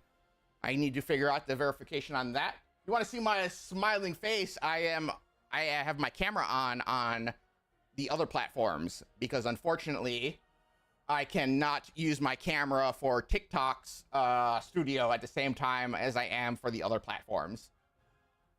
Because, again, I'm going to complain about this. We are in 2025, and the computer does not know how to split camera feeds to two different softwares for some reason. It do be like that sometimes, Shady. It do be like that. But yes. We are live again. We're going to be live again next weekend, Ami, for the qualifier road to Dreamhacks. Oh, that was how on with me right now is Remy, who might be muted, as he's also broadcasting on Twitch and Kick. We have House. Go ahead and say hi as I call out your names to Ami. Hi, Ami. Luke. Hi, Ami. Brent, if he's listening. And Brad. Hello. So we are all hanging out today. But yes. Yeah, I've been kind of lurking through been being a creeper on your art stuff, Abby.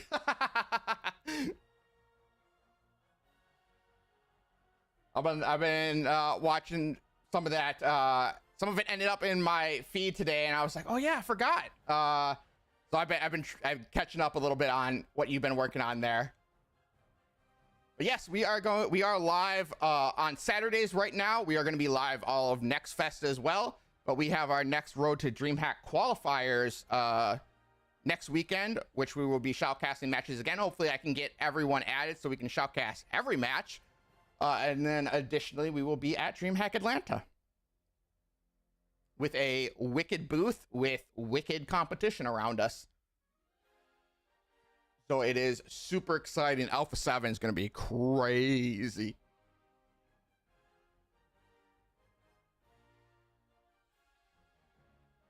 Let's see here. Thank you. I hope everything's been going well for you. What has I don't have any personal questions I want to ask on broadcast. So the only question I can think of right now is, what game currently has your interest? She doesn't say Wildcard, banned from the chat. No, I'm just kidding. Actually, for anyone in any of the chats right now, I know there's a lot of games coming up. We got Battlefield, we got Call of Duty, we got oh shoot, what was the other big one? Our Hades 1.0 just came out. There was a fourth one, and now my brain is flatlining. I don't know if someone can remember what another major game coming out is. Go for it. I've been addicted to Aska. I do not recognize that game.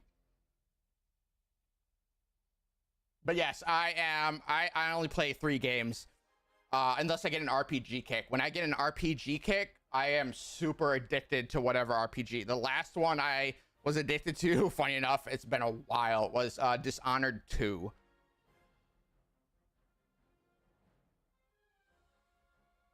Ah, okay. Okay, yeah. I recognize those games. Conan Exiles, Valheim, and that sort. Honestly, I'm probably not going to make too many friends saying this, but I'm kind of excited about the new Call of Duty. The boots off the ground, wall running jetpack stuff was kind of my jam for Call of Duty. I come from my original shooter was S4 League, which is like a psychic Esper gun game. So wall running, wall jumping abilities and all that is kind of my bread and butter when it comes to shooters.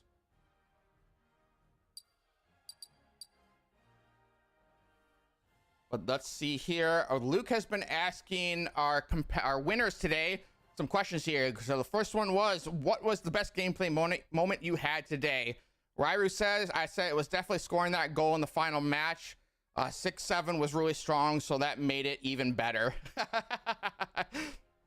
Of course, winning against an opponent you know is strong is always better.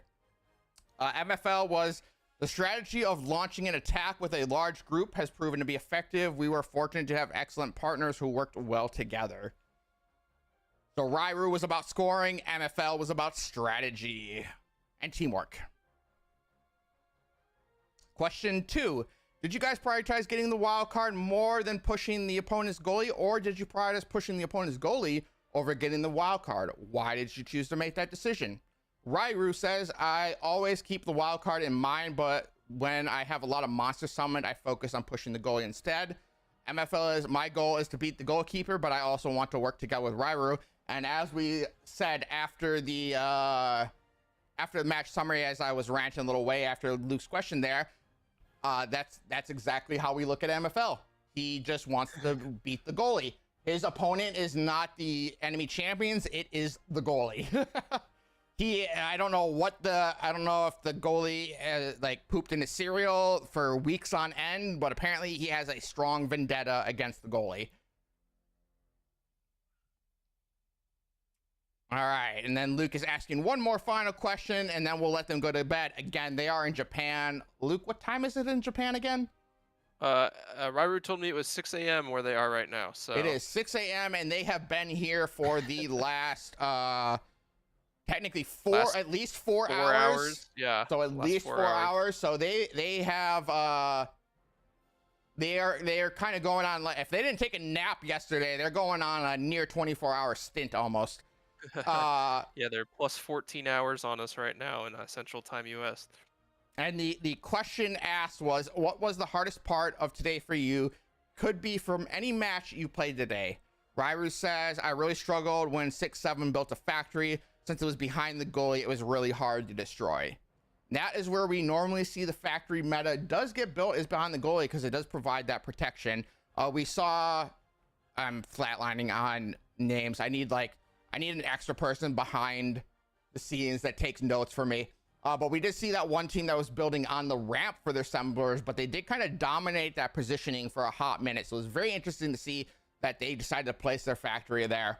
And MFL's response is, the moment it turned into a 2 versus 1 separately, I wanted to avoid that, but the two from 6-7 were really skilled. Solid words from our champions of the third qualifier, or the second qualifier, with the additional one being in Latam. And then our final qualifier will be on the 4th. Again, I mean, if you really want to, there's no reason, like, even as a new player, you could come in and maybe turn it around. Maybe you'll get a couple.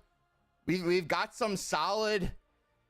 Let me put it this way. Some of the solid people are no longer participating because they already placed in the qualifier. So if anyone has any, oh, also Ami, thank you so much for the heart. I did not see that because TikTok does weird flashy things for its pop out chat. But yes, so you guys do have to deal with a little bit less. So maybe you have a chance. And again, the game is online tomorrow until 7 p.m. It does come online again this coming Friday, so you will have practice time for that. It will be online throughout the weekend is how that is currently working. Just so you guys know, if you want to do some late night training, just be aware that we are in early alpha, and the practice in that regard will be best done if you guys can find some friends. You should all have 3 invites available once you join up on the game, and you are able to bring in some friends. And we do have lobbies. And a quick note on the way lobbies work: if you guys want to specifically set those teams up on whoever you want to fight, the first person that joins the lobby will be on your team, and the second 2 will be your opponents. So if you want to smack down some friends, come in and join in the fun. Luke, did we have a specific... This is the one thing I wasn't sure on. Did we have a specific skin for people that did participate in the qualifier? Yes, we have a participation skin for the qualifiers. It's going to be a blue slow claw skin. So there we go. That will be a skin that is not obtainable by anyone else, I believe. I'm pretty confident on that one. If you want to just come in and play a match or play a couple matches, because it's normally is it normally best of 3? It is best of 3, yeah. So if you October 4th will be the last chance to get the skin online for the time being. I know, like, if you're at Dreamhack playing in person, we'll also be giving out the skin there because you're still participating in the Road to Dreamhack. But if you're not able to make it out there, October 4th will be the last time in the present for you to be able to get that blue slow claw skin. So if you guys just want a quick skin that no one else will have, feel free to jump in. Again, that really just says, you don't have to be skilled at the game. You could be brand new, but if you want to come in and just hang out and get yourself a skin, I kind of want to see a brand new person come and try to play the game for the first time during the tournament. I think that would be quite amusing. More for me, not for you guys, but cool, Cal Gaming. I will let them know to keep an eye out for your application. Excited to see you sign up. But let's go ahead here and we will try to jump into some matches ourselves. Oh, as soon as I clicked that, a match was ready to go. Who we are playing against right out of the gate? Let's see. Also, if I did not say it, Cal Gaming, I think I did. I think. Thank you so much for the follow over on Twitch. I appreciate it. Let's see if this figures it out.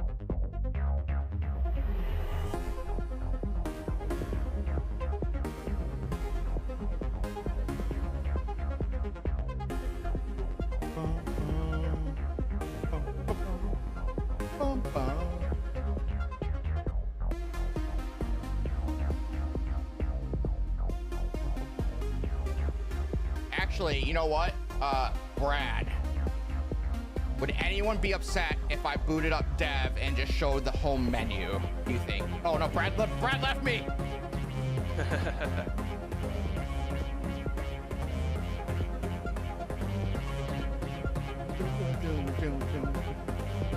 I needed someone. I really want to. I don't think it spoils too much of anything, but it also gives a little bit of hype. You know what? We need all the hype we can get, so I'm making the executive call. If someone gets mad at me, I will ask for forgiveness later. So we are going to boot up the dev game real quick. I am just going to show you the menu. I will not be clicking anything. For those of you that have been hanging out with us this whole time, here is a little bit of a teaser. Mind you, this is still subject to change. Just be aware that there's a couple UI elements still coming into the game. So this is what we currently have.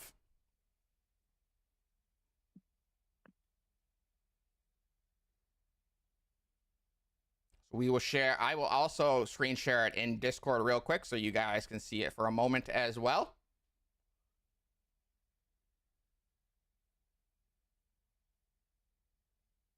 Take it all in, figure out the highlights and things you may not have seen yet.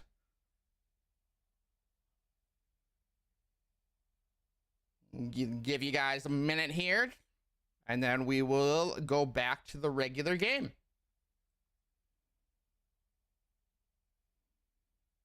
I am still waiting for, just because I have shown it before, this guy right here, the three-headed guy, they will be in the game eventually. It just needs a little bit of work. It is the one I've been waiting for a while. It just still needs some polish.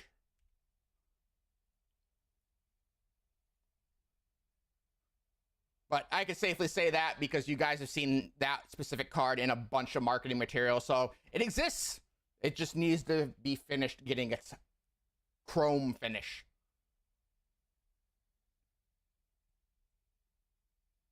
Yes, so we have our Gorilla with Lubabub, Goret. We have our Giant Lizard, Infernus for Malice. And we have our three-headed Hydra for Kronos. Which then makes me beg the question, Luke, have we seen a upcoming house summon in the same realm as those three? You said, oh, the Gort, the Jans, and the Infernus? No, the Gort, the Jans, and the three-headed Hydra. We see. I mean, we've. Well, I mean, the three-headed Hydra's there. Are you saying like outside of that? No, for the next house, is there a one similar in stature designed yet? Oh, yes. Ooh, okay. Yes. Maybe I've seen it and I just didn't know it. But I will find out that info from Titus later. Well, in the pictures that Art sends us, it's like a top-down view of all of them, so like they all look kind of tiny, you know? Because yeah.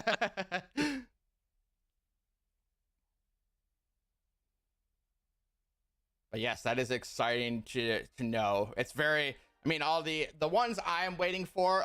Again, you guys have seen these guys. These are my favorite little suckers. Right now, my favorite is only because I can't get the other guys in the game. It is these guys. These guys are Tadpole. They have an upgrade mechanic, which means each time you use it, it does something different. In terminology for the Tadpole specifically, each time you summon the Tadpoles, one additional Tadpole, is summoned, capping out at 8. It's kind of fun to, when you have all 8, it's fun to throw them like right under a champion because it encircles them like a little trap. Very fun to play with. But the ones that I am waiting for are called Choppets, which are like little robotic spider looking guys. They are my favorite. And I want them. Yes, Spord is, where'd Spord go? Yes, we have Spord here. Our little angry, duplicating guy. I will, you know what? Since we've had a pretty solid day here, I'm gonna give you guys a little, I did this last weekend as well, so it's only fair that I do it this weekend as Well, so if we press that button and we scroll down here and we just center on this particular region right here, you guys can kind of see what's coming. This is the how deck building will evolve. Hey y'all, I gotta go. All right, So Luke. congratulations once again, have fun, Ryan. I know y'all are sticking around. Please sleep today at some point. I don't want y'all to miss out on sleep. Thank you so much, House, Brent, Remy, Shady. It was a pleasure being up here with y'all again. I know I don't get to talk to you guys a lot sometimes, so it was fun being up here. Yep. So we have yep. So thank you so much, Luke. Was just about to start rambling, but yeah, have a great rest of your weekend, and hopefully our Monday is not super chaotic. Yeah. All right. I'll see ya. Have a good night. Yeah. Have a good one. And then you get a little bit of example here. You guys can kind of ignore these side ones. These are not refined enough, but yeah. And then we got the that I was gonna right click it just to see what would happen. So here's a little bonus. I did not expect that to happen, so there it is.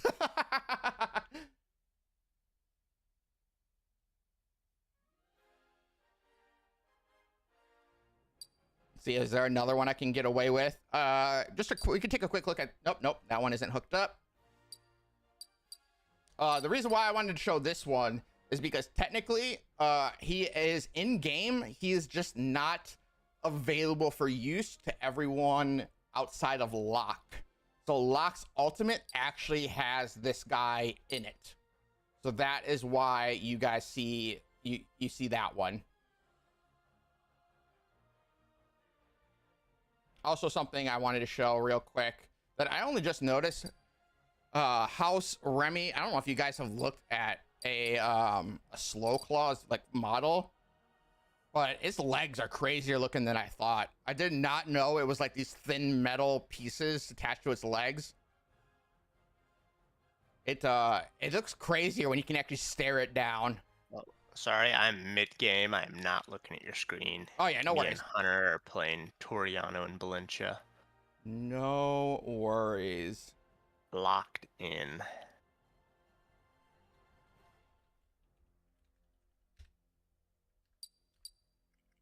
Ooh, also, if you guys haven't seen, you can kind of see what things are coming. You guys will see, obviously, some, you can expect some recolors, but hopefully we'll have more things like this. I am pushing to get I want a punk plushie hat that I can apply to any summon that bounces.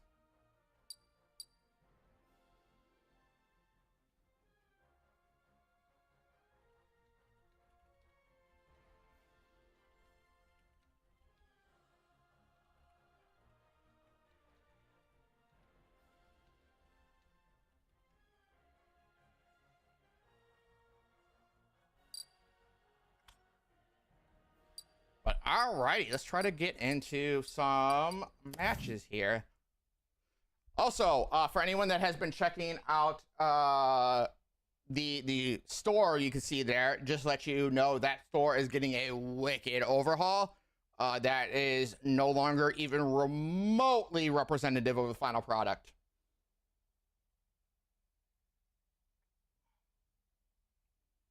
But it is, dude, you're so close. Like the way I get to look at it, and actually all you guys get to look at it, next weekend will be the final usage of the this build, which is Alpha 6.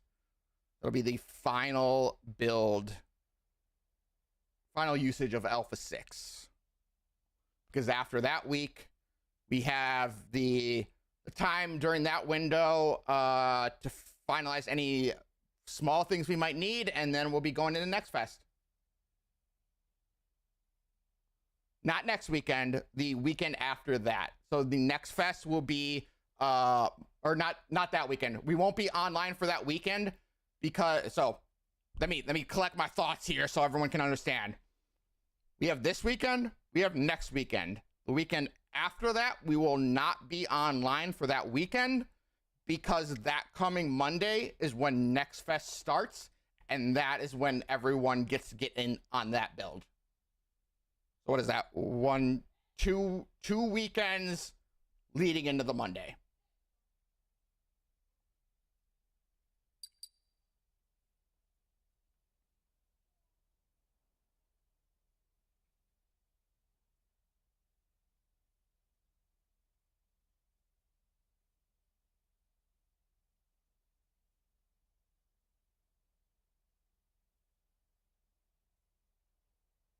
Bum, bum, bum.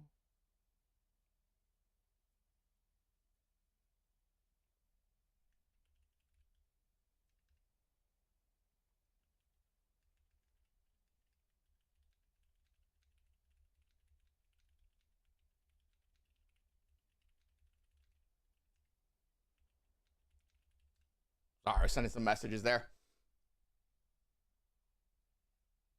But yeah, it's gonna be a blast. Kel, are you gonna be at Dreamhack? I know you mentioned stock, so I don't know if you have any Dreamhack relation as well.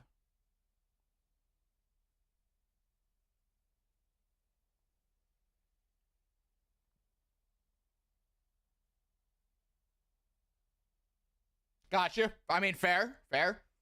The only reason I get to go is because my long, busy life involves the thing that is hosted at the event. So that is the only reason I get to go. If you do need a discount on a ticket, if you use Wildcard at checkout, you get 15% off.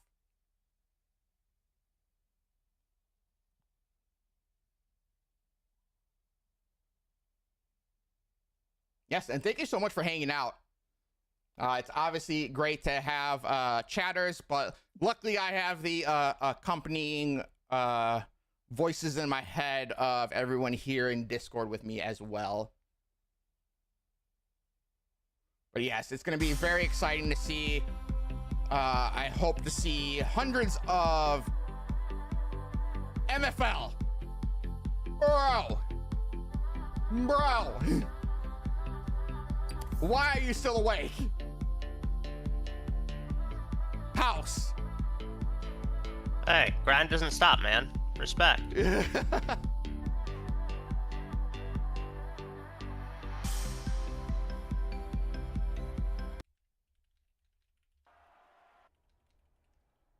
Freaking MFL, man. He's like, you know what? I'm riding hot. Yo, Carl's? Remy and Carl's?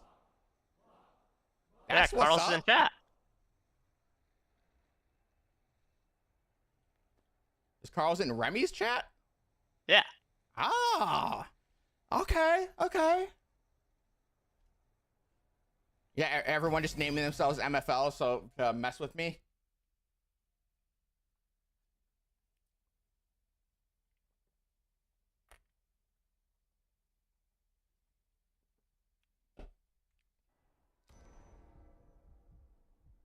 Joke's on you, bot account on Kick.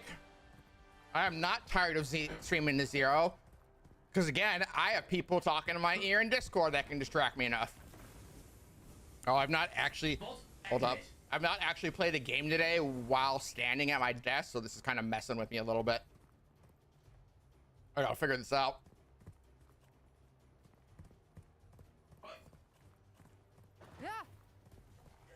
The vibe of where my keyboard is and my mouse is throwing me for a loop here.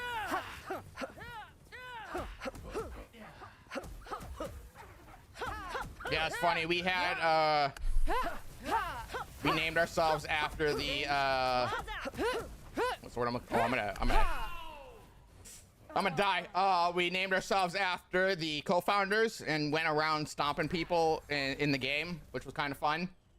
Mainly of which I think Paul has had more play. You know, I'm finding it hard to remember the last time Katie played the game. It was the girls' night event. Oh, was it? Okay. I could not remember if that was when she was playing or not.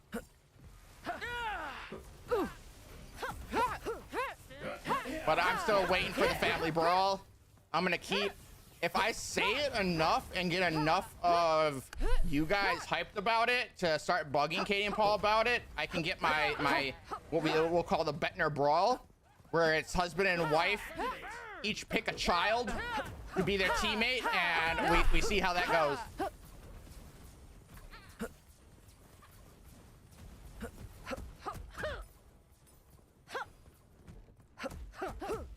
That's the one thing. That's what I'm asking for. That's some evergreen content right there.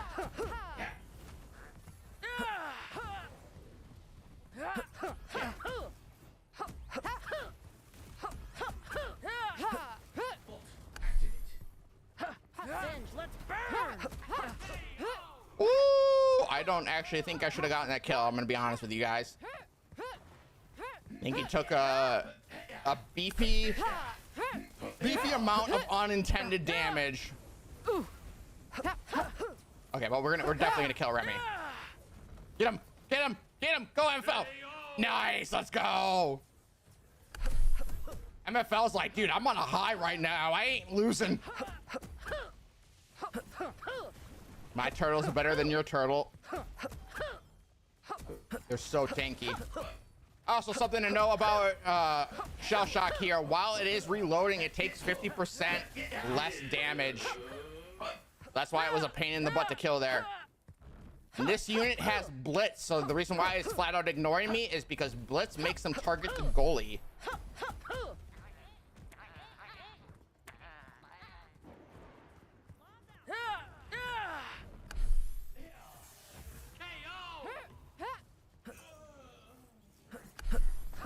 Go Tapples, go! Oh, I just missed that dive really poorly. But yeah, well, I can get a Watchy too. Oh, is he? Oh, I didn't ignite him. Oh no, he got away. Oh, I thought the Jans was gonna shoot him. Hello? Oh, I'm like blind. And that is also one of my favorite cards, the DFA, also known as Death from Above. Does not do, it used to do double the damage at the center point. It does not currently. Intent currently. Did MFL crash? I just watched a low HP MFL walk right into Remy and just take a punch to the face.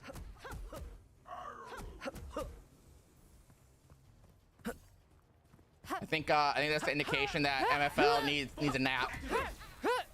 That was not a winner's tactic, MFL. Oh, I am hacked.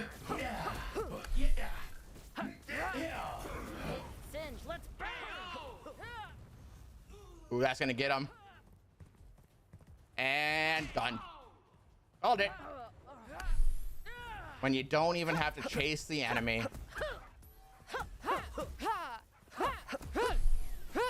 Here, Remy. Let's burn. Dodged it. Yoink. Oh, it was I have just realized why I was bouncing back and forth. It was easier for me to bounce back and forth while talking than it is for me to stand still and focus on playing the game.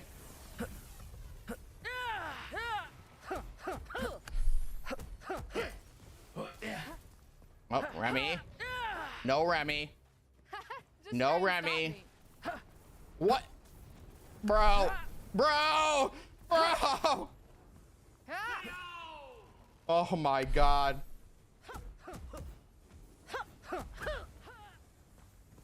Dude, the timing on Neva's voice lines is absolutely like precision AI script reading accuracy. Like right there, I was like, no, Remy, you're not gonna do that. And then all of a sudden I hear a voice line from Neva that says, try and stop me. Like, bro. And then I immediately proceed to screw up going up event. Like, what is this scripted action?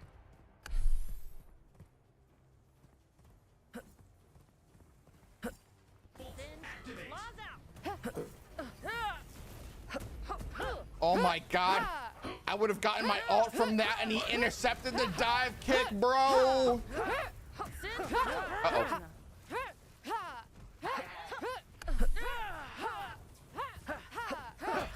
Save me. Protect me, MFL. No. Your tickle damage did not protect me, MFL. Also, what up, Hunter? How you doing?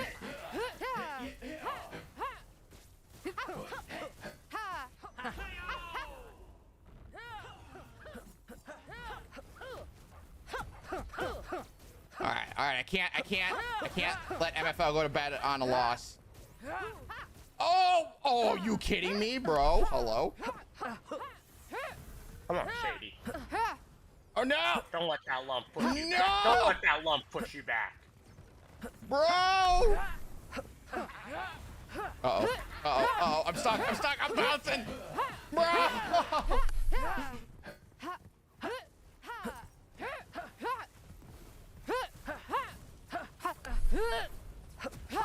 All right, let's get him, MFL. Ooh, okay.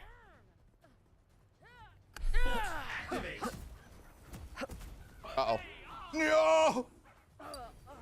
Not the minion bomber, bro. That thing hurts, man. I think a minion bomber is a more effective I don't want to say this. Effective offensive assistant than throwing down a Watchy. For sure. I'm gonna get his wild card though. Oh, that's unfortunate.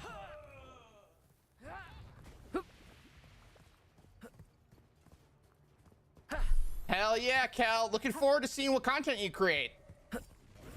Thank you for stopping in and hanging out. I greatly appreciate it. And we look forward to seeing you in Next Fest and maybe next weekend. Singe, let's burn. Singe, let's burn.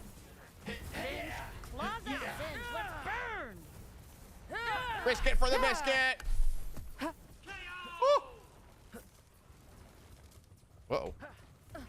Oh, got him. Woo. Go on, motherfucker. I'll catch up. Have a great rest of your weekend. The enemy shield is down. Time to score.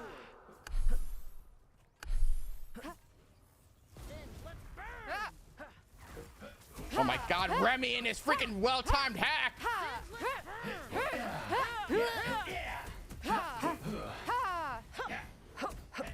Where's MFL? Ooh, hold on. I can get a heal off. Oh, I missed it. Oh, nope. Oh, he's back. I wasn't paying attention to the timer.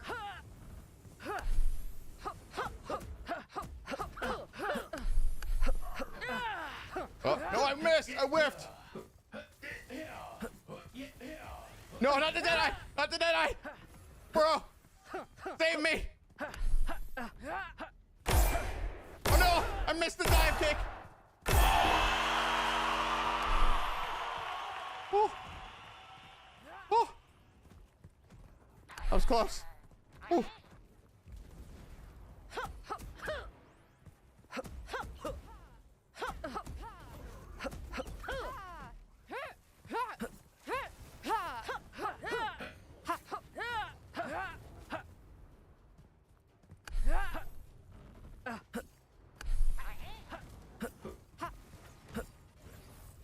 Oof, that buckshot hurt.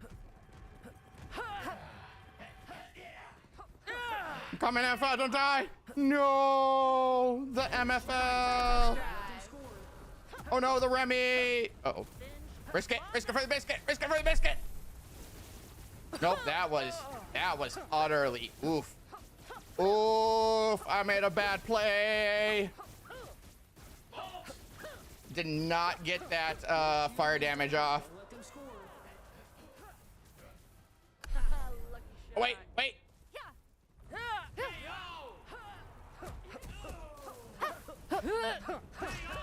MFL, you're freaking cracked. Let's go.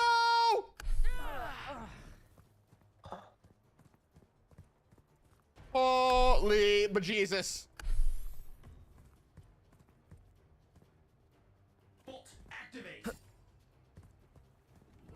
this goalie is still hanging out over here.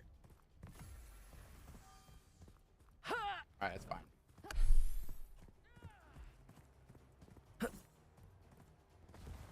Oh! Jans! The enemy shield is down. All right, let's go. Time to score. We're going for it. Watchy on shield, watchy on shield.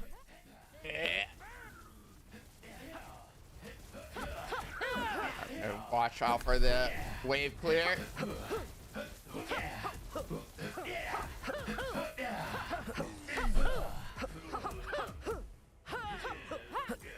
Stun kick Carls. Oh no, MFL died. MFL died. Mistakes have been made. Send Joel under goalie's feet. I can't. I'm gonna die if he gets too close. Uh-oh. Uh-oh. Oh, no! No! I didn't react fast enough to hit my dive kick.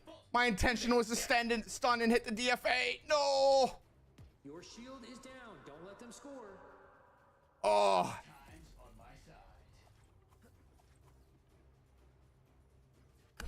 Lucky shot.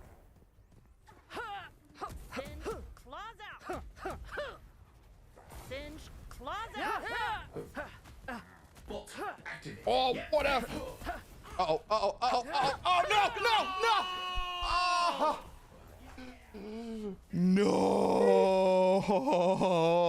No! That was a fun watch.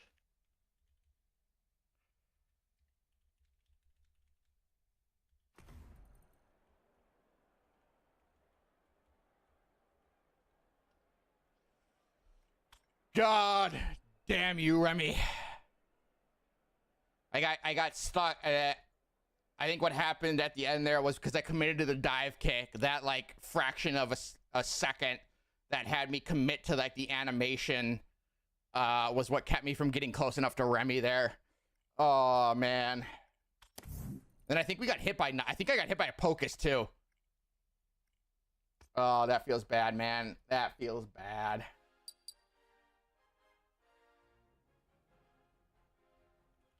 No, I made MFL end the night on a loss, bro. Oh my God. After all that, yo, that's gonna haunt my dreams tonight. I'm just telling you guys that now. I'm gonna have problems about that. I'm gonna have some serious problems about that. Oh, I think my dog needs to go out. Let me just usher her out.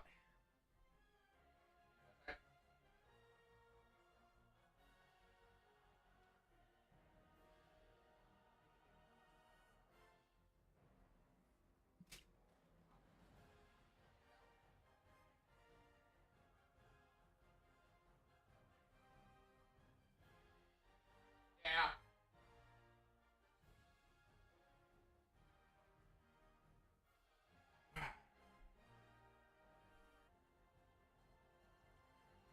Oh,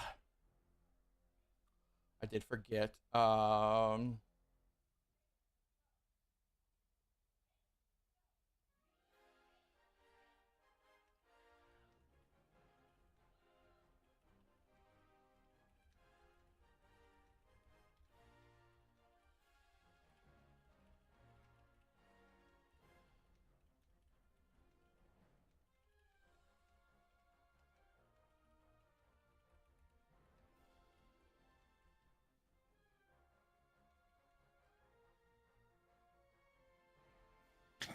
GG's there.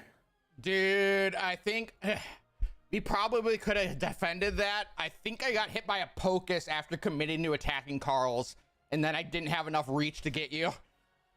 Yeah, I had a Pocus thrown out there. but the save though, MFL coming in clutch to keep you guys off, and then we eliminated you. Oh, that was so good. I shredded the freaking goal. What the heck was that? Yeah, that was pretty freaking nuts there. And I was like, oh, Carlson, I got this in the bag. We're all knocked out and the shield's gone. What the hell happened? Yeah, I was just telling House there. I'm like, oh, dude, freaking MFL went to bed. That means I just ended MFL's long winning night on a loss. That's gonna haunt my dreams tonight. You don't understand. Gonna say that's absolutely despicable of you. Like, I Can't believe you would do that, Shady. I And you teased know. him. You got the goal all the way down. You guys were almost about to win. up until that point in your time at Wildcard, you were managing the community so well. That's what I'm saying. Like, I'm ashamed of that. I'm just thankful, you know, we don't have any. Kel had to head on out, so no one could clip that on Twitch.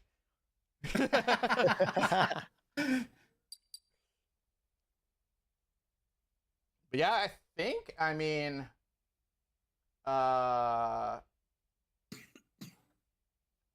dude, I don't know about you, Remy, but my bit rate is ranging from like 2,500 all the way up to like 6.9. What did you set yours to, though? Because you changed yours. I believe I set to 6 at the moment. Yeah, 6. Yeah, so I think that's the thing, because mine's set to 6.5, and it can go up to like 9 at some times. That's funny. And I'm just like, dude, they don't like that. Stop that. I actually, I'm gonna see if I can I just crank this up to like 6.5, like right as I'm doing this. 6.5, bam. 6.5, bam. Nope, that was 6.5, bam. Oh. Apparently vertical stops at 6. That's interesting.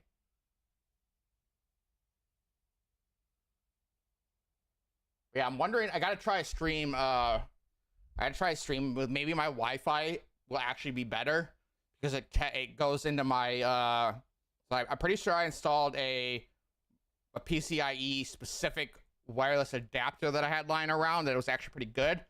But for work, because I suddenly got this job back then, so this is probably a 3-year-old Ethernet. But then I also have, I think Remy, I think you have a newer version of my Nighthawk router, right? You have a Nighthawk, don't you?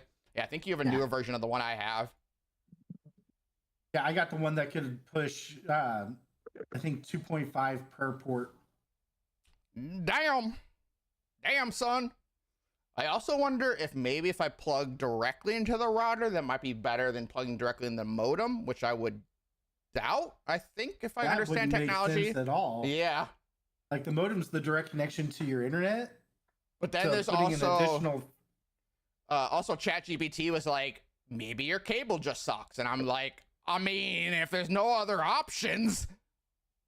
I mean, it's possible if there's damage in the cable, or if like something like that. But a single Cat 6 should be able to handle like an insane amount of throughput. Yeah. I mean, the tech person inside me is like, yes, I would love to play with Cat 8, but there's no need to go past Cat 6. Isn't the general use Cat 8 you can buy like really just repurpose Cat 6, and then the Cat 8 that's actually Cat 8 is like expensive or something? Yeah, oh no, it's insanely expensive. In fact, I don't think you can purchase it with it already terminated. I think you can only purchase it as a spool. So you're looking at an insane amount of money for a spool of it for something that you're gonna maybe run 50 feet worth of cable. Yeah. 2 RJ45 clips. Yes, sirree.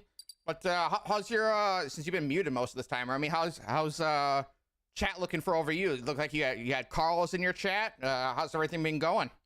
At one point, I had 4 people in my chat. So I had actually one of my old Creativerse fans came back and visited with me, hung out with me for like 2 hours. Cool. So I had people to chat with, which was nice and fun. Carlos came over and hung out with me. I had a few people that would pop in and out throughout the stream. I think they were following you and came over and visited with me, so that was fun. Cool. But yeah, it was actually pretty good. We were starting to get some visibility. My friend from Creativerse said that she's going to try to get some more people to come visit us next week. Sweet. You'd love to hear it. She's more of like a cozy crafter. So it's like she likes Minecraft and crafting and farming games. But all right, Wildcard Cozy Craft. All right, that's a project. So we she still said that she's gonna bring friends and see if she can get people to come over and Cozy hang out. Craft Frostburn Meteor, building up the meteor from scratch. That would actually be kind of fun. I won't lie, I'd play that. Honestly, that sounds cool in general. The almost like a SimCity Cozy Crafter, like farm sim type thing, only you're But you could do it one of two ways. You could do it where like you're on the surface of a meteor and you kind of, it's almost like you're on a grasslands instead. Or the way I'm kind of thinking about is like you can kind of do it. It's in more of a goofy style. So it's where like you might be on a small asteroid and you're kind of on the bigger side of things. So it just kind of look like the stuff you craft on it looks big compared to the size of the asteroid you're on. You know, that kind of toony style I'm thinking. That would be funny. That, not even Wildcard related, that might be an interesting cozy craft style to begin with, because I don't think anyone's made one like that. The whole entire purpose of upgrading is so that you can keep the create space. your own asteroid belt. That would be fun. You have like a maybe asteroids come flying by every now and then. You have to use like a gravity well to like pull them in and attach them to your belt. Bro, we might have an idea. This sounds legit. Okay, I like where this is going. I gotta write down some notes. Well, that's good because you weren't getting into that match anytime soon. Apparently not. Dude, we're having such an issue with trying to get people in.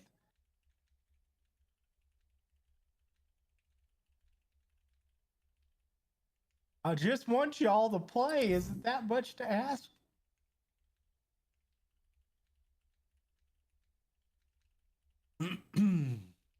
But yeah, my headache is coming back, so I might be stepping out here before too long. I just jumped in to see if we could get a server started and got one for you. So and that was what I was gonna say earlier. We got so sidetracked on making sure we had the layouts all looking pretty and whatnot that I forgot to mention. I know you were joking about it yesterday about taking back the headache. You did not really have to give it to me this morning. Well, it's coming back to me, so if that makes you feel any better. It is apparently going to ping pong between us. Hey, whatever you guys do, just keep it ping ponging between the two of you, and don't make this a 3-player game, okay?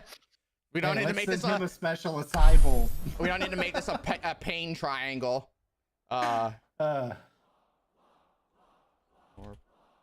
First. All right, I need to make sure I wrote down those notes because I like the sound of this game.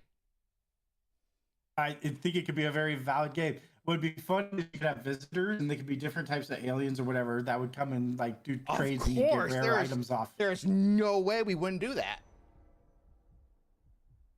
I will tell you this, I would be making like the asteroid belt 7-Eleven is what I'd be.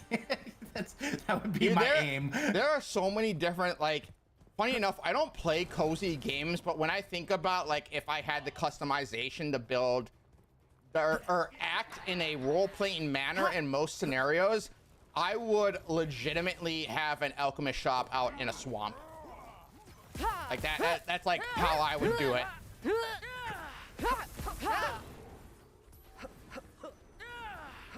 I'm dancing from between the hunter.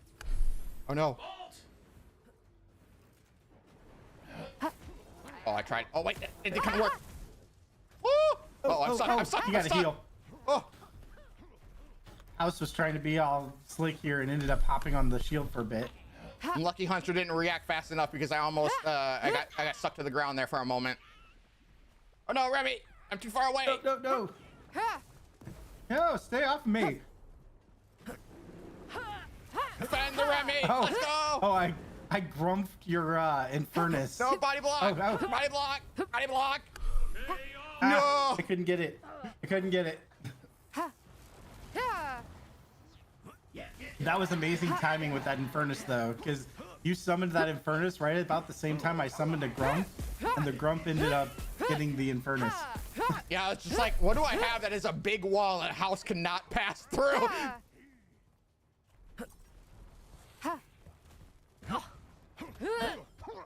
Teamwork, baby.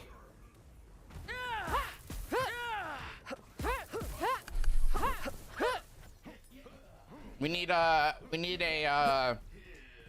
wild card version of a what are they called? The swamp. I think that's right. That sounds right. The wall guys in Mario, right?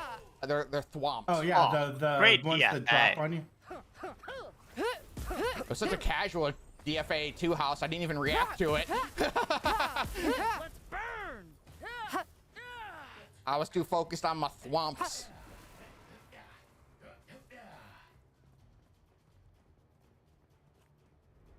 Let's see, we gotta break Hunter's Hunter's win streak apparently.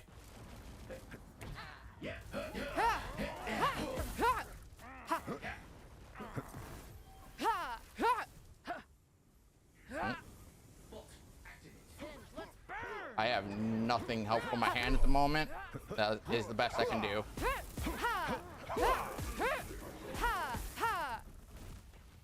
Oh, you jumped out of my stun. Oh, I got like the hiccup burps going on here, and I don't know which way is coming and which way is going. Oh, no, no. Oh, me. Teamwork. Teamwork makes the dream work. Here's the deal. Only when House is playing something that he is not excellent at. Which is 1 out of 4 characters.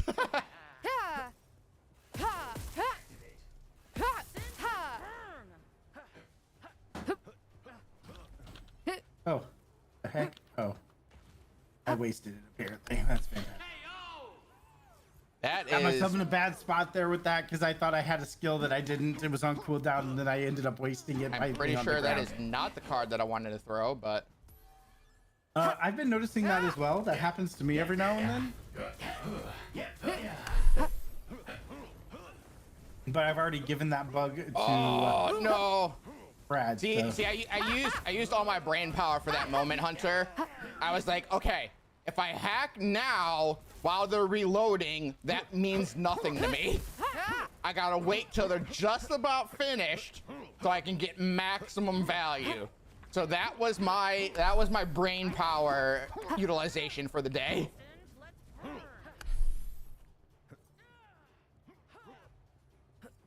Also, I gotta stop throwing cards that I can use for other things just because I don't have anything to help push the lane. Bolt activate. Oh, Hunter be That dodging Pocus me. just tried to like hard target me. Go away, Pocus. Get away from me, Shady.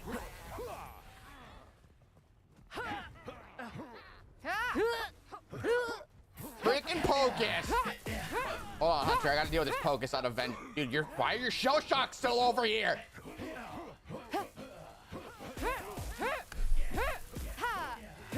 Okay, go away. Stop poking him. That is the other thing we need to double check on is why some shell shocks get stuck on where they are.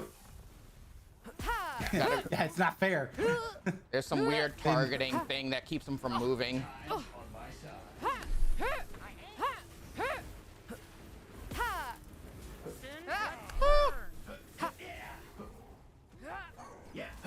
Oh dang, Hunter jebaited me. He tricked the or he split his ultimate. God, Hunter, why don't you play like everyone else? Throw your entire ultimate in one location.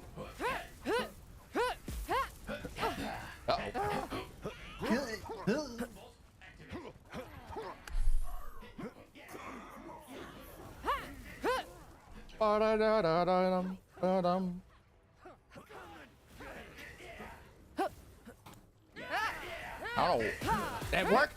Let's go! I timed that perfectly. You dashed right into it. Calculated. That was absolutely not a mistake or a miracle. No, if I see, that's the type of player I am. You guys, I ain't hiding things from you. If I mess up, you are gonna verbally hear it. I do not deny when I do dumb things.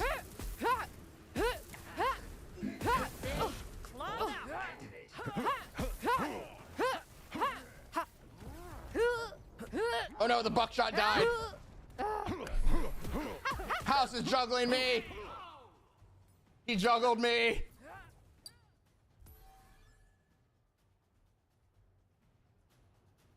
Let's see. Make sure we didn't miss any things. No, not shooting me. Loser, leave that happen. How long are those dead eyes gonna stay there? That's what I want to know. They like not taking wear and tear? What the heck? I just want you to know that when you died, I respawned, so never called you a loser. Yeah, that figures. Dude, the timing, I think I have like 4 clips now where I make a statement, I respawn, and never calls me a loser. Like, the timing at this point is just crazy. Like, I know she says it, I think, like, every time she respawns, but still. I gotta stop saying things when I'm respawning.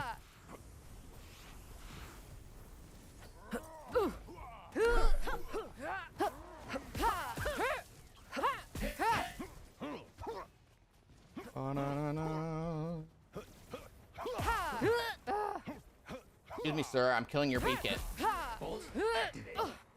At least let me take your gears for it. I'll take that trade. Alright, well, my Wreck-It is buggering off.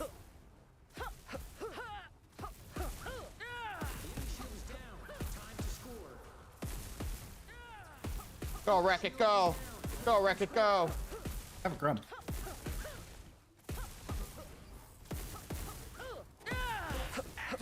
Oh no, I picked up the gears!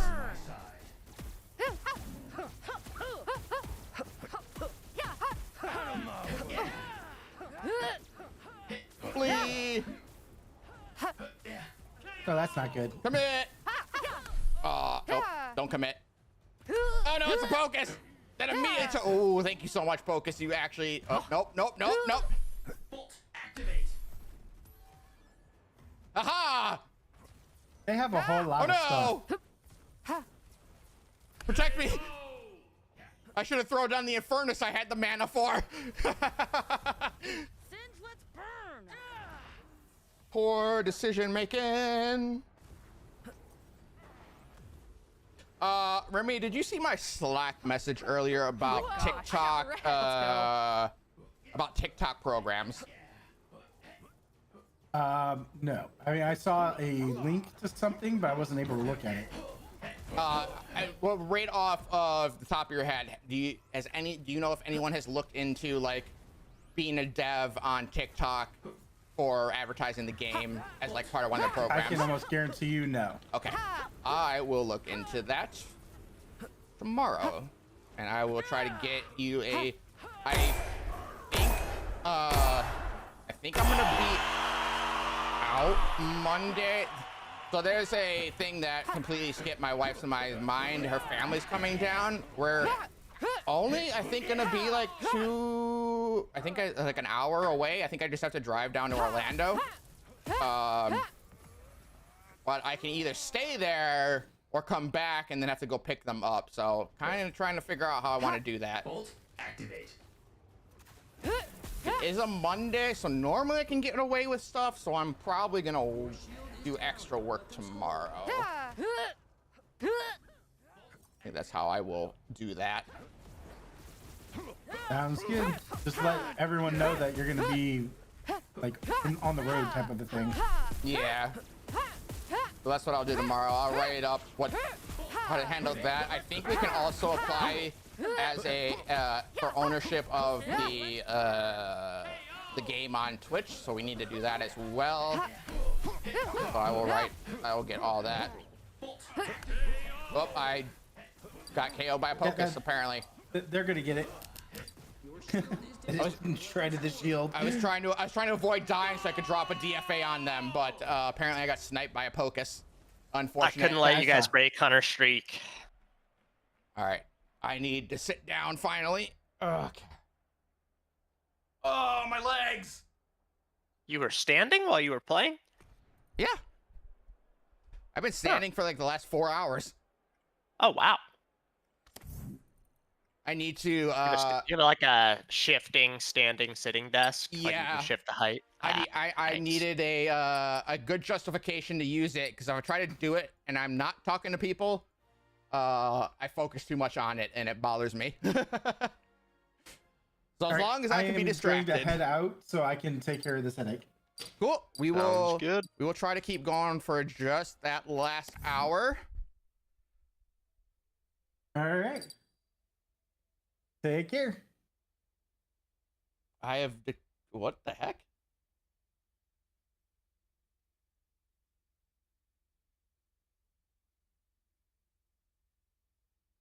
That was interesting. A pop-up appeared on my TikTok live stream that was like, "We've detected inactivity." What do you mean? I just got out of a match. Hello? That's funny.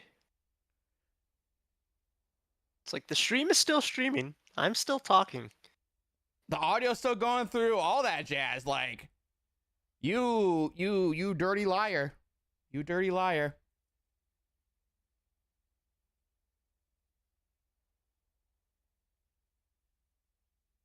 We only need 5 more followers on TikTok to complete one of the boot camp challenges. Nice. I don't exactly know what the TikTok boot camp stuff is, but it be doing.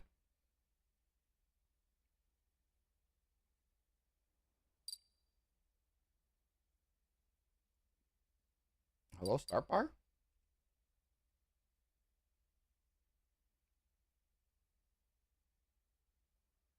I was going to try to find something. Oh, yep, there we go.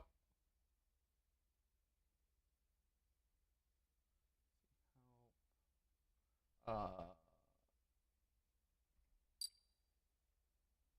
did that go? Is this today's log? Yes, it is. Cam.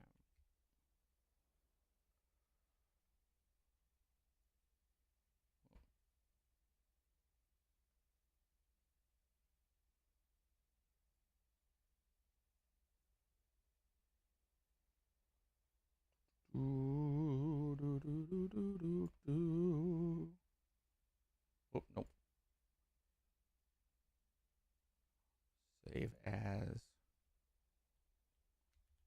Meteor game. Cool, cool. Right on. Okay, we got that.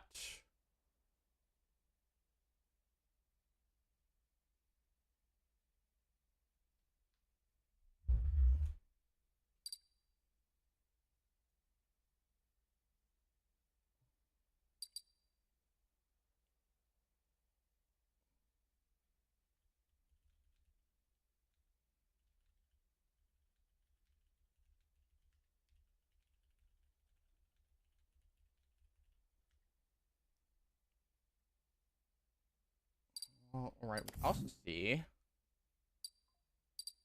Oh, phone, hello.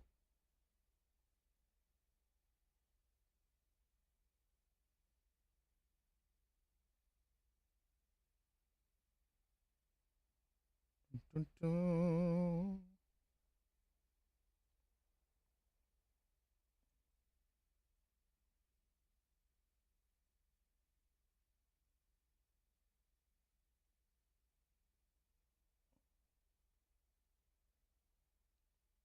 I forgot to retwitch or retweet stuff.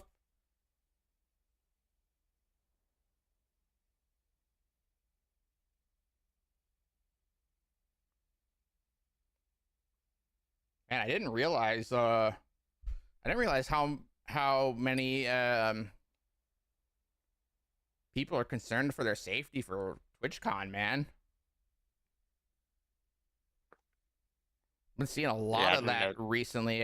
I didn't know it was so out there. Like streamers? Yeah. Huh.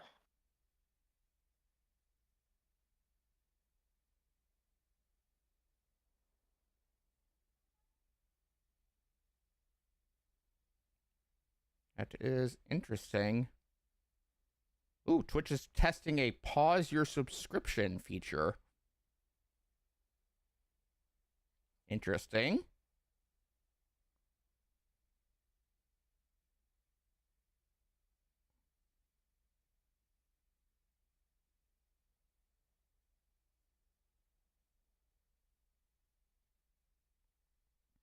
Oh, maybe it looks like there's a couple posts that talk about safety and a couple posts that talk about the environment and superior. There's just a lot. Hey man, if there's one thing we all understand in the streaming sphere, everybody got an ego. It just depends on whose ego can clash well with the other ego. Sometimes it mesh well, sometimes it don't. It do be like that.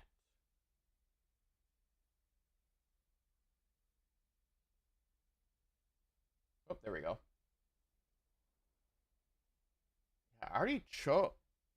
I had to double check and make sure it's like. Let's see if I can catch it when it goes out again.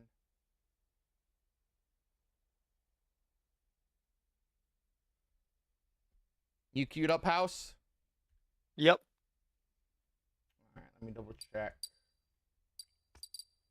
Let me go take a peek at the server activity.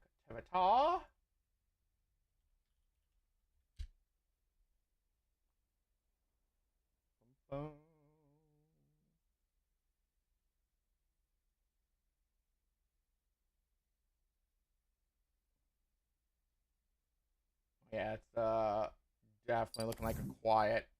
Things are very quiet right now.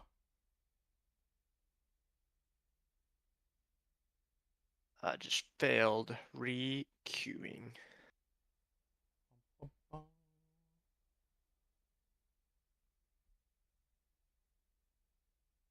Yeah, we won't force it. We'll give it another minute, see if we get in. If not, we can call it here. We are just casually playing, hanging out with people, trying to show off the game. We're very excited to get in the next fest and see who gets their eyes on the game then, you know.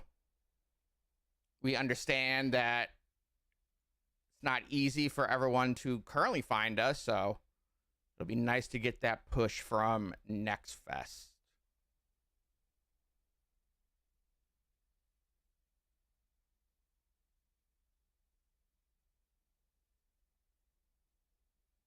I did complete one challenge today. Let's go.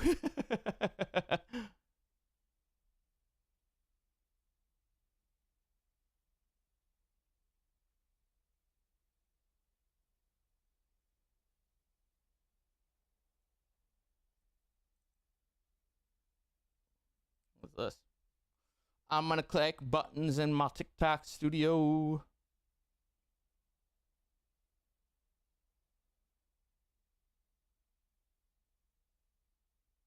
Interesting.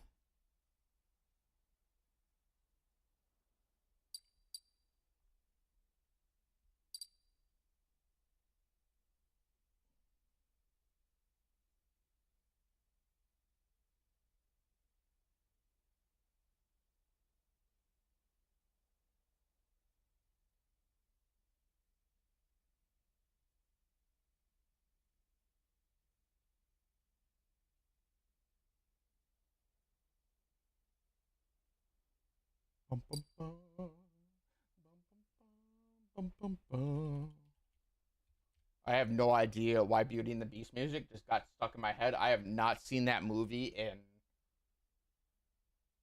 a lot. In a while. Been a hot several decades. Oh, we got into one. Yes, we did. I'm gonna do Ragnar.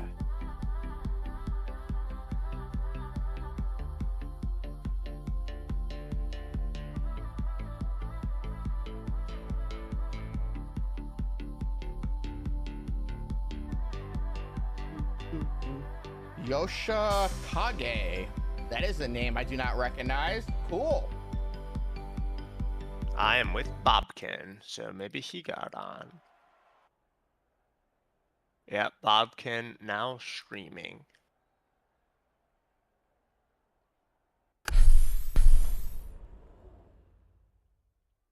Bum, bum, bum.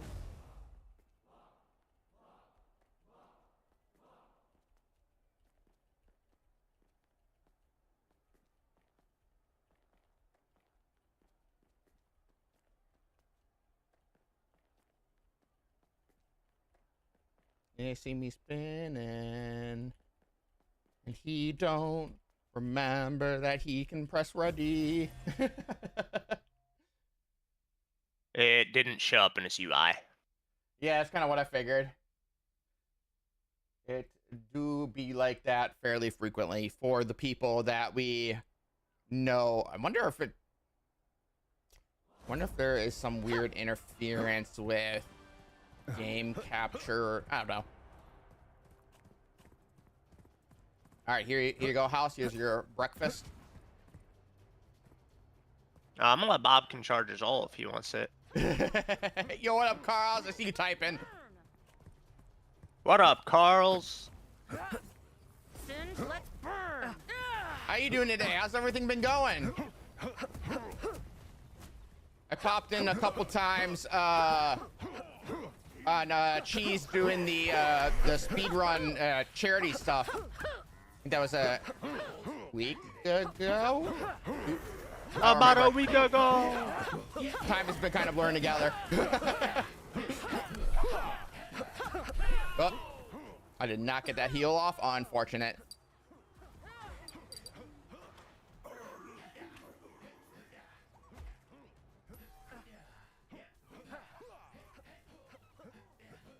Yeah. Yeah, I popped in. I had it. It was very good background entertainment. Speedrunning always kind of has something going on there. Even if I know very little about speedrunning or the tactics people use for that stuff. Oh no, itchy nose. Itchy nose. Bobkin, hold on, I got itchy nose. Bro, I got a scratch.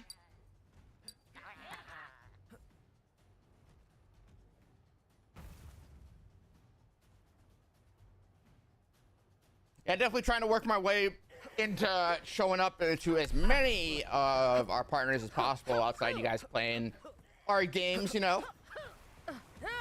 Because everyone's a cool bunch of people. I will admit that anyone playing League of Legends is a bit of a hard sell, but I try.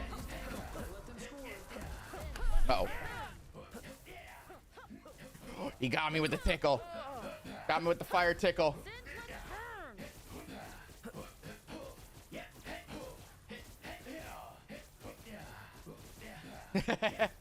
Well, it's like that or like any like super competitive game, right? Like unless a super competitive game, I don't want to watch the competitive game. I want to hear the commentary. That's why it's easier to watch chatty people playing like a cozy sim.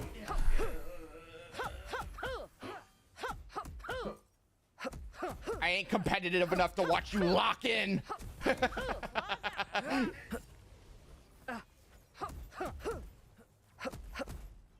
I will appreciate that you though.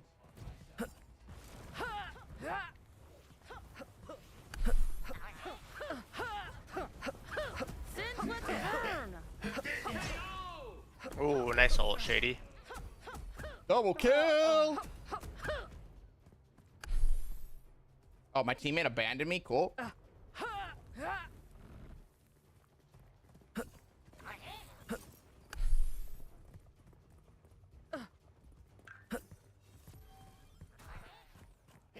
Oh, heck yeah, Carls. We can Mountain do it.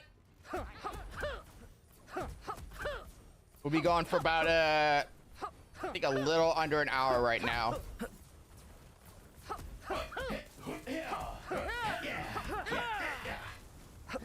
Oh. No, Shell Shock, you ruined it, bro. Singe, let's burn.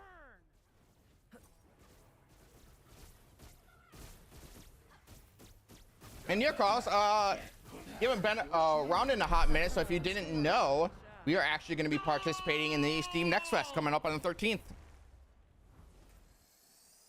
The Steam Next Fest will have a free battle pass. It is basically just kind of like our questing system rewards thing that will be granting limited skins for only available in the Next Fest event. And then we will also have, and we are currently targeting the end of October for early access.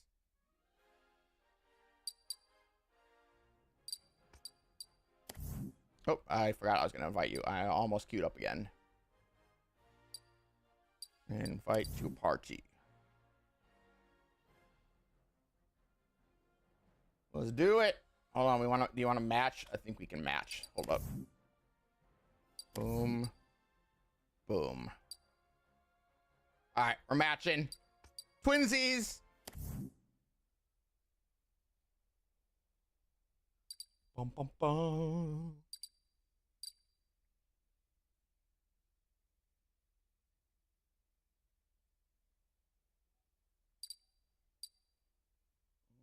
Okay.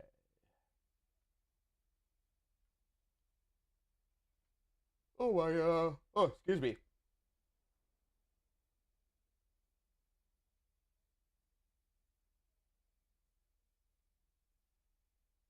The Twitch chat was linked properly to Meld. Cool.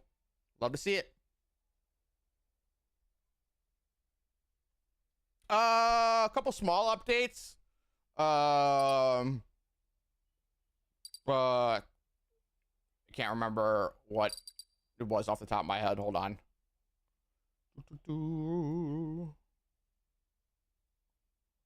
It's some major bug this 3 weeks ago. No, you were here for that one. Yeah, the only thing we had recently was just some bug fixes and a couple of small updates. Alpha 7 is where we do a wicked overhaul of everything. The champions are essentially staying the same. The game mode is getting a couple adjustments. We are looking to what's the word I'm looking for? I can't think of the word.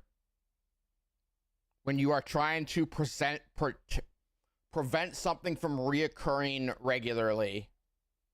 Crack down. That's what I want to say. We're trying to crack down on the amount of matches that were going into overtime. So there's some match balancing going on there. Most of the champions are staying relatively the same. They are. Neva is getting a little bit of a change with her hack, not silencing champions.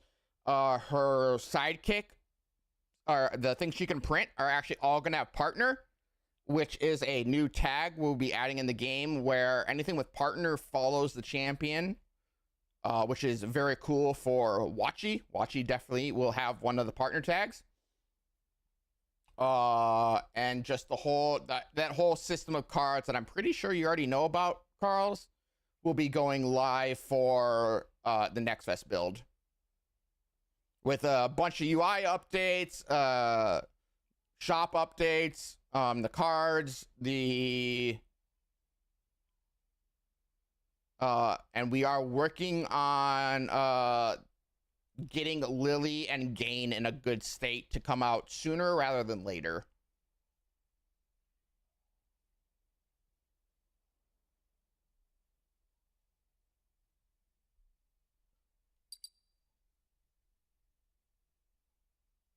But it is going to be exciting, man. We got Next Fest in 2 weeks, and then we got actually, you haven't played in a hot minute. Carlos, who you want to play? I will not be picky. I do have a hangnail though. Oh, you haven't loaded in yet. Oh, okay, there you go. Hogar, okay, cool.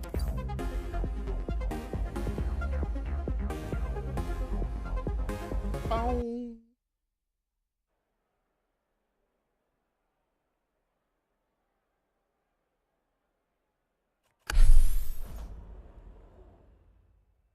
Ooh, House and Bobkin. All right.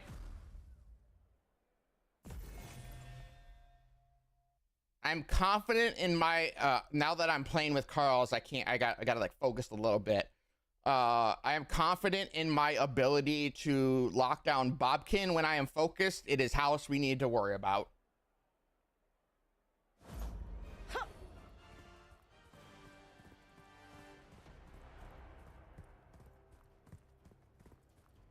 It's always House we gotta worry about.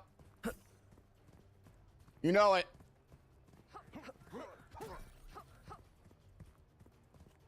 Yeah, you guys take my poor little tadpole.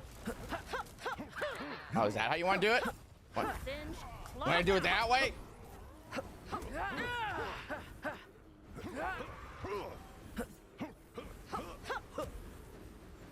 I have no idea what I'm watching right now. Oh, the forfeit. Bad forfeit. Get back here. Woo.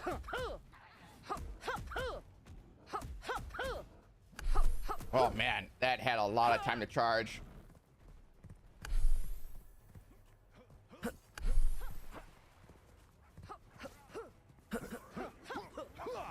Oh, I missed. Gotta heal on us. But that doesn't matter if a buckshot shoots me in the butthole. That don't mean nothing. Oh, my camera. Oh, my perspective was all messed up there.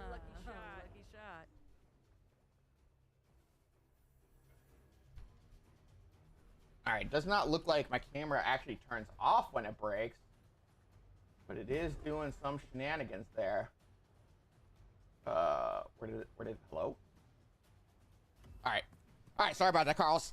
All right, I had to try to tech support that real quick while I was thinking about it. Otherwise, I would have forgot. Uh-oh. No, I dashed through that. Oh my God. Ooh. Well, I wanted to dodge that, but I went the wrong direction.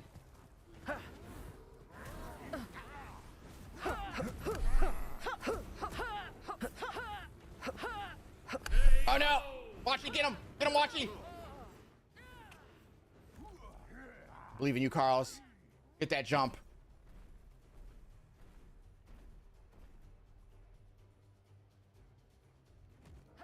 Don't you defend him, House. How dare you?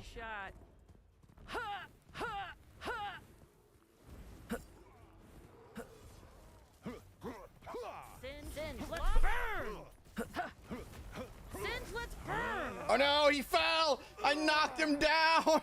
No! Bro, embarrassing. Hey, let's go, Hornelius! You covered for me, bro!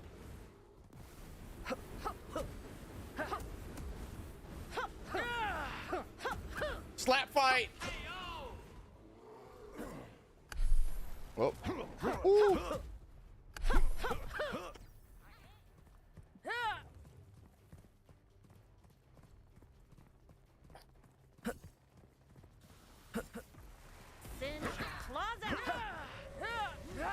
House is back.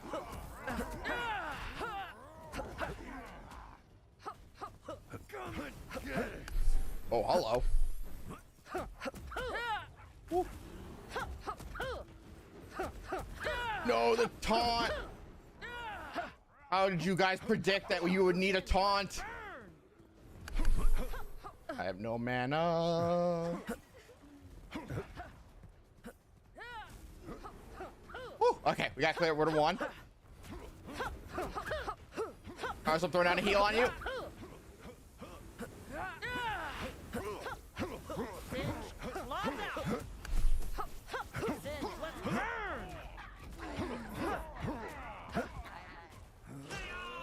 One, nice, nice.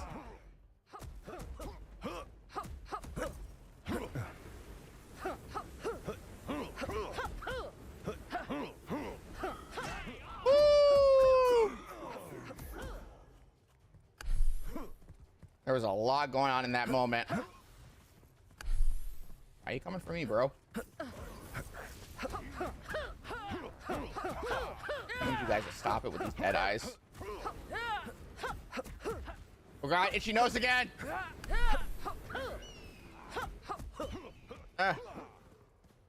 Okay, we're good. Oh wait, this parakeet did not die. Sorry, Carlos, I'm struggling over here. This undying bird is a pain in the butt. Oh wait, I forgot I couldn't do the push while you're in ultimate. Oh no, there's a Where did he come from? Why was Bobkin up there? Bro, where did he come from?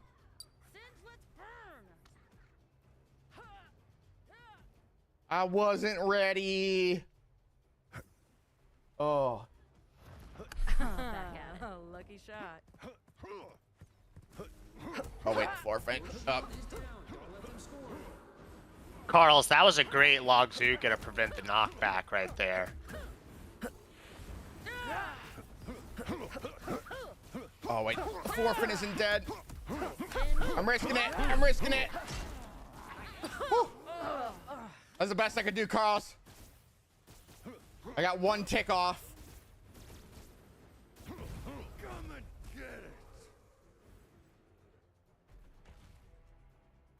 Run, Bears, run. Oh, back at it. I feel like the ultimate werebear should have a slight movement speed increase. Just when you compare it to normal werebear and watching them chase after each other in that regard. Nah, but that's why it's got the dash. That dash is rapid. Yeah, but you can only use it once in the entire time of the werebear. That's fair. But like, how OP do you want that werebear to be? I'm not talking like a major improvement. I just want to. I think it's like weird. More mobility. I just think it's weird to watch both werebears run at the same speed. That's fair. What? How did that redirect my Gorit? Bruh. That's some cheese. The whole like impact, the whole purpose of the Gorit just got deleted because of that. I don't like. I wasn't actually paying attention to how you threw that. What happened in that regard? I think I threw it on the wild card, but the wild card shield was broken, so it should have, but it was still there, so that's probably why it bounced off. Gotcha. Singe, let's burn. Heartburn, let's go. Didn't you have full HP? Yeah, my Florifant killed me. Ah, interesting. I wonder if 400. I wonder if the trample is getting some weird accidental damage multiplier instead of doing push. Did Florifant turn towards you when you died? No. I'm wondering if there's some weird thing going on with its trample then. I don't know if we have that fixed internally.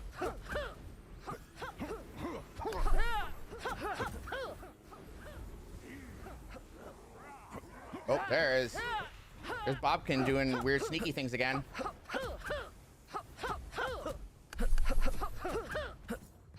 Yeah, you're stuck, huh?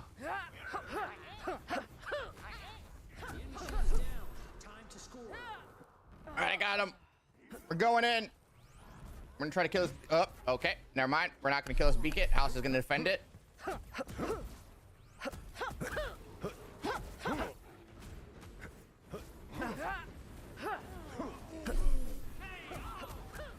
Oh no, no, he's got 1 HP. Hey! Thank you, Jans. I appreciate your contribution to that fight.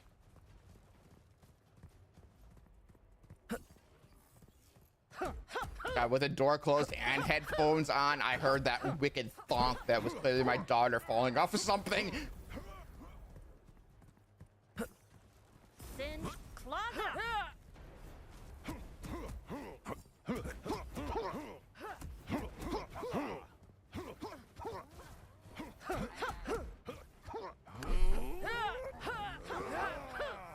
Oh wow, I failed the directional on that dive kick, bro.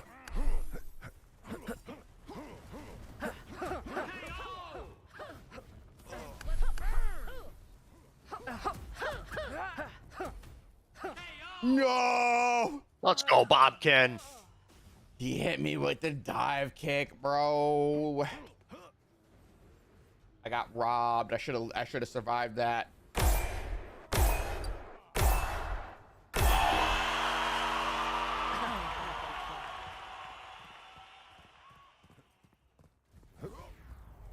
Oh. I was like, where's it going?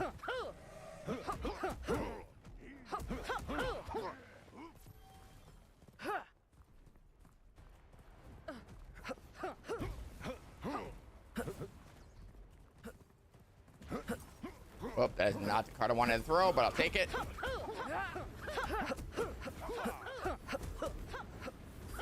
Go, fire hands. Uh-oh. Gosh, darn it, house. You and your dirty, dirty knockback. Uh-oh.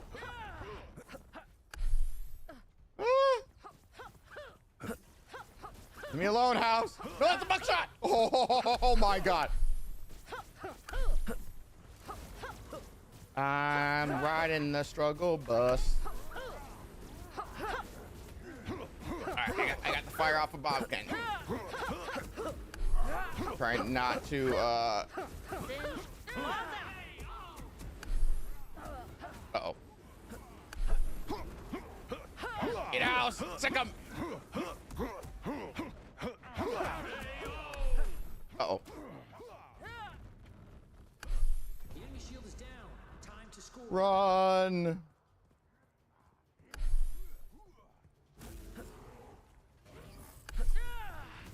Oh, what? I was out of range of that, bro! No!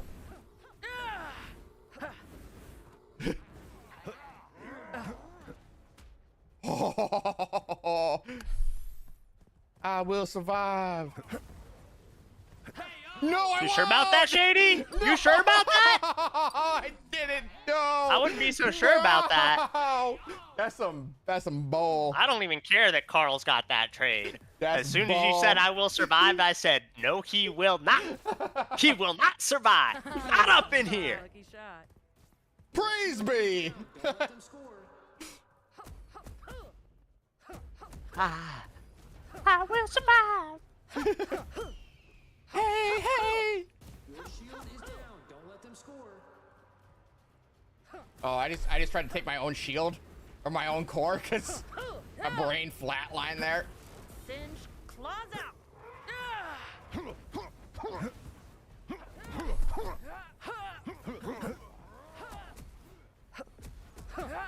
Oh no, that's a goalie.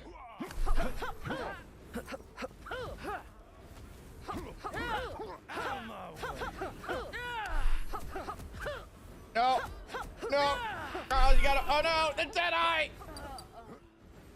Oh my God. That's a GG. That's the GG. All right, Carl, you can rip it on Ragda.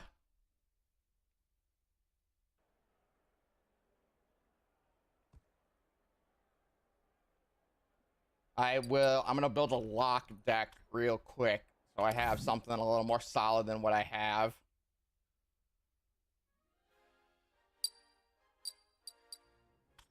Okay.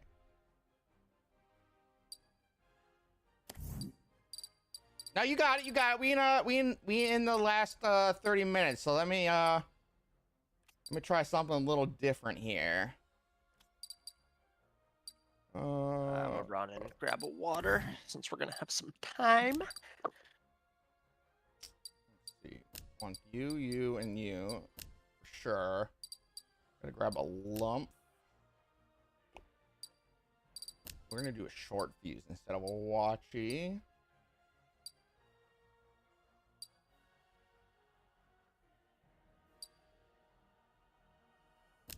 Grab a Gorit. You know what? We'll do you. Actually, yeah, we'll do you too.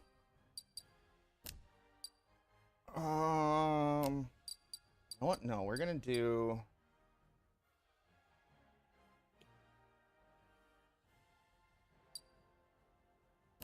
That. We'll put it in a chunk. Grab that, and. Actually, we'll do that, and then we'll do that. Oh, Bobkin just got an error verifying user mid.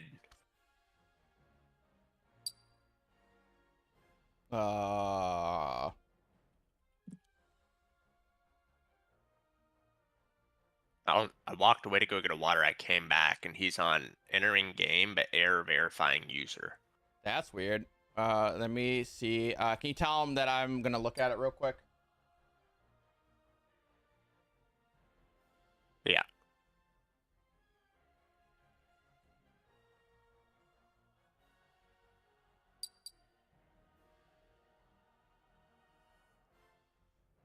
Okay. I think that.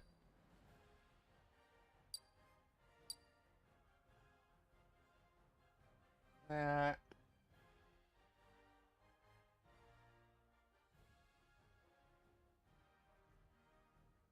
What menu did he just open up?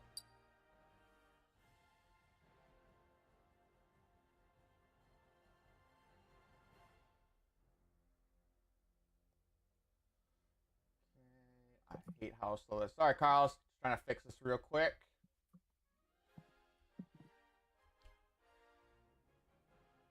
Oh, he might be good, actually. Just had a weird temporary issue, I guess.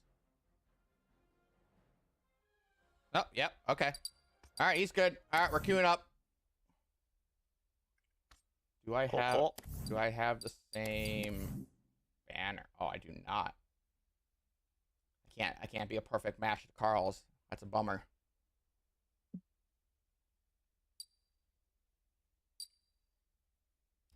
That's a bummer. Here we go. Go. Are you in Carl's partied? Yes. Ah, okay.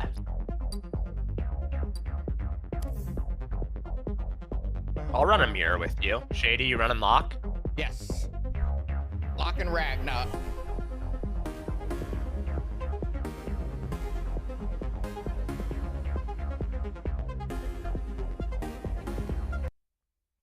What up, Timmy?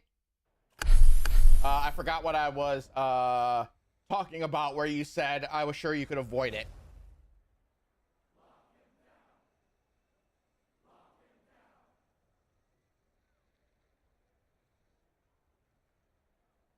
Bum, bum, bum, bum, bum, bum, bum, bum, bum, bum.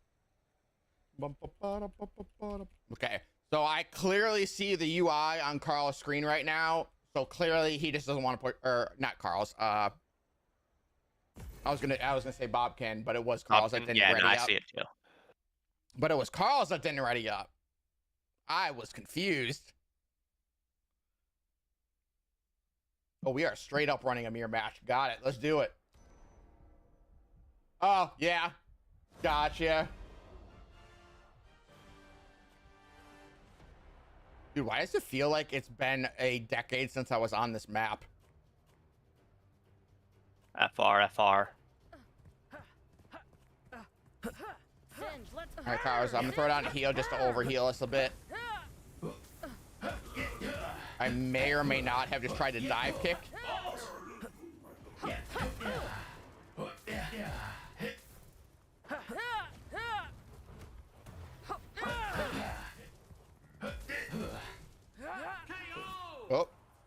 Oh, that was wasteful. I can fly too, House! Star Wars!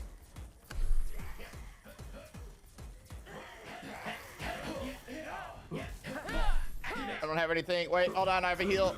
A little baby heal, but it is a heal.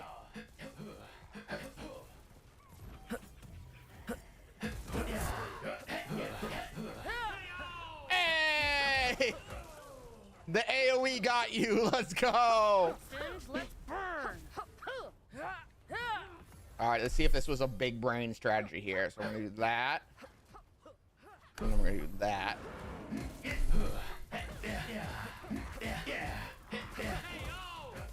It was not as big of a brain strategy as I'd hoped, because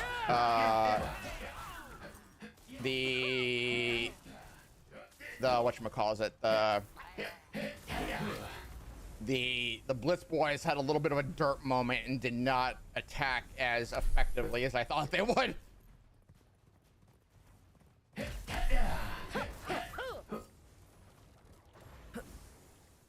Oh, the heal on fire drop is actually way bigger than I thought it was in terms of the radius. Let's burn.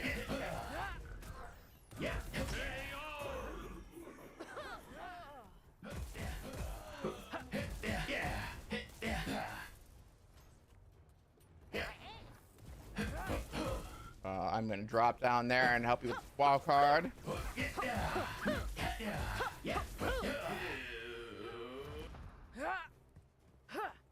We really not have? I could have sworn we had another one. What you doing, Bobkin? Where you going? Oh, also, probably small quality of life change that'll probably make a lot of people happy. At least I believe. I think we're still getting it. Is footsteps.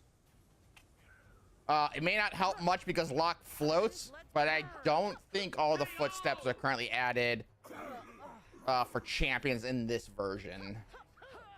I remember Brad mentioning something about that like a week or two ago. Singe, let's burn. Time's on my side. Ult for ult, baby!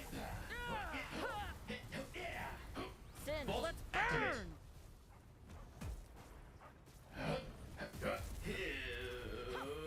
Bob, where's Bob? Oh, there he is. Hello? Do I just keep getting the same wild card over and over?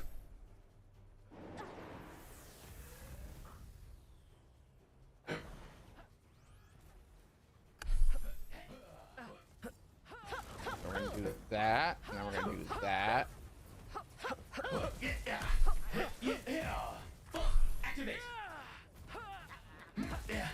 No, you guys are ruining my strategy. Go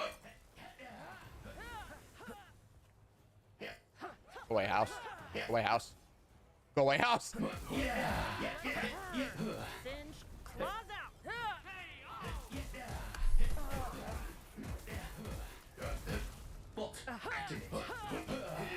Appreciate you, Carls. Appreciate you. Let's go, Carls.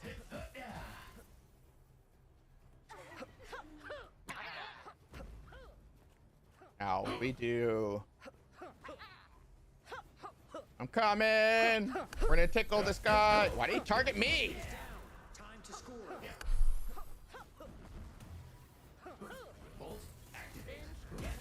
Uh-oh. I think Carl's Oh, no. has killed me at least 8 times this game. Like, I've definitely spent more time dead than I have alive. So, what we learned from this match is Carlos is a superior Ragna. Recalibrating.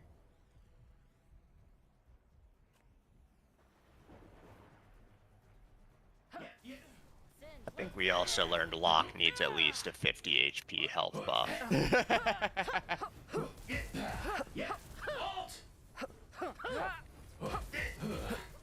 Singe, claws out.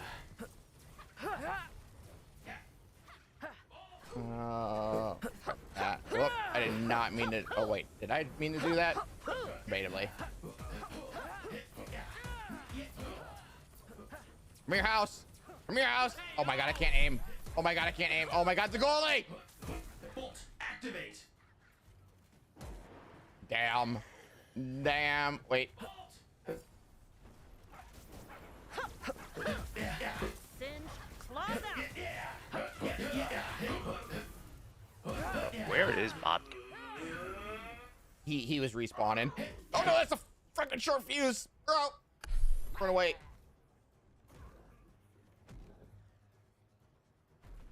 Why am I dropping wild cards? Hello? Am I just randomly losing? Am I crazy? What is that hole? He literally ulted on nothing.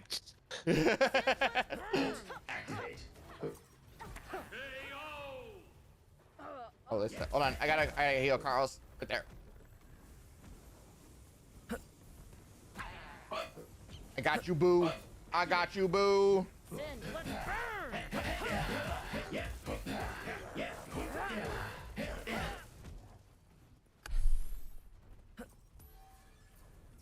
Pew, pew, pew, pew, pew, pew, pew, pew. Rapid fire. Rapid fire. Oh, wow, I am not. I can't. Yo, I'm getting sick of whoever has the chonk in their deck. I'm getting sick of you throwing a chonk when I throw a chonk. All right. Your timing capabilities are bumming me out. Okay. That was not my Tailblazer that I thought was mine for some reason. I swear to God, it said it was blue. I swear I am certain levels of crazy, but not that crazy.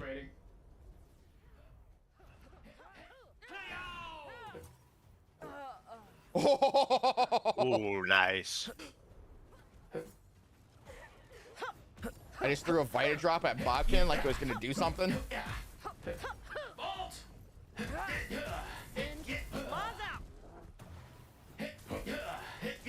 Oh, that's a buckshot! No! Oh, that is not the card I want to throw. Leave me alone! No! Oh, I threw the wrong card, Carlos. I meant to throw a lump. Oh, bro. I'm making some dumb plays right now. Your shield is down. Don't let them score. Hello?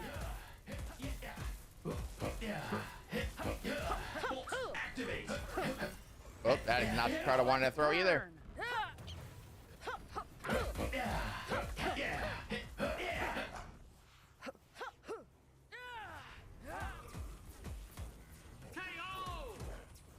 Oh, you got him. Nice. Wait, see if I can hit this. Oh, did I? Oh no, you missed it by like a centimeter. Yeah, it's unfortunate. I do not have anything to get up into the air to get house. Unfortunate.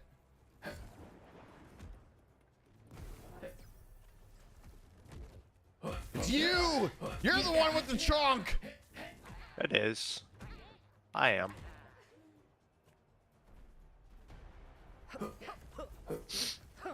Time's on my side. Throw all the thing. Oh, okay. Ooh. Nice. Oh. Shield is down. Time to score. Huzzah! Jeez.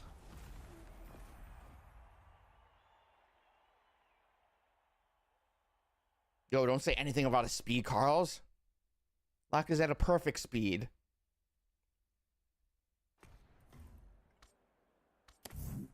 We like that speed.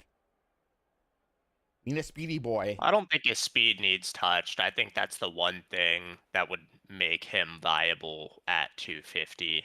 And I think that's like his differentiating factor for his play style. But I think the 50 HP is probably necessary. That is something. I'd bring that up to Brad House and just include the. I think the aspect well, of the wild cards too. Remember how I was talking about those? It might justify it. You might be able to justify it. Well, and I think the other consideration too is like with all the upcoming changes, that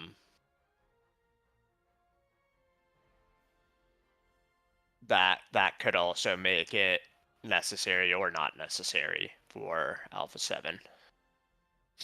Carlos, actually, are you saying like if you get time He's saying he dislikes how overclock counters time dilation.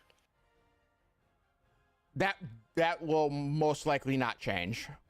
I'll say that right out of the gate. That will probably not change. Especially with cleanse will also affect that. Not time dilation. I don't like that being override speed debuffs. Oh, okay. That's probably something to look into, because it should. That is a hard. Yeah, that is something to bring up.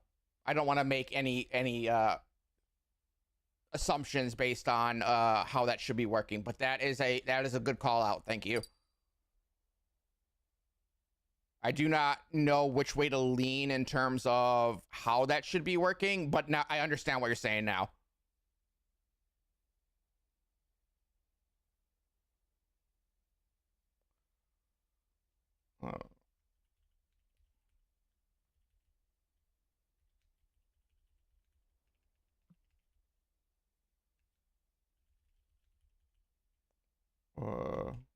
Overriding the slow on core when you are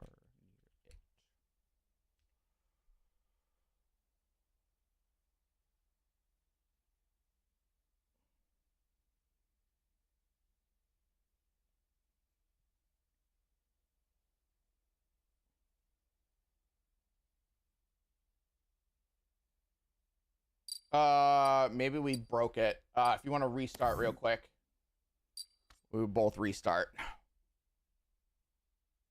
Doesn't look like Bobkin went offline, so we may be currently the last players in the queue. So we will try to see if we can get one more match in here to finish out the hour.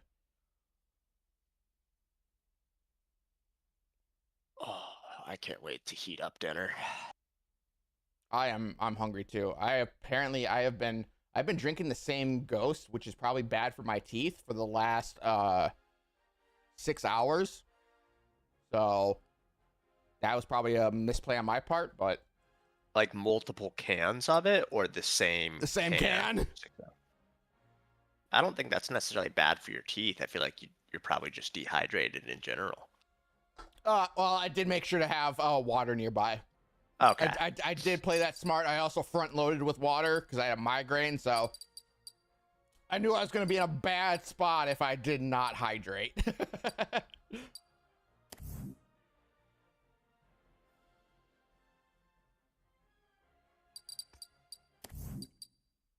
All right, let's see if we can get in one more match. What up, Lil Force Speech? Final countdown. I do not know how long you have been in here, but welcome, welcome. I apologize if I missed you.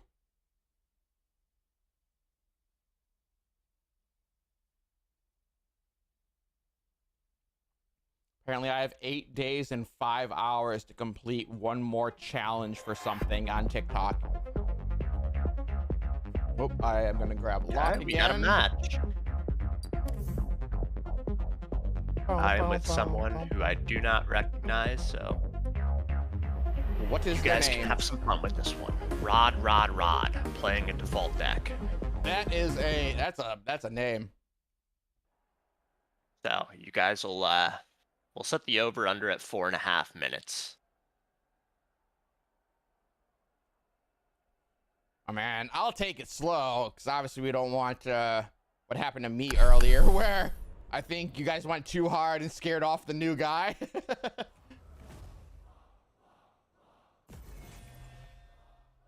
So I will play a little more defensively.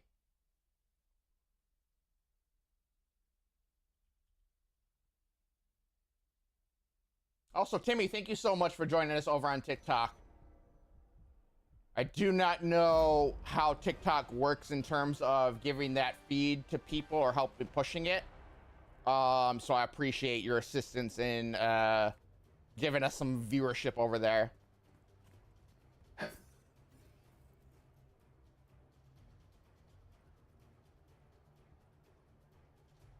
All right, Rod, I sent you one tadpole.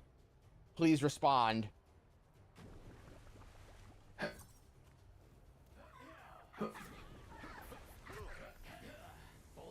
Singe, claws out. Activate.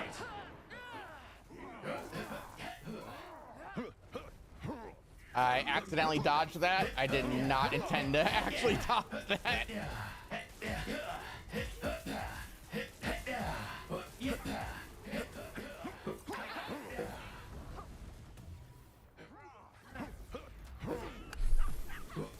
Oh, I do definitely. Where did Rod? Oh no, Rod's over there. I definitely need to remember to hit Rod with a DFA. That is a very important beginner welcome. We've not done it in a hot minute. Bolt activate.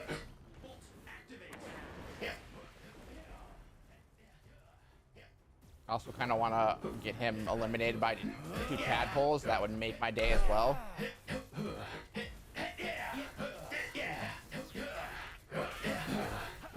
We just both whip that. Punish him! Punish him! He knows how to fly! Oh, he dropped. I was temporarily impressed.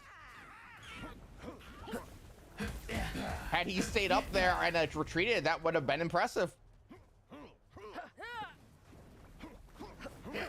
It means he possibly read the ability descriptions before coming in. I appreciate a player that does that.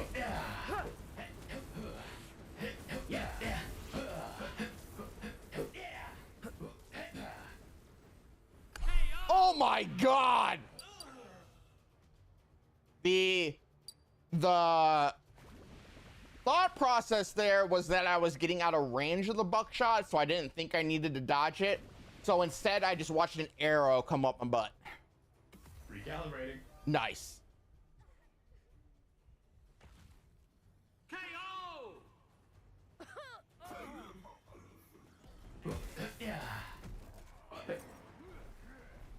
Bolt activate. Oh, I did not. Come here, Rod. Thank you, goalie. Appreciate you, goalie.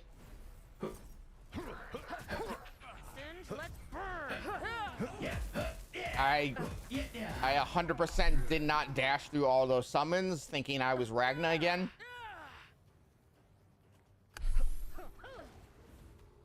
I'm coming, Carls. I'm trying. Yeah, I did it.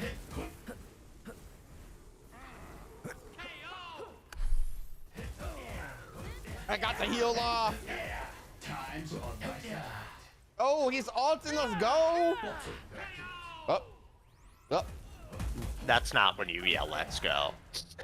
I mean, maybe for you. For me, that's a, oh no. Yeah.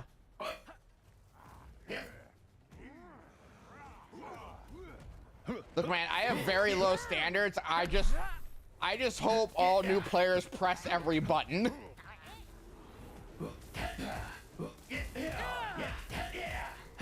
Out of some of the new players we've seen throughout the history of Wildcard, I cannot believe there are people that choose not to press every button in a new game they're playing. It confuses me.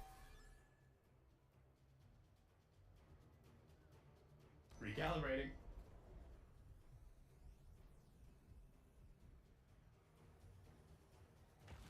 All right. I don't know who. Oh, wow. I whiffed that floor fin so hard. I had every opportunity to perfectly land that shot, and I just whiffed it. I should not have lost that. But you did. But I did. I recognize that. Nice little 2v1 clean up for the ego boost. Recalibrating.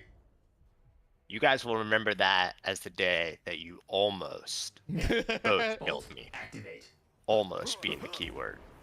Also both. Oh, the freaking overclock stopped the freaking, yeah. Ha! You thought, Carls. You thought. Nope.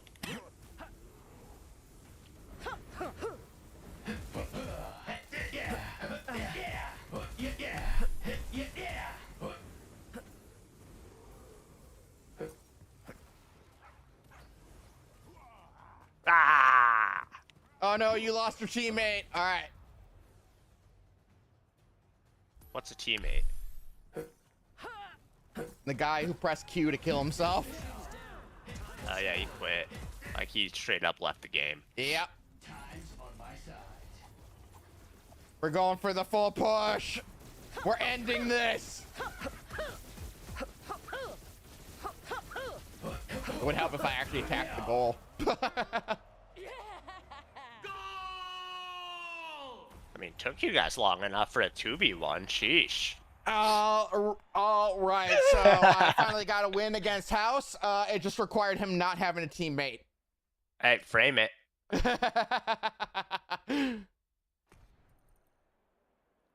I ended on a win. Let's go.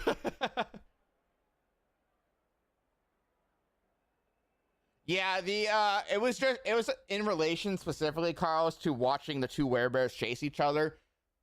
It just does it. You won't notice it most of the time, right? Unless you're in that scenario. But knowing that that is a scenario is what's like throwing me off here. But fair, yeah. Fair. Thank you so much, everybody, for joining us today, Carlos. We're happy to see you back. Hopefully we will see you again for Next Fest, which starts on October 13th, which will be our major hold on, let me update my cam because it broke, which will be our major Alpha 7 patch. That will be where you're also able to get limited edition skins and all that good stuff. We are aiming for early access at the end of October. We will be at Dreamhack Atlanta, where we will be having the Dreamhack tournament. The final online qualifiers for that are next Saturday, October 4th. That is the final online qualifier. Again, for anyone that wins that, you are invited to fly out to Dreamhack in Atlanta and join us. We offer a $1,500 stipend for the team for each of the two players that will assist in traveling or specifically covering hotel and flight. And then on site, if you're attending Dreamhack, you will be able to participate in the on-site qualifiers, which is 8 additional teams. We will also specifically be running the Alpha 7 for the full tournament, which means while some people will have advanced knowledge of the general gameplay flow, the meta for deck building will be ridiculous. We are very much looking forward to Dreamhack Atlanta. There will be Clash of Clans, Clash Royale, and Marvel Rivals Championship or World Championship tournaments there. Perfect target market. They can get all amped up by their favorite esports players and then come and play a competitive game themselves that they had not seen before. So we are super excited to be able to go to Dreamhack for this. I'm pretty sure, if I remember correctly, this is their largest Dreamhack event to date. So it is going to be freaking crazy. Let's go. Other than that, I don't think there was any other announcements I'm missing. But again, if you guys want to come and join, there is also a limited skin, a blue slow claw related to the Dreamhack qualifiers. So even if you don't want to, even if you don't think you can win, excuse me, you might want to win, but even if you don't think you can win, you are invited to come play the qualifier. Playing the qualifier gives you the unlock for that specific skin. So come hang out with us, get that free skin, and that will be the only time you can get it, except for also when you participate in the qualifier at Dreamhack. So that'll be the other time you can get it. Outside of that, that will be the only 2 times you can get the Dreamhack, or yeah, I'm just gonna call it the Dreamhack Slow Claw. So if you guys want that, come pop in. Again, you do not have to win, you just have to participate. And I hope you all have a wonderful rest of your weekend. The servers will be online until 7 p.m. Eastern tomorrow. I will be checking in occasionally, but there is some wildcard related work I need to do. House will also be around as well. Hope you all, again, have a wonderful, wonderful rest of your weekend as we get grinding away at finishing up our complicated to-dos, I shouldn't say little, getting into Steam Next Fest. Y'all have a great one. We will see you soon. Peace, Carls. Peace. Peace, House.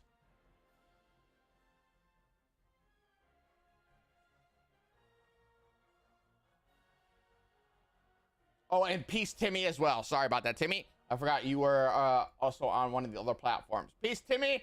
Cal Gaming, if you're lurking, and Ami as well. Thank you so much, y'all, for popping in. Peace, and we will see